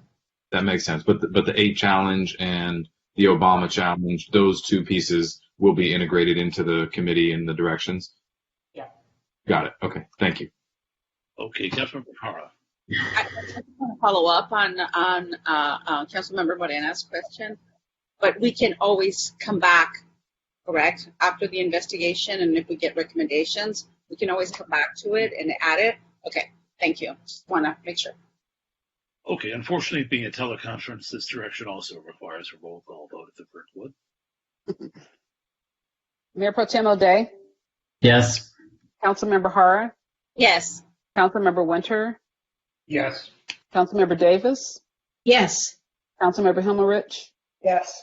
Councilmember Moreno, Yes. and Mayor McKeown. Yes, so that direction has unanimous approval of the city council. You don't appreciate voice votes, so you don't have them anymore. We are still on items, let's see now, 8A, 13B, and 13C. Is there anything further on those any council member wants to do? Or can we move on Yeah. to 13A? I just had a couple of points. I wanted to follow up with direction to staff. I'd love for Gigi to work with the SMC and the SMMUSD to analyze the potential savings with the successor agency bonds, not to do the work, but to analyze to see if if money is there. We can restore crossing guards and other things that, we still have gaps. I don't know how much money there is, but I think we could potentially find money there. And then I just wanted to reiterate, pending the completion of negotiations with staff, encourage all managers to share in the cuts to support morale and move the organization forward. Yeah, I can see the first part being a direction, but I'm not sure that the second part was phrased as a direction. And so we don't have to do multiple roll calls. Is there anything else anybody wants to put on the floor as a direction?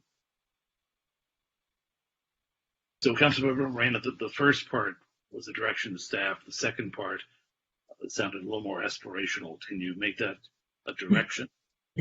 Yes, I'll try to do it. I'd like staff to continue to encourage the organization from top to bottom to share in compensation reductions to promote the benefit and well-being of the staff moving forward. How's that? Better formatted. A two-pronged motion by Councilmember Moreno. Is there a second? I will second that motion. Second by Councilmember Hara. Do you have a comment, Councilmember Himmelrich? Sue, you raised your hand. Do you have a comment? We can't hear you. Sue, you're muted. Yeah, I realized. Yeah, I was seconding, but Anna beat me to it. I see no further comments, so we'll do a roll call vote because it's so much fun. Councilmember Moreno, Yes. Councilmember Himmelrich, Yes. Councilmember Davis, Yes. Councilmember Winter, Yes. Councilmember Hara, Yes. Mayor Pro Tem O'Day, Yes. Mayor McKeown. Yes, that's a unanimous vote of the City Council. And I think that moves us on to the 13A item. Mayor? Well, maybe not. Who is that? I'd just like to suggest that we all thank everyone on staff who worked so diligently, so hard on getting this budget to this point. It was an incredibly heavy lift. I hope all the people involved will take some time this weekend to relax, be with their families, etc. I mean, I just know how much work this has been for us, and it's been exponentially more for the people behind the scenes coming up with all these proposals. So thank you. I have to agree. We've never been through a budget where so much had to be changed so quickly.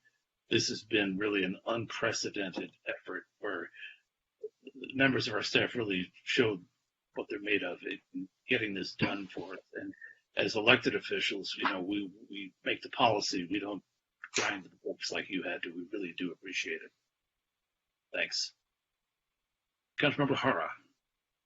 I also would like to echo that, and also to say that we recognize that you are also going through a lot of pain, and I want to make sure that we acknowledge that, and thank you for sticking with everything that we have thrown your way.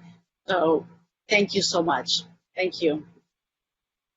And if I could just throw in one more thing, Mayor, I think we also ought to acknowledge the employees that regrettably we've had to part ways with, at least for the short term, and thank them for all the hard work for the city, because this is painful for us, but it's going to be even more painful for them. So it may be a small measure, but I think we owe them our gratitude for their service. Absolutely. Part of what has made this such a difficult budget for us, for everybody, because these are not just theoretical numbers. These are people with lives and families, and yeah, we regret what has had to happen here, but we also regret the coronavirus, regret the economic collapse. There's just a lot of stuff that's been out of our control this year. Anything else, Council? We'll move to 13A then. Item 13A is request of Council Member Himmerich that 1, the Santa Monica Police Department conduct an after-action review of the events leading to, during, and following May 31st. And number 2, the interim city attorney solicit and retain an individual or entity with the required professional expertise and independence to review the after-action review conducted by the Santa Monica Police Department, conduct such independent investigation as it seems appropriate, and provide the City Council with a public written report to be presented at the City Council at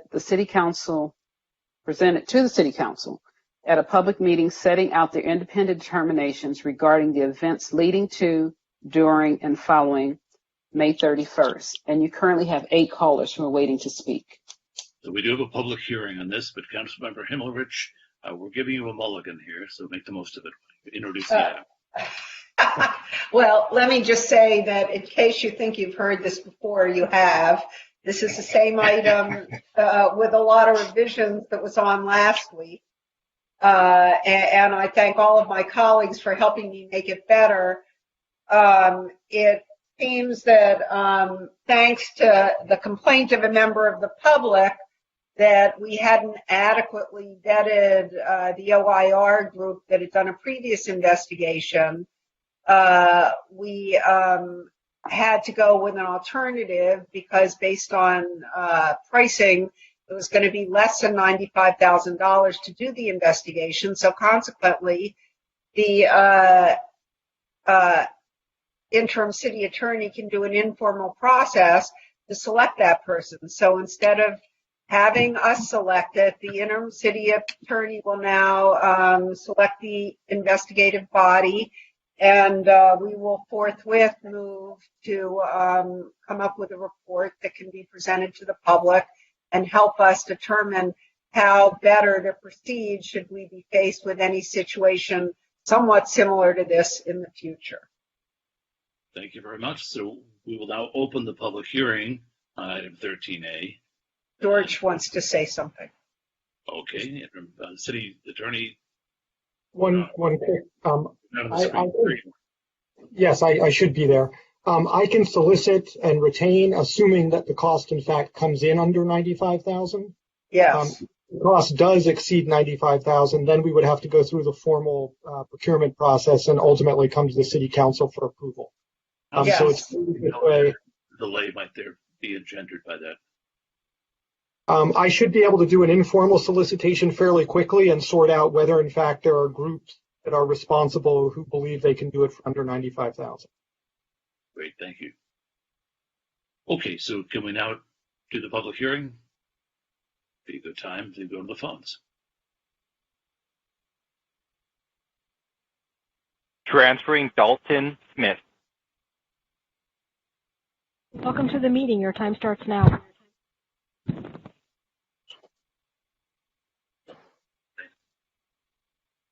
Mr. Smith, you're in the meeting. Hello. Hello. Thank you. Hi, I wanted to call and say thank you for having me on the council meeting. And I wanted to call and talk about the events that happened on May 31st. Members of my family were peacefully protesting the death of George Floyd when they were tear gassed by Santa Monica police at about 3:20, a good 40 minutes before the 4 p.m. curfew, which in and of itself, a 4 p.m. curfew is absurd. But I applaud the council member for bringing a resolution to investigate what happened, but I don't think that goes far enough. Santa Monica police dispersing chemical agents at peaceful protesters that affect your respiratory system in the middle of a global pandemic that is killing thousands of people, that affects the respiratory system, is unconscionable. I think the city needs to take bolder steps than just investigating. And I really think the mayor needs to take a a leading role on this. He has supported progressive issues in the past, like single-payer health care, which I applaud. But I would like to see him lead from out front on this instead of just symbolic gestures. Lastly, I will be protesting what happened every Wednesday going forward, and I want to make sure that I won't be tear gassed while I'm protesting. And it's easy to condemn police brutality in other parts of the country, but I would like there to be a more forceful condemnation of police brutality in our own backyard. Thank you.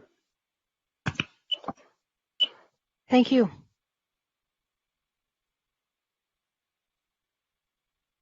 Transferring Denise Barton.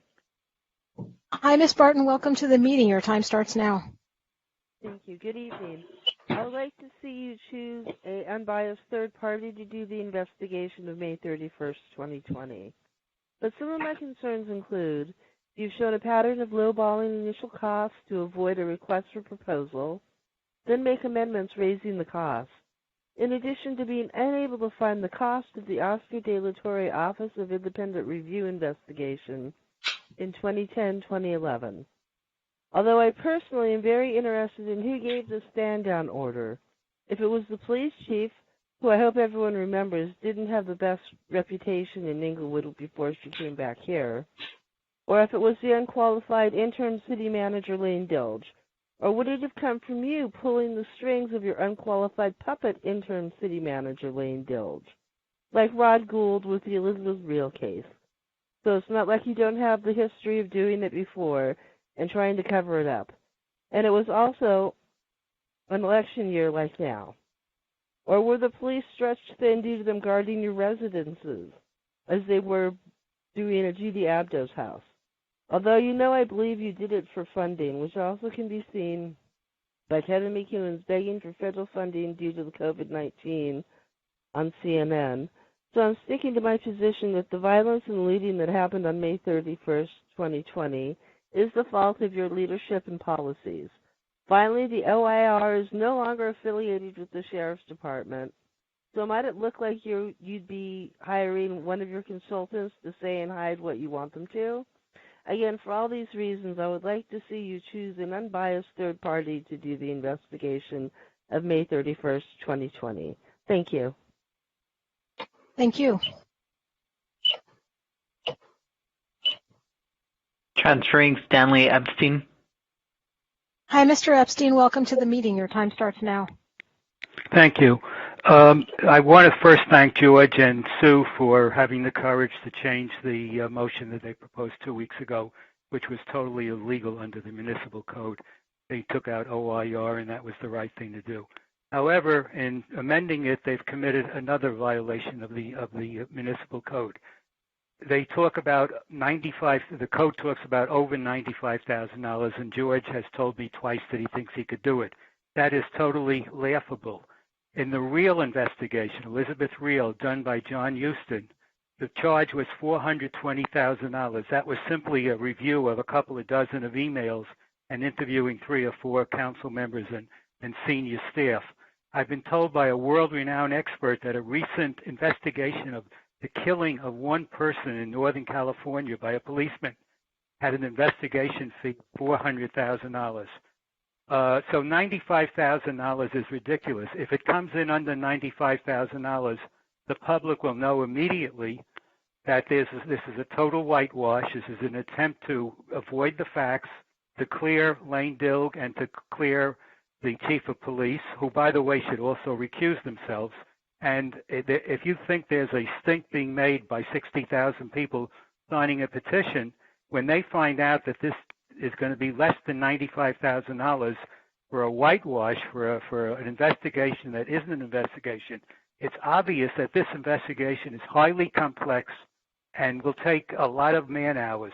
The investigation will be the day before 5/31, the day of 5/31, with all the troops moving around from 5 different jurisdictions, the actions of the city manager and the police chief, all the communications that were received the day before. and also the press releases and press conferences that took place after May 31st. Thank you. Thank you. Transferring Matt Recaller. Hi, Mr. Recaller. Welcome to the meeting. Your time starts now. Thank you. I concur entirely with everything that Stan Epstein has said.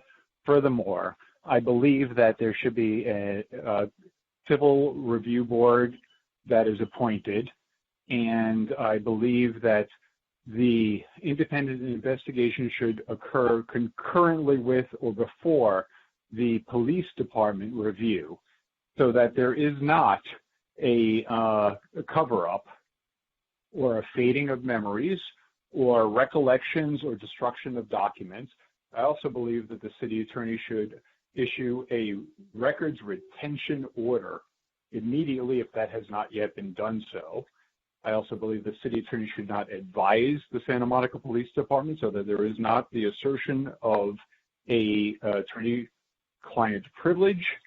And I believe that there should be full citizen involvement. Again, I believe that what Stan said before is completely and entirely true and appropriate.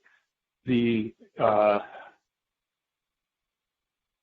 hiring of independent counsel under the supervision of a citizen review board should be independent and based upon not the city attorney handling it. Furthermore, I believe that the city attorney's office should go back and look at item number 2 and give an opinion as to whether, in fact, the appointment of a replacement is not for up until 2022. And if that is not the case, that there is going to be a re-review of the issue of the appointment of a replacement for member Marina. And furthermore, the budget passing as is without amendment is reprehensible. Thank you. Your time is up. Thank you.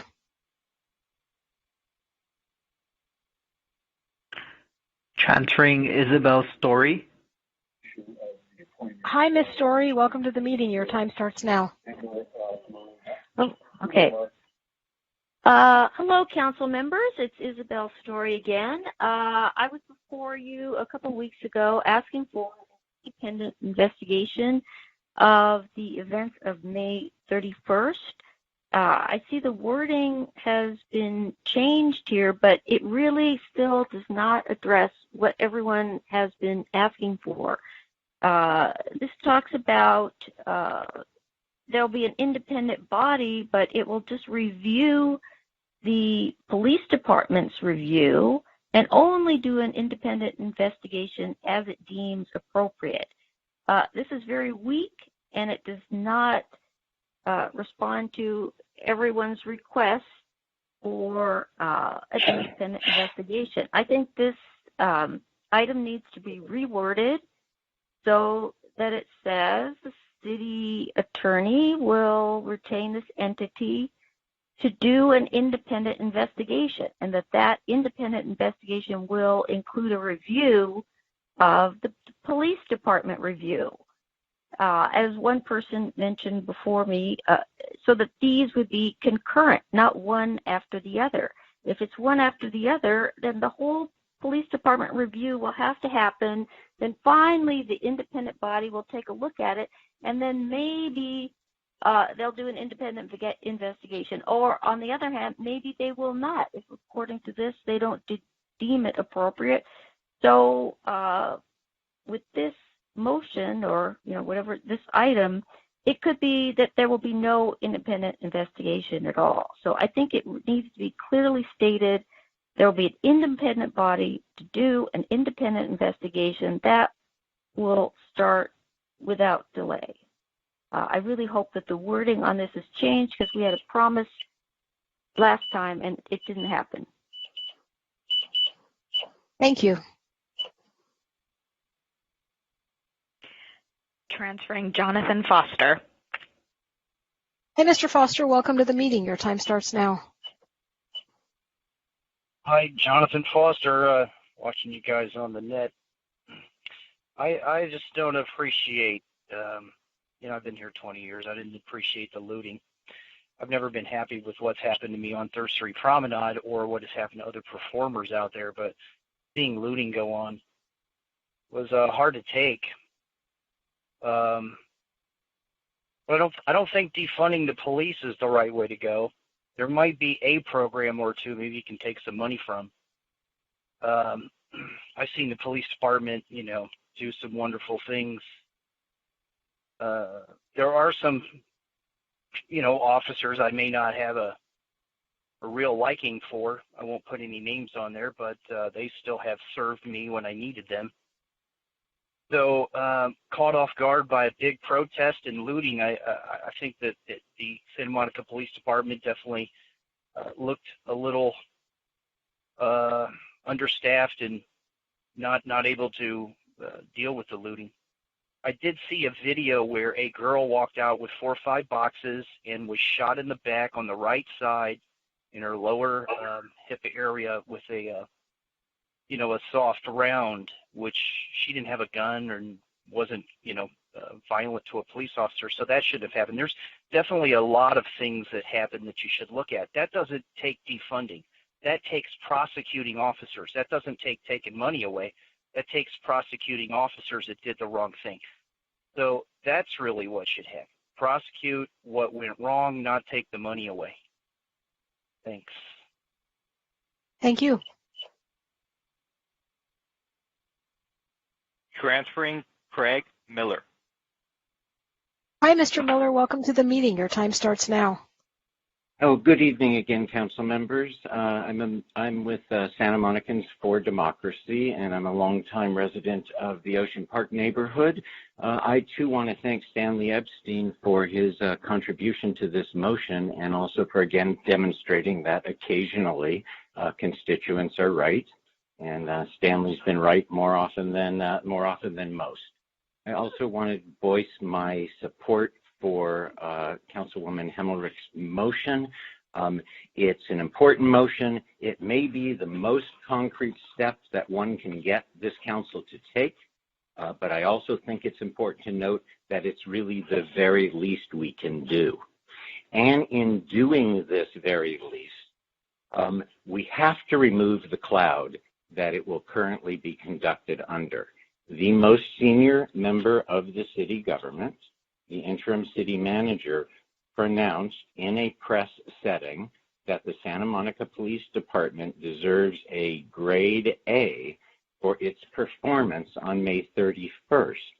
And so that is a stated position from our most senior official, and it has not been countered by any clear or concrete statement that suggests more openness, more credibility to what the investigation will actually show. Kevin McCune, Glenn Davis, I haven't heard anybody actually make a concrete statement that says, and it's not a matter of disowning or disavowing the city manager or the interim city manager. People make mistakes. That was demonstrated on May 31st, and this statement was a mistake. And to go forward with an investigation and expect constituents to believe in it, and to believe in the sincerity of the council in forwarding it, and to believe that the council will be a legitimate body in reviewing it, if the council leaves the city manager's grade A unchallenged, my goodness, it calls into question. I mean, some have suggested the investigation needs to cost much more and be more thorough, and that may be correct. Thank you. Appreciate the time. Thank you. And that was our final caller for this item. Once more, I'll just double check to make sure we've heard from everybody. So you're confirming that's the last call? I'm confirming that was the last call, correct. Okay, thank you. So that closes the public hearing on item 13A. Councilmember Himmelrich, it's your item. Do you have comments or you want to move this sort of motion? So I first would like to make a statement that shouldn't be too long. I want to make the motion, or maybe I'll make the motion first. I want to move this item, but I also want to make clear to everybody that in all respects, this was meant to be an independent investigation. The police, as a matter of course, conduct their after incident gathering of evidence. And this is meant to be an independent review of what happened before, during, and after the events, all of the events before, during, and after relating to what happened in our city on May 31st. I certainly am not prejudging it. No one I've talked to is prejudging it. I don't think anybody is saying that it should come out one way or another way. I've been clear from the very beginning that this should be independent. So for those of you who want to wordsmith or parse it even further, let me be right now absolutely plain about what this is intended to do. It is intended to be an independent investigation of what happened at that time, and nothing more and nothing less, because I believe that it would be irresponsible for us to say in advance that something was wrong or something was right. We have to have the facts in order to evaluate what happened. And again, I don't want this to be a witch hunt. I don't intend it to be such. I think that we move forward in life. We can look back and pick apart everything that everybody else did from now until doomsday. But the bottom line is that what we can do for our city is do better moving forward. And the only way to do that is to have this independent investigation. So that's why I'm making the motion. And I'll second the motion. Well, I think I beat you to it, Councilmember Warren. That's his first motion. I've seconded all night, so I'll claim that.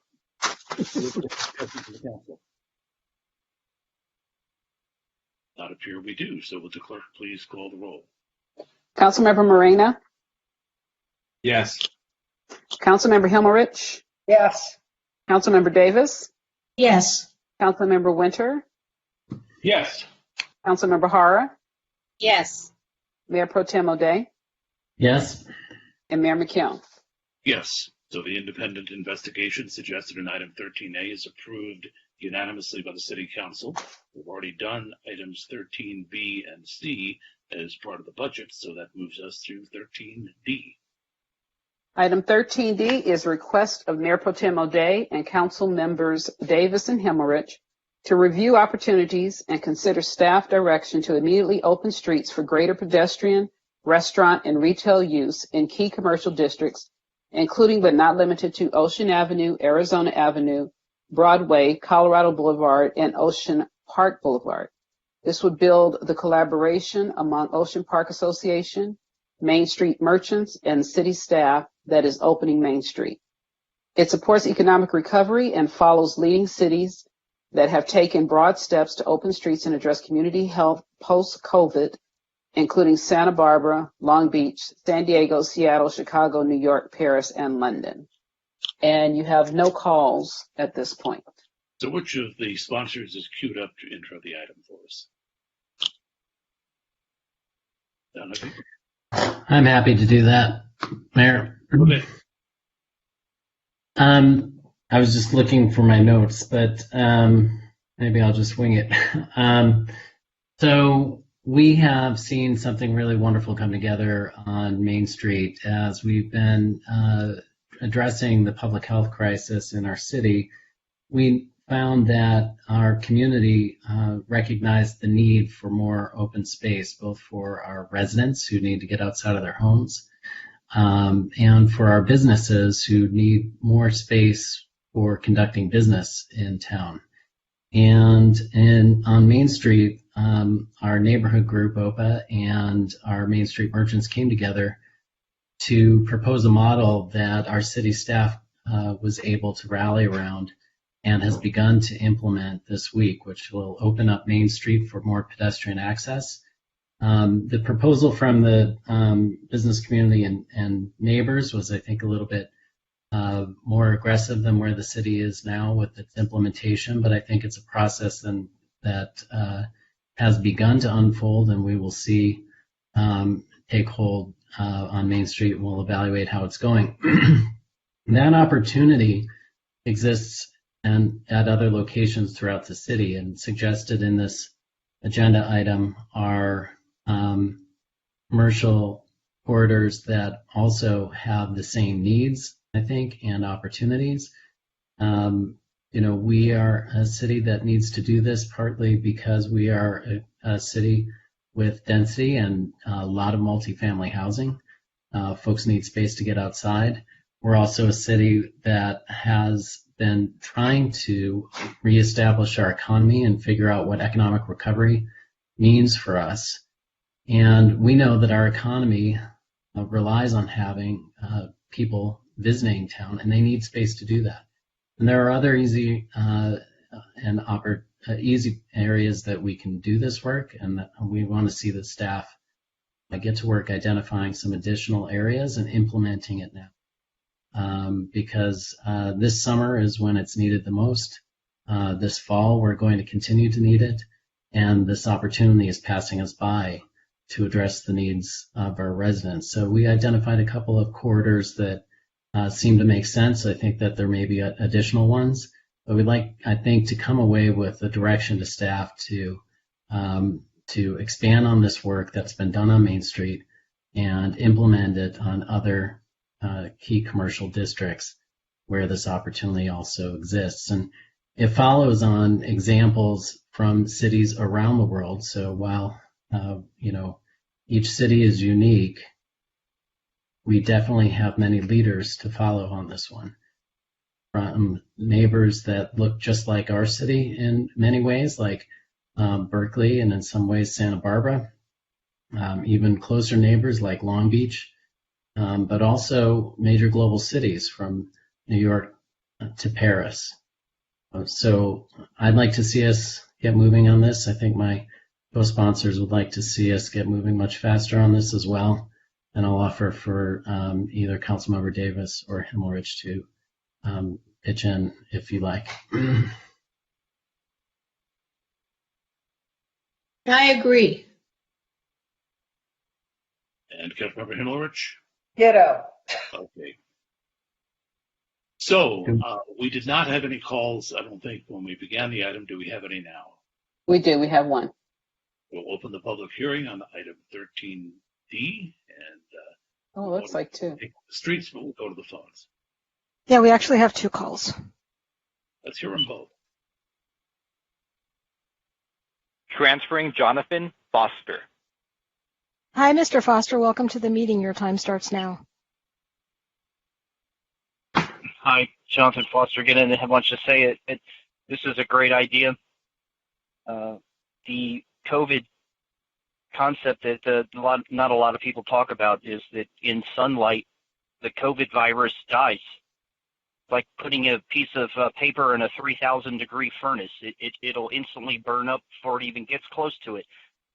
So doing this outside is great. I wish that more people would realize that it's practically impossible to spread this virus outside in the sunlight. I don't know how it can be done. So great idea. Thanks. Thank you.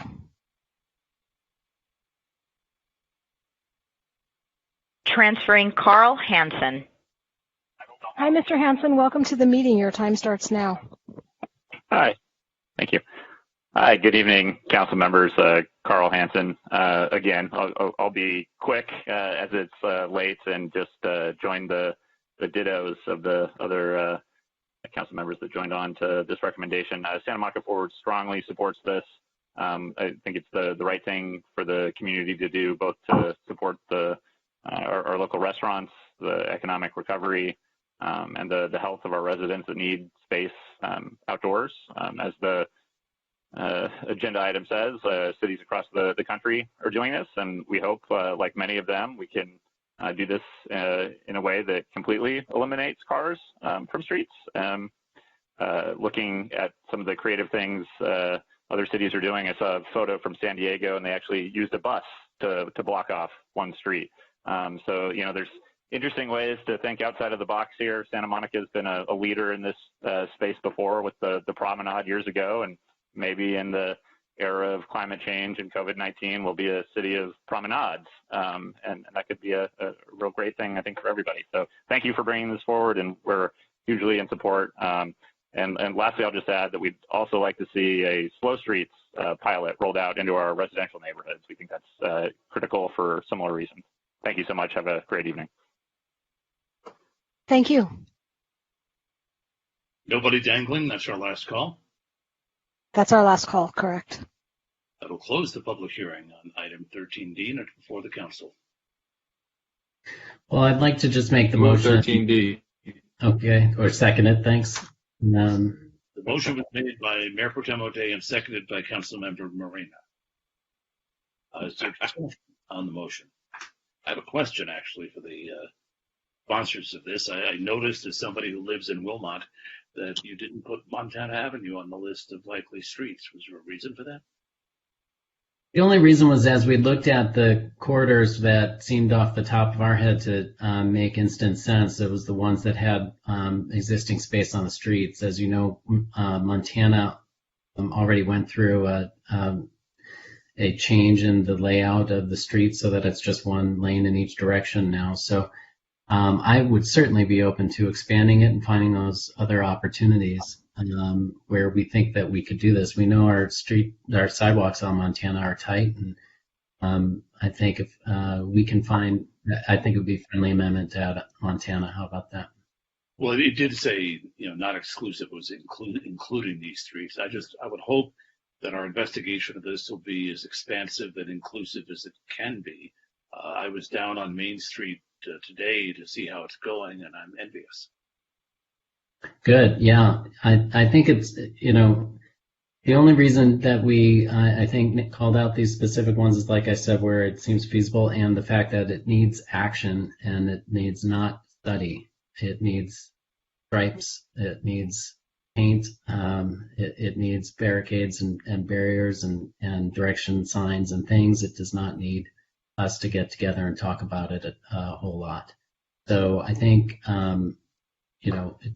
let's add Montana, let's add Pico, let's find the places where we can get it done now. So we have a motion and a second. I just want to ask staff, practically speaking, the idea is to get this done this summer. Do we have the ability to do that? So, Mayor, that question does have to be taken seriously. So Main Street cost $190,000, and we took it from the Economic Recovery Fund. So, I just want to remind everyone that we are living in a world in which we have slashed our budget already, and we are no longer in a world where we just come up with money. And so that is, the staffing, they have already started to schedule meetings to try to figure out which of these we can move forward on. We will work to move forward. We have learned a lot from Main Street about the need for coordination between police and fire and the bus and public works and everyone else. Those problems, I think we are better situated to cut through, having cut through them on Main Street. The money will still be a problem. So we may be coming back to you, seeking funds to be allocated from one place to another. So that's going to be a problem we encounter all year in 2021, and it's going to be a problem here. So I need to alert you to that. It's certainly fine to pass the motion, and we will get started on trying to make it happen, but that is going to be the biggest barrier is costs are hard right now. Further discussion from council or any? Seeing none. Yeah. I just want to add one more thing. I was quiet most of the meeting, so I'll take a moment. To just draw a fine example on it, I mean, here we have Palisades Park closed with 6-foot fences for months, right? And the easy answer on Ocean Ave is to take that same fence and move it into the middle of the street instead of in the park, right? And so that entire western curb on Ocean Ave has no curb breaks. And so, solutions that can get us there. I mean, here we already have to spend that money to protect the public health. So I think it's important that we find the solutions to make these work. And I appreciate the city manager's commitment on working that through and already getting the staff going on it. Thank you, Mayor. Roll call on item 13D. Mayor Pro Tem O'Day, Yes. Councilmember Hara, Yes. Councilmember Winter, Yes. Councilmember Davis, Yes. Councilmember Himmerich, Yes. Councilmember Moreno, Yes. Mayor McKeown. Yes. 13D approved unanimously by the City Council, 7-0. We'll move on to item 14. Item 14 is public input. Public comment is permitted only on items not on the agenda that are within the subject matter jurisdiction of the city. Please note that the state law prohibits the City Council from taking any action on items not listed on the agenda, including issues raised under this agenda item. You have 4 callers on hold. So we'll open the public input on item 14.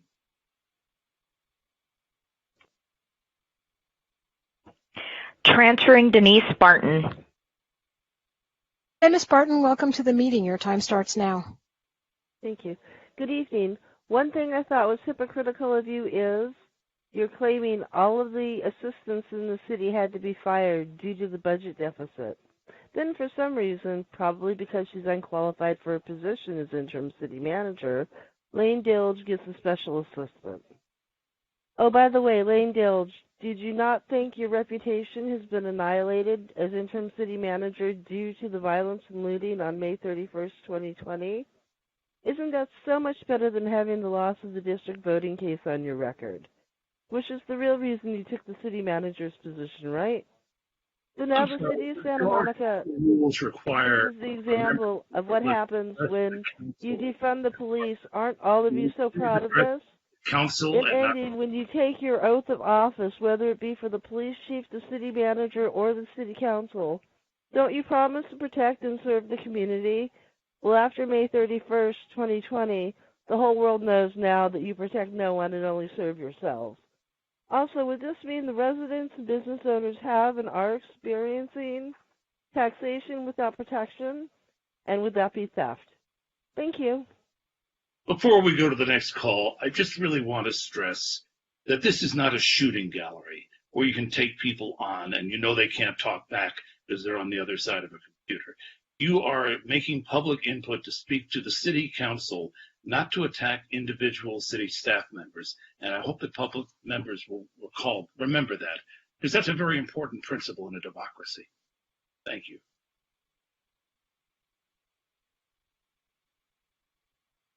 Transferring Anonymous.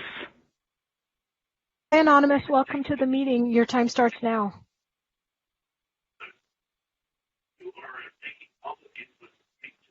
Hi, welcome to the meeting. Anonymous, are you there? Hello? Anonymous? Okay, I'll come back to that one. Transferring Jonathan Foster. Hi, Mr. Foster. Welcome to the meeting. Your time starts now. Hello again, Jonathan Foster. I wanted to speak about the promenade. And there was a 3.0. You're trying to consider how to revamp the thing. And I spoke about some of my positive aspects of it. There's been a lot of negative aspects about 3rd Street Promenade, about why, certain parts of it fell apart and don't seem to, draw the people.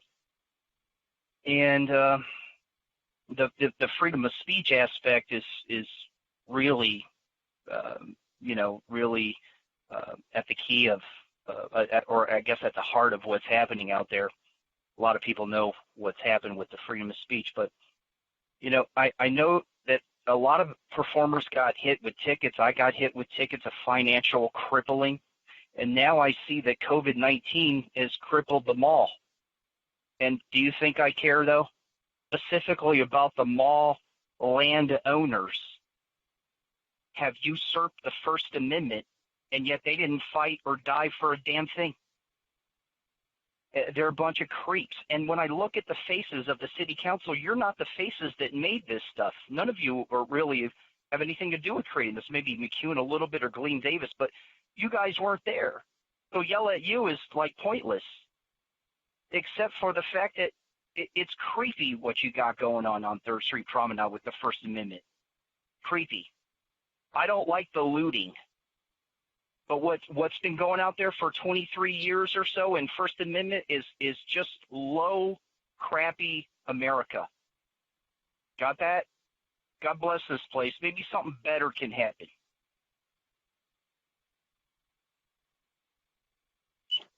Thank you.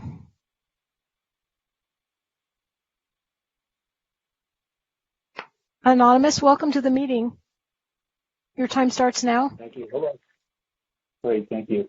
First of all, I believe that generally speaking, amici briefs that may be submitted by the city or an effort to do so, such as under 1B today, should not be in a closed session because Santa Monica is not, in fact, a party to litigation.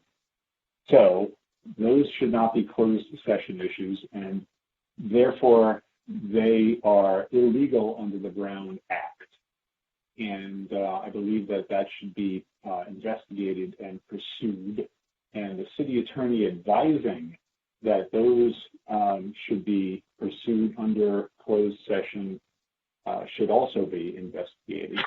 Second of all, amici briefs are generally not really favored by courts or considered by courts, so it's a waste of money. Third of all, it should be pro bono, if at all. Fourth of all, if there's going to be an amici brief on an issue such as considered in 1B, it should not be just by the city of Santa Monica, but should be with other municipalities and perhaps, in this instance, by law professors that deal with immigration issues as well as federalist issues, that is, state versus federal rights. So that is, I think that 1B was wholly inappropriate tonight, and any other issues concerning amici briefs in the future should be open to the public discussion, since that involves public money and public resources. Thank you. Thank you. Transferring Matt Recaller. Hi, Mr. Recaller. Welcome to the meeting. Your time starts now. Hi, thanks. I didn't get a chance to talk about 3G. I attempted to, but then I didn't get the chance to talk about 3G, and I'd like the opportunity to talk about 3G on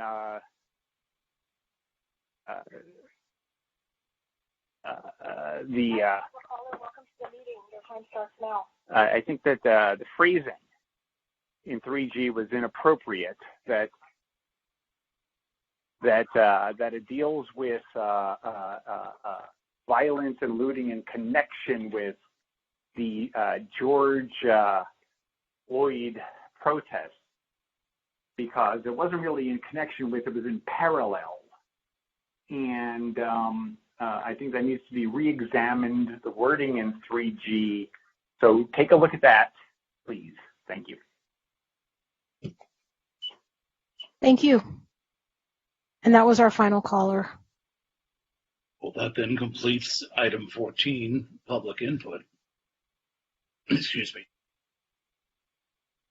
And pretty much concludes our agenda for the night. And since we've been meeting by teleconference, we have not been doing adjournments in memory. We have acknowledged the people who've died from the coronavirus pandemic, but we haven't done individual adjournments.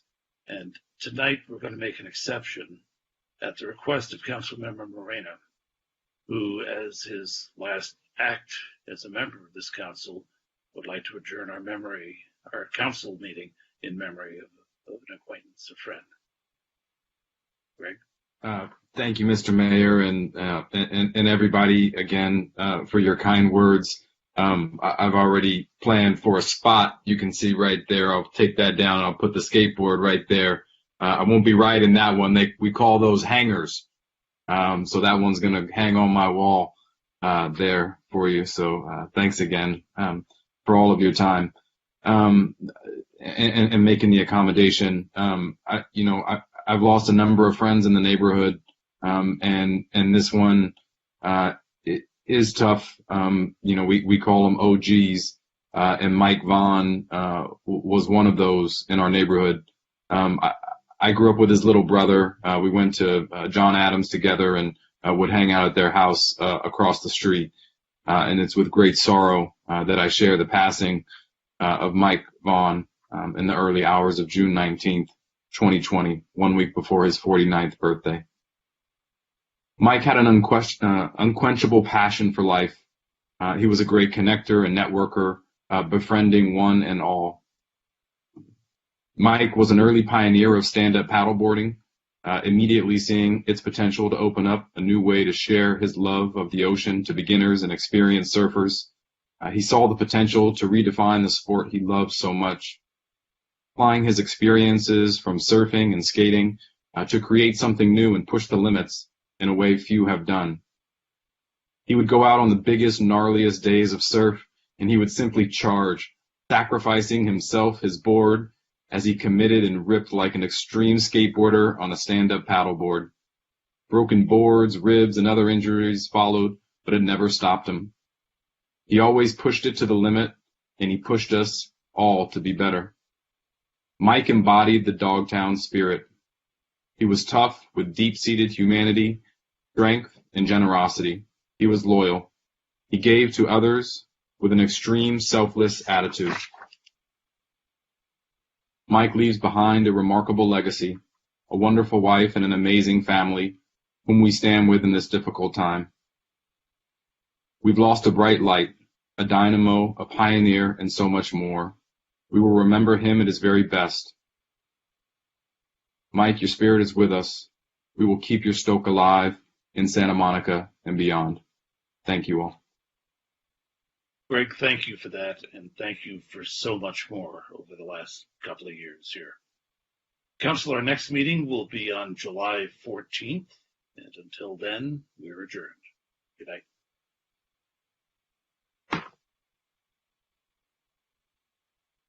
See you, bro.